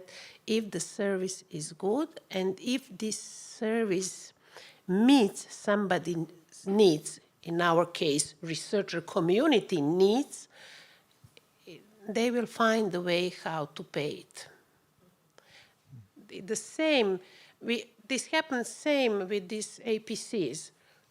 Nobody knows what the APCs is 20 years ago, but now billions go on these APCs, and the community find a way how to pay it. So this depends on how service will be good, and if this service is needed by the researcher community. What can we still say about open science if we require fees from researchers? Yeah, they paid. And this is not a good thing for science and for the infrastructure, because I think the researcher community paid the most. And the worst is that the younger researcher pays. I'm afraid that... I would just very briefly, it might be simplistic, but the providing of research data and information, it works, and it worked for many years in form of libraries. University libraries were open to not only to scientists, but also to the broader community. So I think we could follow the same path. There are structures inside the institutions that are supposed to keep the data, to provide the data, and to make it sustainable. And I don't know any university that would say, we'll stop paying for the library and we'll just send it to trash because it's not necessary anymore. So making good use of this money and shifting from paper to electronic version could be a partial solution to this problem. Thank you very much. I'm very sorry that I have to stop this discussion. Personally, I would like to sit here longer, but I know that we just skipped the coffee break, yes? So we immediately start the next panel discussion. Oh, that's now a joke, okay. Thank you a lot. Thank you very much for all the panelists. Thank you very much for organizing this whole discussion. And also for remote panels, thank you a lot. For next time in Krakow. Hello. Bye-bye. Myślę, że może zrobimy jednak krótką przerwę, to znaczy na jedną filiżankę kawy, ponieważ... I'm sorry, I spoke Polish, I forgot. So I think that maybe we should have a break, okay, maybe like 10 minutes break, okay, until 16:30. We are going to have a quite extensive discussion about the future of EOSC, so I want you to come with open minds and refreshed with a little bit caffeine in the veins. So let's meet back in 10 minutes.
can we start? We are headed towards the last session, but it seems like the longest one of today's event. So now, today we have discussed the policies, we have discussed the landscape, so basically we have discussed what has been achieved and where we are now.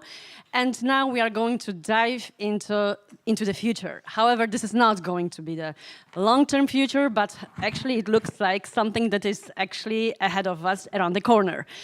So, because of the complexity of the issues that we are going to discuss now, we divided this session into 2 parts. So the first part, in the first part, we'll ask our guests to present, speakers to present how the future, what are the possible models of EOSC development with a focus on the governance, because now in the steering board there is a quite intensive discussion about, going to be initiated what EOSC is going to be in post-2027 period. And in the second part of our today's session, we are going to move, to the panel discussion, where we'll elaborate further on these topics. So first, I would like to ask Bertil to take the floor and to present the issues related to the possible EOSC development in the future, in the near future. Thank you very much. Thank you for giving the floor once again. And I'm happy to give some perspective here on the future of EOSC here from the European Commission. Then first, just to give the big overview, how has EOSC been developed and where are we right now in the implementation of EOSC? And if you go back to the very beginning, then the first council discussion on EOSC were in 2016. Then a declaration in Brussels was adopted on EOSC in 2017. And then it was finally started by the Vienna Declaration in 2018. And that's also why just 3 weeks ago, there was the event in Vienna called the EOSC Lustrum, where we celebrated the 5-year anniversary of EOSC. So 5 years have already taken place. Many initiatives have been started. We have come a long way, but not all the way, of course. But just to see here, you have the first phase of EOSC, which was from 2018 until 2020. In that period, it was mainly a project-based initiative, through Horizon 2020. Then later on, from 2021, then the initiative has been financed through the new framework program for research and innovation called Horizon Europe. That's the current research and innovation program in the EU. And in that period, we have just moved from phase 1 to phase 2, from a project-based approach into a more community-driven approach. Because in the first phase, it was more the Commission doing some calls for infrastructure procurement, and then getting input from experts from the research communities and from member states.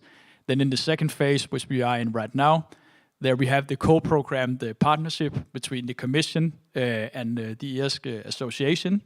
And then we have the EOSC steering board giving formalized input to the process. And as you can see, the phase 2, where we are right now, is going from 2021 until 2027. That's because that's within the current framework program for research and innovation, which is Horizon Europe, as I talked about before. Then from 2028, we will have the new framework program called FP10. And soon, the initial discussions on that program will start in the EU system. And as you can see here, we have also noted 2030. And that's because the current co-program partnership between the Commission and the EOSC Association is running until 2030. But then no new calls can be initiated after 2027. Then it will be about concluding existing initiatives. So that's why we have 2 different years noted here for phase 2. Then we have EOSC phase 3, which is the theme for this session. And I'm sure that both Karel and Volker will come up with many interesting perspectives following my presentation.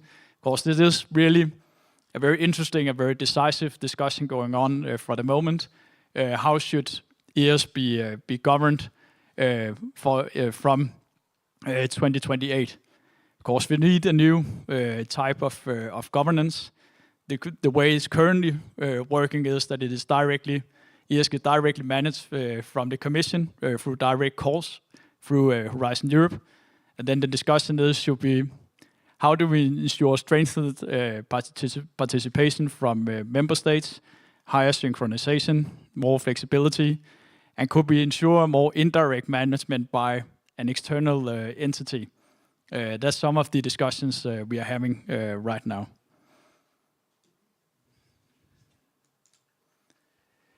And then I would just like to follow up on the points I made in my first presentation about the EU node, where are we standing now and what can we expect here in the coming years. As I explained before, then the procurement process was started in 2022, and right now we are in the end phase. The contract has not been signed yet. We hope it will be signed before the end of 2023. That's the plan. And then the implementation of the EU node will take place in 2024 until 2026. So it's a quite decisive time we are at right now, where a whole new initiative will be rolled out. We will move from the current EOSC portal, which I'm sure you're all familiar with, have searched on it on the internet, which is more like a catalog where you can find data set and articles from other universities and research organizations. But here, when we move from the EOSC portal into the EOSC platform, then we will go from having a prototype system into have a fully operational system where you as a researcher can store, share, access, and manage data. And then it was very interesting to follow the discussion in the last session just about what is EOSC actually, what is it and what it is not, and how do we ensure sufficient trust in the system and incentives to join the system. And here it is important to be aware that the EOSC platform, you can also call EU node, will be a factor enabling a federation of existing national nodes. So you should see it as an enabler, making a federation of the existing research infrastructures possible. So it's not like a centralized controlling system. It is an enabler, and it's voluntary to participate. And it should be seen as a supplement and a way to add value to the many good existing research infrastructures that we have for the moment. And here you can see an overview of the elements that will be in the EOSC Federation and which will be rolled out by the contractor implementing the EOSC EU node. And it's also very important to be aware that, of course, the contractor will not be doing this with closed eyes and no dialogue with other stakeholders. There's an obligation in the contract to be in close contact with both the EOSC Association, the EOSC Steering Board, and all relevant stakeholders. So it's also important message to say to you that during the implementation from 2024 until 2026, you also have the opportunity to make your voice heard.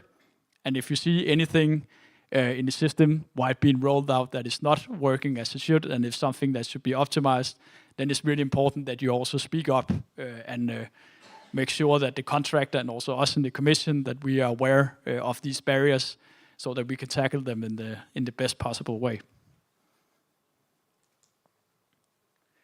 Then a bit about the EOSC post 2027 reflection process. How has it actually taken place? It has just been started by the beginning of this year's, where we in the Commission organized a series of webinars just to get input from the EOSC tripartite governance of what would be the best scenarios for governance of EOSC post 2027. And we also organized a major event, tripartite event, on the 24th May this year to get a bit deeper into the discussion. And where are we standing now? As you can see here, during October, then a detailed analytical paper has been worked out in a collaboration between the Commission, the EOSC Association, and the EOSC Steering Board.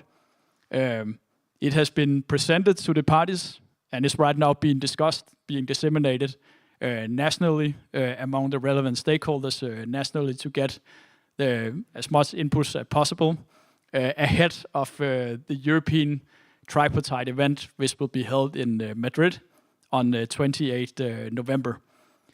So we are, of course, looking very much forward to have a proper discussion at the European Tripartite event on 28th November.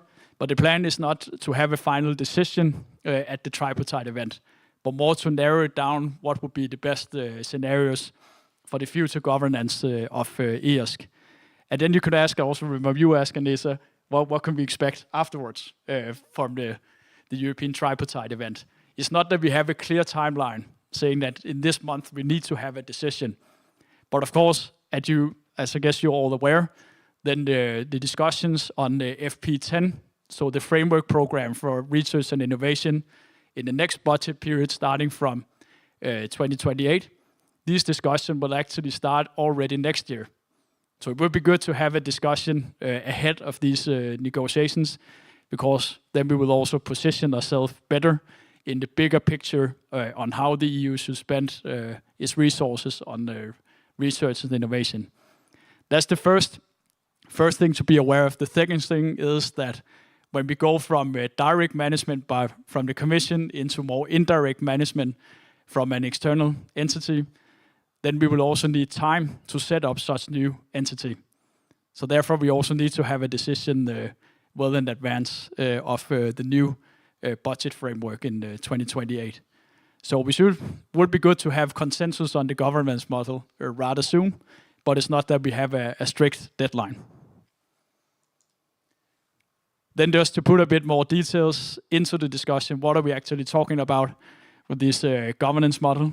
Then first of all, we need to be aware of the main tasks for EOSC that has been decided by the EOSC Tripartite governance. Here, as you can see, first you have task 1 and 2, which is about the operation of the EOSC EU node. So first task 1 about deploying, operating EOSC EU node, and then maintaining and updating the node. Then you have the other task about web of fair data, test new elements of the EOSC core and enabling open science policies. These are more about research and innovation kind of activities.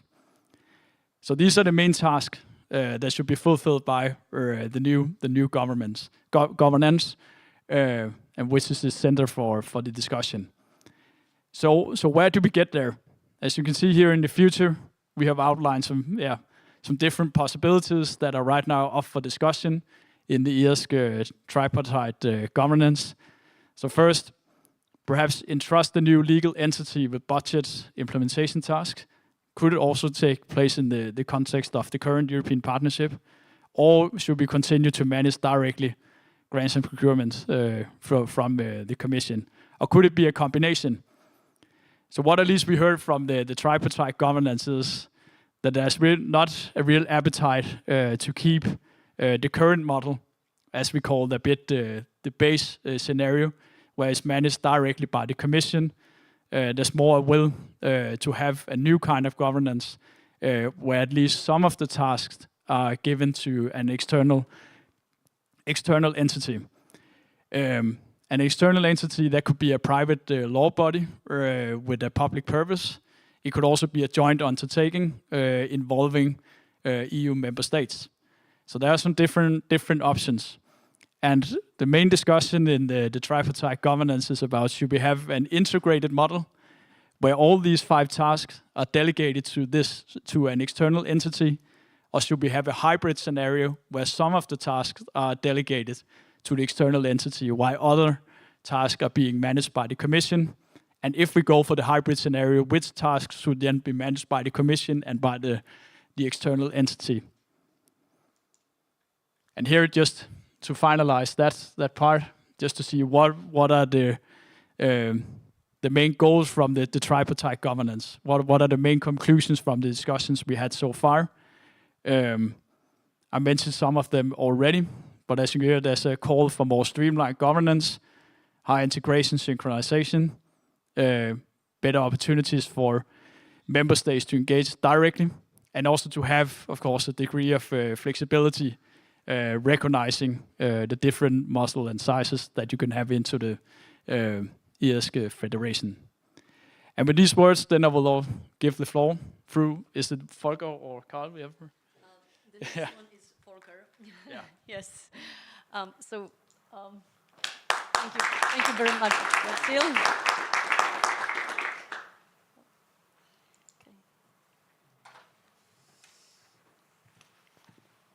So next speaker is Volker Beckmann from the EOSC steering board. Volker, the floor is yours. We don't hear him. We don't hear him. We cannot hear Volker. Volker, we cannot hear you.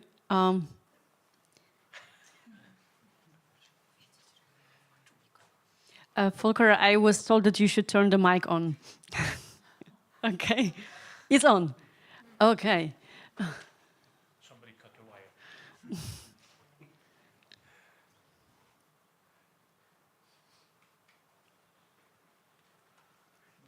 Slides are there.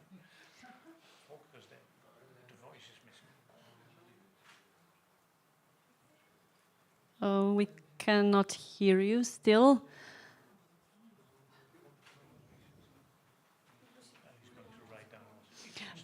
Volker, we have a request. Could you disconnect and reconnect, please? Maybe this will help, okay? So see you soon back.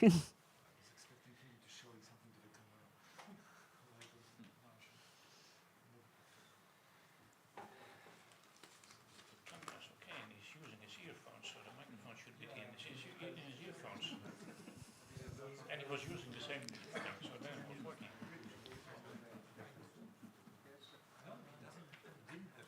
I think he had earphones in this morning, yes. I think he has. I'm not sure. Let's see. Now we can hear you. Oh. Very good. Yes, Otherwise, I great. just everything on paper and hold it to the camera. Next slide, please.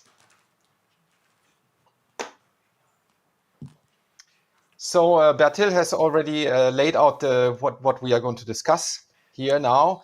So of course we could continue with the today model, which we call the direct management by the European Commission, because all the tasks are in principle owned by the Commission. So the Commission launches calls in the framework program, and then these calls are answered, and then it's all running on projects more or less. And we have seen that this, of course, it doesn't give us the continuity we want to have from EOSC, and it doesn't give the long-term commitment. It doesn't give the users a guarantee that the services are still there in 2 years, and so on. So for this, next slide, please. Yes, so there are, in principle, two main options, and Bertil has already mentioned this. So either, if we don't want to continue with the current model, either all the tasks are given to an external entity. And we discussed in the document, we have developed 3 different cases here, either in Article 185, in Article 187, which is known as a joint undertaking, or a private law body with public service mission. So I explained that models a bit in detail afterwards. Or we split this. So we say, okay, let's give some tasks to an external entity, while others remain under direct management of the European Commission. So these are the main 2 decisions to be taken. And then afterwards, we have to see how in the different models we have the best match for what we want to do. Next slide, please. Perhaps I can also click here. Yeah. Oh, yeah. Okay. Now we both clicked. Okay. So there are, as I said, there are 3 options for giving all tasks to an external entity. So the first one is what we call an Article 185. So this is a European law. So there, at least 40% of the member states have to participate, and these member states have to provide more or even to 50% of the budget. And the member states and associated countries are very much in the driving seat in this model, where the European Commission is an observer, and it wouldn't be so clear what kind of model we could have for the communities. So the association could potentially be a scientific advisor, but it's very much focused on the member states to drive this type of model forward. And it requires quite a lot of work on a very high level because it's a basic act with co-decision by the European Parliament and the Council. So it's very kind of a heavy tool to put this in place. And it's rather aimed at creating economies of scale and synergies between national and European research and innovation programs. And last point, perhaps also interesting, is that here it's not foreseen to have private sector partners. So it's a public-public partnership. And in that sense, it has to be seen if this would be a valid model. So the second one you might be more familiar with from the examples of Euro-HPC. It's a joint undertaking. So here, member states and associate countries again provide even equal or more than 50% of the budget. There's a dedicated implementation structure, an EU body, and there's the VAT exemption, which is a very interesting aspect. So it requires a basic act with co-decision by the European Parliament and the Council. And also here you can enable a stable and long-term financing to the European EOSC node, while also providing strong financial incentives for establishing national node. So you know this probably from Euro-HPC. It has a very strong aspect in investing in your own country as well as federating then parts at the EU level. But the very strong part is really this co-financing of activities in the countries. Yes, so we would look at the quite significant budget if we would want to go in this direction. So then the third example would be a private law body with public service mission. So at least 40% of the member states would have to participate, again, with at least 50% of the budget. This does not apply a partnership approach. There is no steering role for the member states, nor for the European Commission in the governance. So one would have to be very clear before launching this, what the tasks are, how this would respond to what the countries and the European Commission want.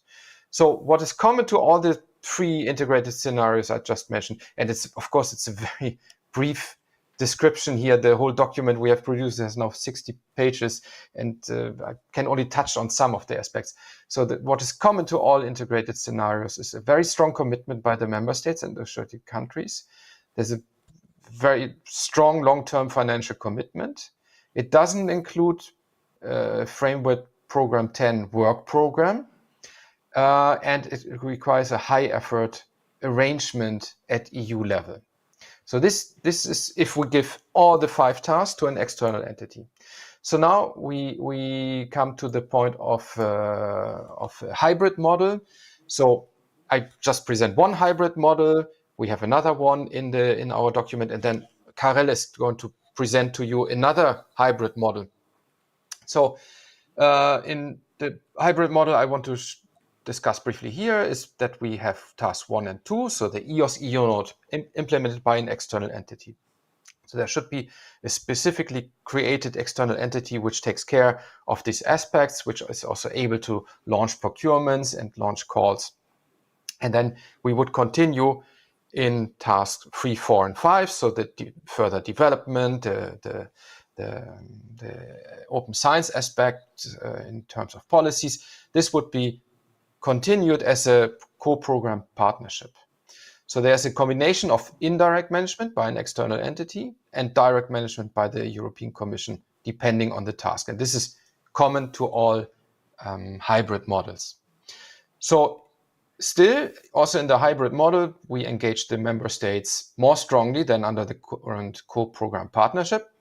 And the hybrid model is flexible for various levels of financial contributions of the member states and associated countries. So here I just give very briefly some key aspects, and we can in the discussion go perhaps a bit deeper. So the EU node, so the funding could be shared between the European Commission and the member states. So this agreement would be before the start, of course, of FP10, and would be for the full duration of FP10. There's also the possibility that the Commission fully finances the EU node in this model. There's also the possibility to have then some aspects to kickstart the collaboration of the EU node with the national nodes, funded and supported by co-fund actions, for example. What is important is that the external entity has to be able to provide grants to beneficiaries and launch procurement. So this is a bit of a legal and administrative constraint then to the type of entity which is taking over this task. So then we have the task 3 and 3 to 5, enabling EOSC development and policies. So there we could have a framework program, work program under FP10. We could continue with a co-program partnership with a tripartite governance. And what is perhaps interesting to look at, the external entity which is taking care of the EOSC EU node doesn't have to be the same one as involved in the tripartite governance. For example, we could have something very tailored for the EOSC EU node, and we could continue with the EOSC Association to represent the interests of all the research communities in the governance. As I said, there is a possibility for co-fund actions and also for in-kind contributions because we continue this co-programmed partnership. So just when we discuss how we want to go forward, I like to always to highlight some questions we have to answer there. So when we talk about the different model, we have to ask ourselves, which model solves the known issues of our current co-program partnership? So we have quite some advantages with the model we have right now, but some things, as I said, for example, the continuation of the core of EOS, of the EOSC EU node is difficult to achieve under the co-program partnership. So we have to find models which fix that. We also have to ask, is the model able to allow to make use of the achievements we have? So for example, we have the EOSC Association with a large engagement of communities, which is a known partner. So we want to we want to use that and develop that, and we don't want to discontinue that. We also have a strong member state and associate country commitment. We want to build on that. So the future model also should allow for sufficient flexibility because it's a moving target. It's still evolving. We don't have a, like for Euro HPC, we don't have like a very fixed list of things we want to do inside this program. And we have to ask the question, does the new model lead to engagement on both EU level and at the national infrastructure level? So we have to make sure that this responds at all three levels and gives a way forward. And finally, and this is not the smallest point there, does the new model find support by the majority of EU member states and of the European Commission? So just to summarize, so in principle, you have two ways forward: an integrated scenario, all the tasks done by an external entity. So it's a strong commitment by the member states and associated countries. There's a possibility to co-fund national and EU nodes in a model like the joint undertaking. There's little influence in the steering of this by the research communities outside the entity which is going to be given the task of to run all that. And it requires a very high effort of arrangements at EU level, and there wouldn't be a framework program 10 work program. So in the hybrid scenarios, it's a bit more flexible for various levels of financial contributions of the member states and associated countries. There could be a tripartite governance. There's a possibility for in-kind contributions and co-fund actions. There could be a work program under FP10 infra. And but it requires a bit more of a complex governance because you have this external entity for part of the task, and then you have the tripartite and the direct management by the European Commission. And this is what I want to do as describing these models in general. And now Karel is talking a bit more in detail about a hybrid model which is proposed by the EOSC Association. Thank you, Volker, and thank you for your presentation. And now I would like to invite Karel on the stage to present the scenario F, the new scenario that emerged last week. Thank you, Annetta.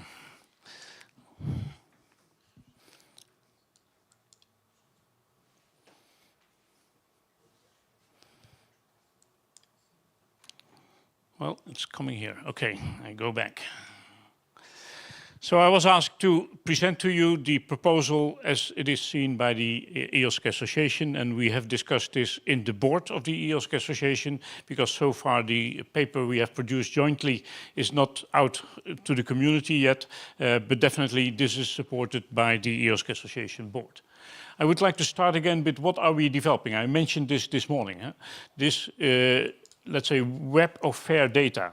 And maybe important to mention, in my view, the web of fair data will be there anyway. Whether we stop this activity in Europe or not doesn't make any of a difference, because fair is accepted throughout the world and researchers are going to make their data more and more fair. If data are fair, they are findable as the first requirement. They will be accessible for those that have access, etc.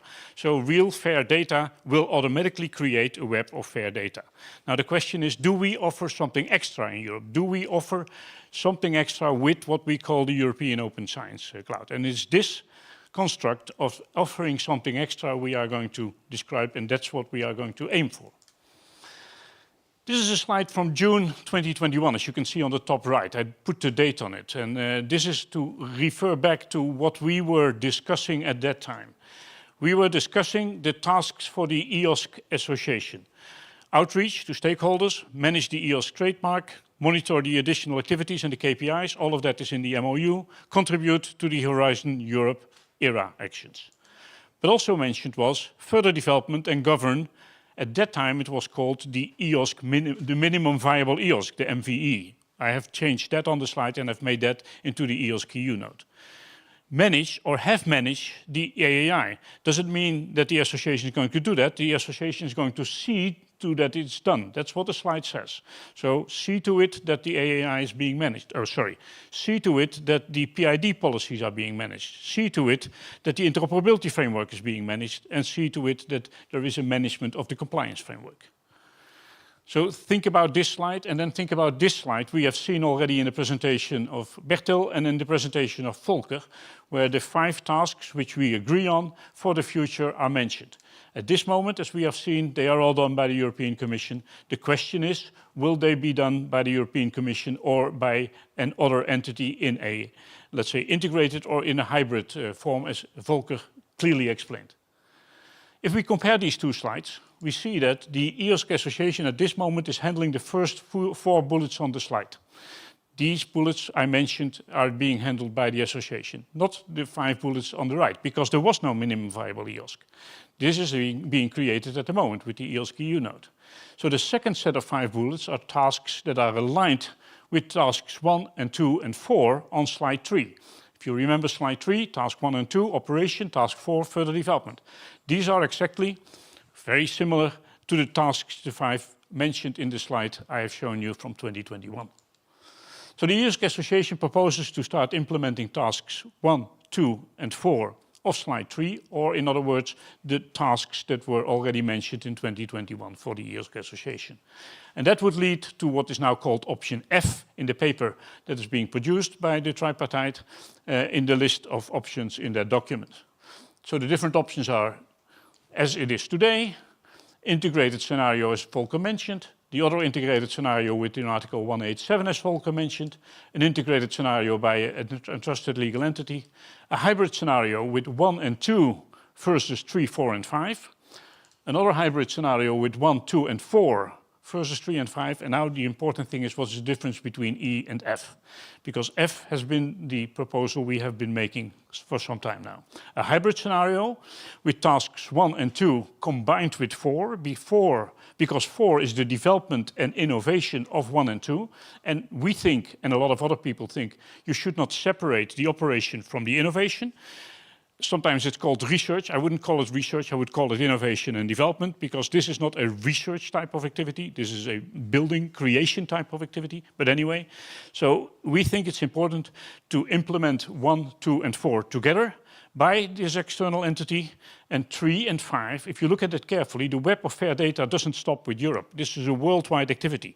Open science doesn't stop in Europe. We are not creating open science for Europe.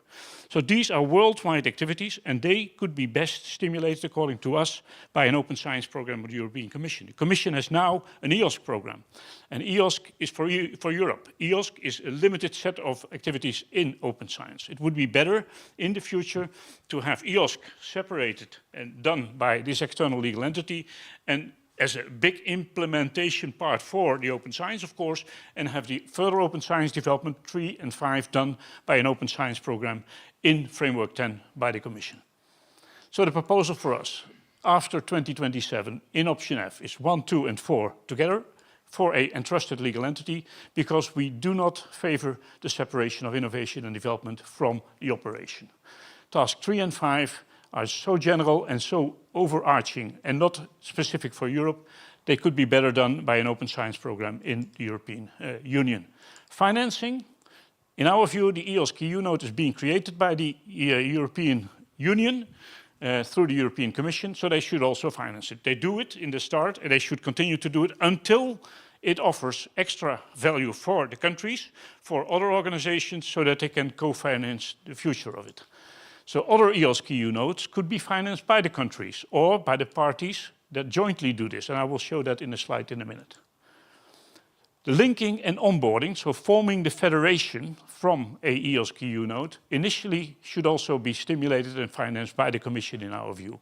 Later on, when this is really leading to something valuable for countries and for other organizations, they can be involved in financing it directly. For the time being, we think they should be involved in financing it in kind. So the governance initially, and this is what I called EOSC A 2.0, is with the tripartite system as we have now. The tripartite collaboration could be the initial governance if we go into this system gradually. But later on, in our view, the governance, and this could be EOSC 3.0, EOSC A 3.0, sorry, so the association in a modified form could be, that depends on whether this can be the legal entity entrusted, where the EOSC notes, being part of this federated system, become the members of the association. They jointly decide what is going to happen. They form the General Assembly and they are in charge. And through that, the countries are in charge, because most of the notes will be in the countries or jointly financed by the countries through research infrastructures. So the countries will not have a direct involvement. It will not be the ministries that run the show. It will be the notes that run the show, and the countries will thus have an indirect involvement, but a very important one, we think. Considerations for this EOSC 3.0. Operations. The operations should be responsibility of this legal entity. If it is EOSC Association, then EOSC Association, but the legal entity is step 1, whether it's the EOSC Association is step 2. We should be responsible, or they should be responsible, but outsource it. The development through grants. Grants will be offered then through this organization. Implementation of the federated structure, together with the notes, of course, jointly with the community in Europe. Setting the rules for participation, again, together with the notes. The rules for participation we jointly decide on, and we cannot do top-down in our view. Suggesting standards, again, we have to do it with the community, but we also have to do it with the rest of the world. Don't forget that we want these scientists to continue working with the rest of the world, so the standards cannot be determined only by the scientists in Europe. So this is an activity we have to do with the rest of the world. Fair evaluator, yes, we could do that through outsourcing in our view. Improving the interoperability together with the community again. Again, this is not something you can determine top-down. Interoperability board, yes, the legal entity running this could share this and support it, but would not be the board. The board would be composed of the community again. And seeking alignment with other regions in the world, this could be with the help of this EOSC interoperability board I mentioned in the point before that. So this entrusted legal entity to operate, this could run grants, which is possible in the European system, if this legal entity is being really entrusted and equipped for that. How could we finance this? How could this be financed? Well, at this moment, the countries have their systems, and these countries have systems which you already could, in some cases, call notes. So The countries will have activities going on that could form future nodes. We have heard many times that there are nuclei already there, which could be federated into a system. And these nodes, national nodes, thematic nodes, or whatever name you give it, in the countries, mostly financed by the countries, could jointly finance the membership in this EOSC Association in a modified form, EOSC Association 3.0 I call it here, where the nodes are the members of the association. Together with the EU funding to this system, we could then build on the system, as I will explain in a minute. But then there is, of course, the international and research infrastructure nodes. They are financed also with money from the Commission, of course, but also with money from the countries, as we have seen in the different, and they are international ones and they are national ones. Again, these nodes could be members of the association and in that way form parts of the system and could be nodes in the federated system. So how about the EOSC EU node? Well, the EOSC funding for task 1 and task 2 could come through European money to finance the EOSC EU node.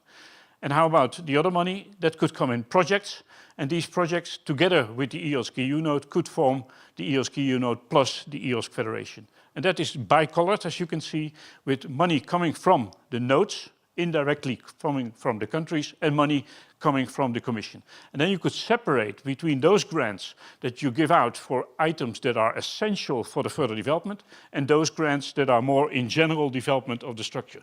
The last ones could be paid with European money, the other ones could be paid by membership money. And in that way, the legal ownership is then with the organization that has the legal trust of the system. These nodes, of course, participate in projects, these projects to build it, and there will be nodes, of course, outside of this system that also participate in these projects. And this, in our view, could be a system to finance the future of the association where the countries do not directly, immediately have to start paying money, but can indirectly, by creating their own nodes, contribute in kind, and over time, this may change into a system where there's joint financial contribution. What are the questions left? And I can mention a lot of questions, but like Volker, I would like to end with a few questions, assuming that we choose for a hybrid model. Because personally, I think there is a clear preference for this hybrid model, for a hybrid model. And so if we would choose one of the 3 last options on the list of 6 options, then the questions are left, is it possible to combine 1 and 2, or is it possible or better to combine 1, 2 and 4? So combining task 1 and 2 is the operation of the EOSC EU node and the Federation with the innovation and development of the Federation. We think they should be combined, but in one of the models you can see that it's 1 and 2 versus 3, 4 and 5. Having the non-operational tasks, so 3 until 5, done through a renewed partnership or through an open science program. We think the renewed partnership in the same way as it is now, with projects in the same way it is now, is not going to build what we want to create. We think the European Commission, European Union, should decide to have an open science program that is broader in scope and that is linking more to the rest of the world to develop this web of fair data and to develop this open science program in Framework 10. Could we then not have a SCRIA? This is suggested by some people. Of course we can have a SCRIA. We can jointly, with all the nodes, make our own strategic research and innovation agenda, where the countries supply to, like they're doing now, and where the nodes supply to, and where others supply to. We don't need the European Commission, with all respect, to create a SCRIA. Everybody can make its own strategic research agenda. So the final question is, what organization can/will be the legal entity entrusted with tasks 1, 2, and in our view also 4? These are 2 separate questions. Question 1 is, will we have a legal entity for 1, 2, and 4? And question 2 is, will the EOSC Association in a modified form be this legal entity? And we should separate these 2. We are in favor of this model, even if the EOSC Association would not be the entrusted legal entity. This is not a model where we say the EOSC Association has to be the entrusted legal entity. We think this is the best model, and we should choose the best organization to be running this model. Thank you for your attention. Thank you very much, Karel. So now we have some time for the questions, discussion from the audience. So I would like to ask maybe Karel and Bertil to take the floor, the stage again. And are there any questions about the post-2027 governance proposed scenarios? We have a lot of microphones.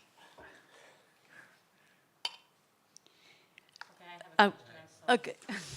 Because, okay. So who's first? Roxana or Krzysztof? It's about the sixth option of the federation of the hybrid model. I'm not certain because, again, I think we will not see how it works until it started to be implemented in real life. But to me, maybe I misunderstood something. It seems that for countries, for the member countries that do not have a specific funding for EOSC as an initiative, it might seem like a competitiveness from the research infrastructure perspective, because in some models there is a fixed amount of money for the research infrastructures in the country, and now there will become a new one, which is EOSC, and the research infrastructures might fear that some of their money will be taken for EOSC. And have you considered that? I'm not sure whether I fully understand your question, but I have the impression that you're asking about countries that cannot afford as easily as other countries to form their own node and to become a member of this system. Well, I didn't talk about national funds. There's a lot of countries that now have things in operation that could become an EOSC node. So we could start with those. Maybe it's important to mention that in our view, if you become an EOSC node and become federated in the EOSC Federation, the requirements you meet at the beginning are the same 3 years later if you would then be at the beginning. This is not to disadvantage countries that come later. Suppose countries are not that far, or research infrastructures are not that far, or do not have the financing ready. They should come in under the same conditions as the earlier ones came in. Over time, these conditions may be stricter, because, for example, the fair development may be stricter, and those that have been on board in the federation may meet stricter requirements, but those that come on board should not be hindered by the fact that they come later. So I don't see exactly what you mean. Whether there's financing or not, there is activities out there that can become EOSC nodes. And we don't ask for specific money from the governments. So thank you for presenting kind of top-down approach and the vision in the future. We are responsible, as I presented this morning, for many digital infrastructures in Poland, and pushing also many added value services for federated authentication authorization, for persistent identifiers policies. And we are trying to integrate domain-specific infrastructure. So my question is, do you want us to wait for some specific guidelines and maybe activities at the EU level, or you would suggest to continue also bottom-up approaches and see how different countries will evolve in the future with the federation approaches? Is the question to me? To all of you. Well, as far as I'm concerned, this is the most bottom-up approach I can think of. It's the EOSC nodes that determine what will happen and how it will happen. So this is the community out there. So I don't know whom else you want to involve in a bottom-up approach. The question was, should I wait and synchronize in time? Well, are you synchronizing now with some other organizations? Well, we do synchronize with, Exactly. with Jean, for instance. Yes, and so in the future we will also synchronize across the countries. We will synchronize across the continents. This will go slowly, of course. This will not happen overnight, and it definitely will not happen top-down. I don't believe in that. It will happen because people take over. Suppose you develop certain standards with respect to PIDs or with respect to AAI or whatever. If people see this as a useful one, they will take it over. And like in other systems, the best one will win in the end. And that is, for me, the most bottom-up approach you can think of, instead of saying this is the PID approach you should all apply. No. And therefore, PID is not being controlled, but is being stimulated. Thank you.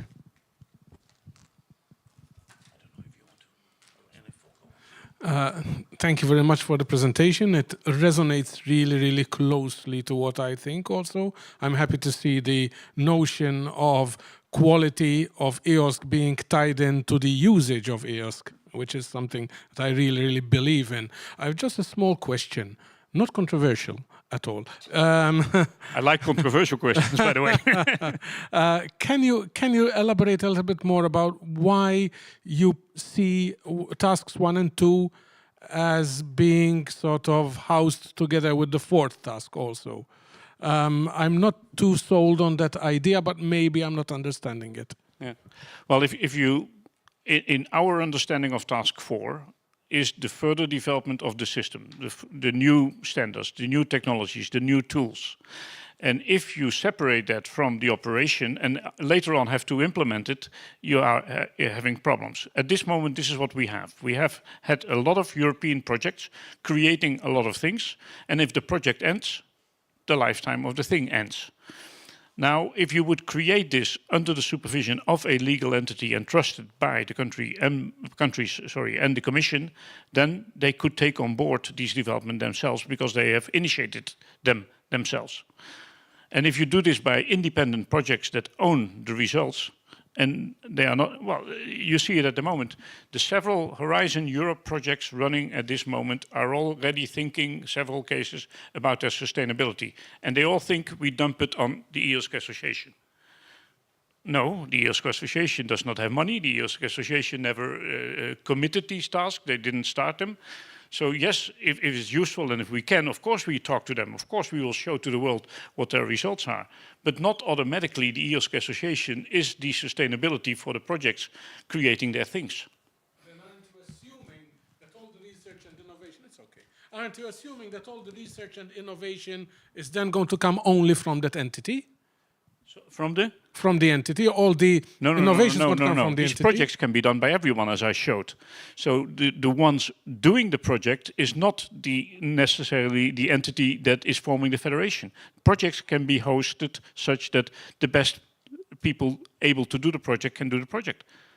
It's simple as now. You can react to a call. Projects will be sent out to a call, and the call can be answered by everybody. So task 4 is only development? The difference is whether the call is being done by the European Commission under the requirements of the European Commission, which limits the availability of the IP, for example, to the consortium, or whether the call is done by this legal entity and where the money comes from, and then the IP, it can be handled in a different way. That's the difference. The rest, there is no difference. Everybody can react to the call. Everybody can contribute to the development. Okay, thanks. So maybe I have a question as well, because for hybrid scenarios, it's outlined that an external entity will be entrusted with some of the tasks. And my question is, has it been already discussed how the selection process of this external entity could be potentially ongoing? I mean, how it should go? Yeah, Volker, I see that is raising his hand, please.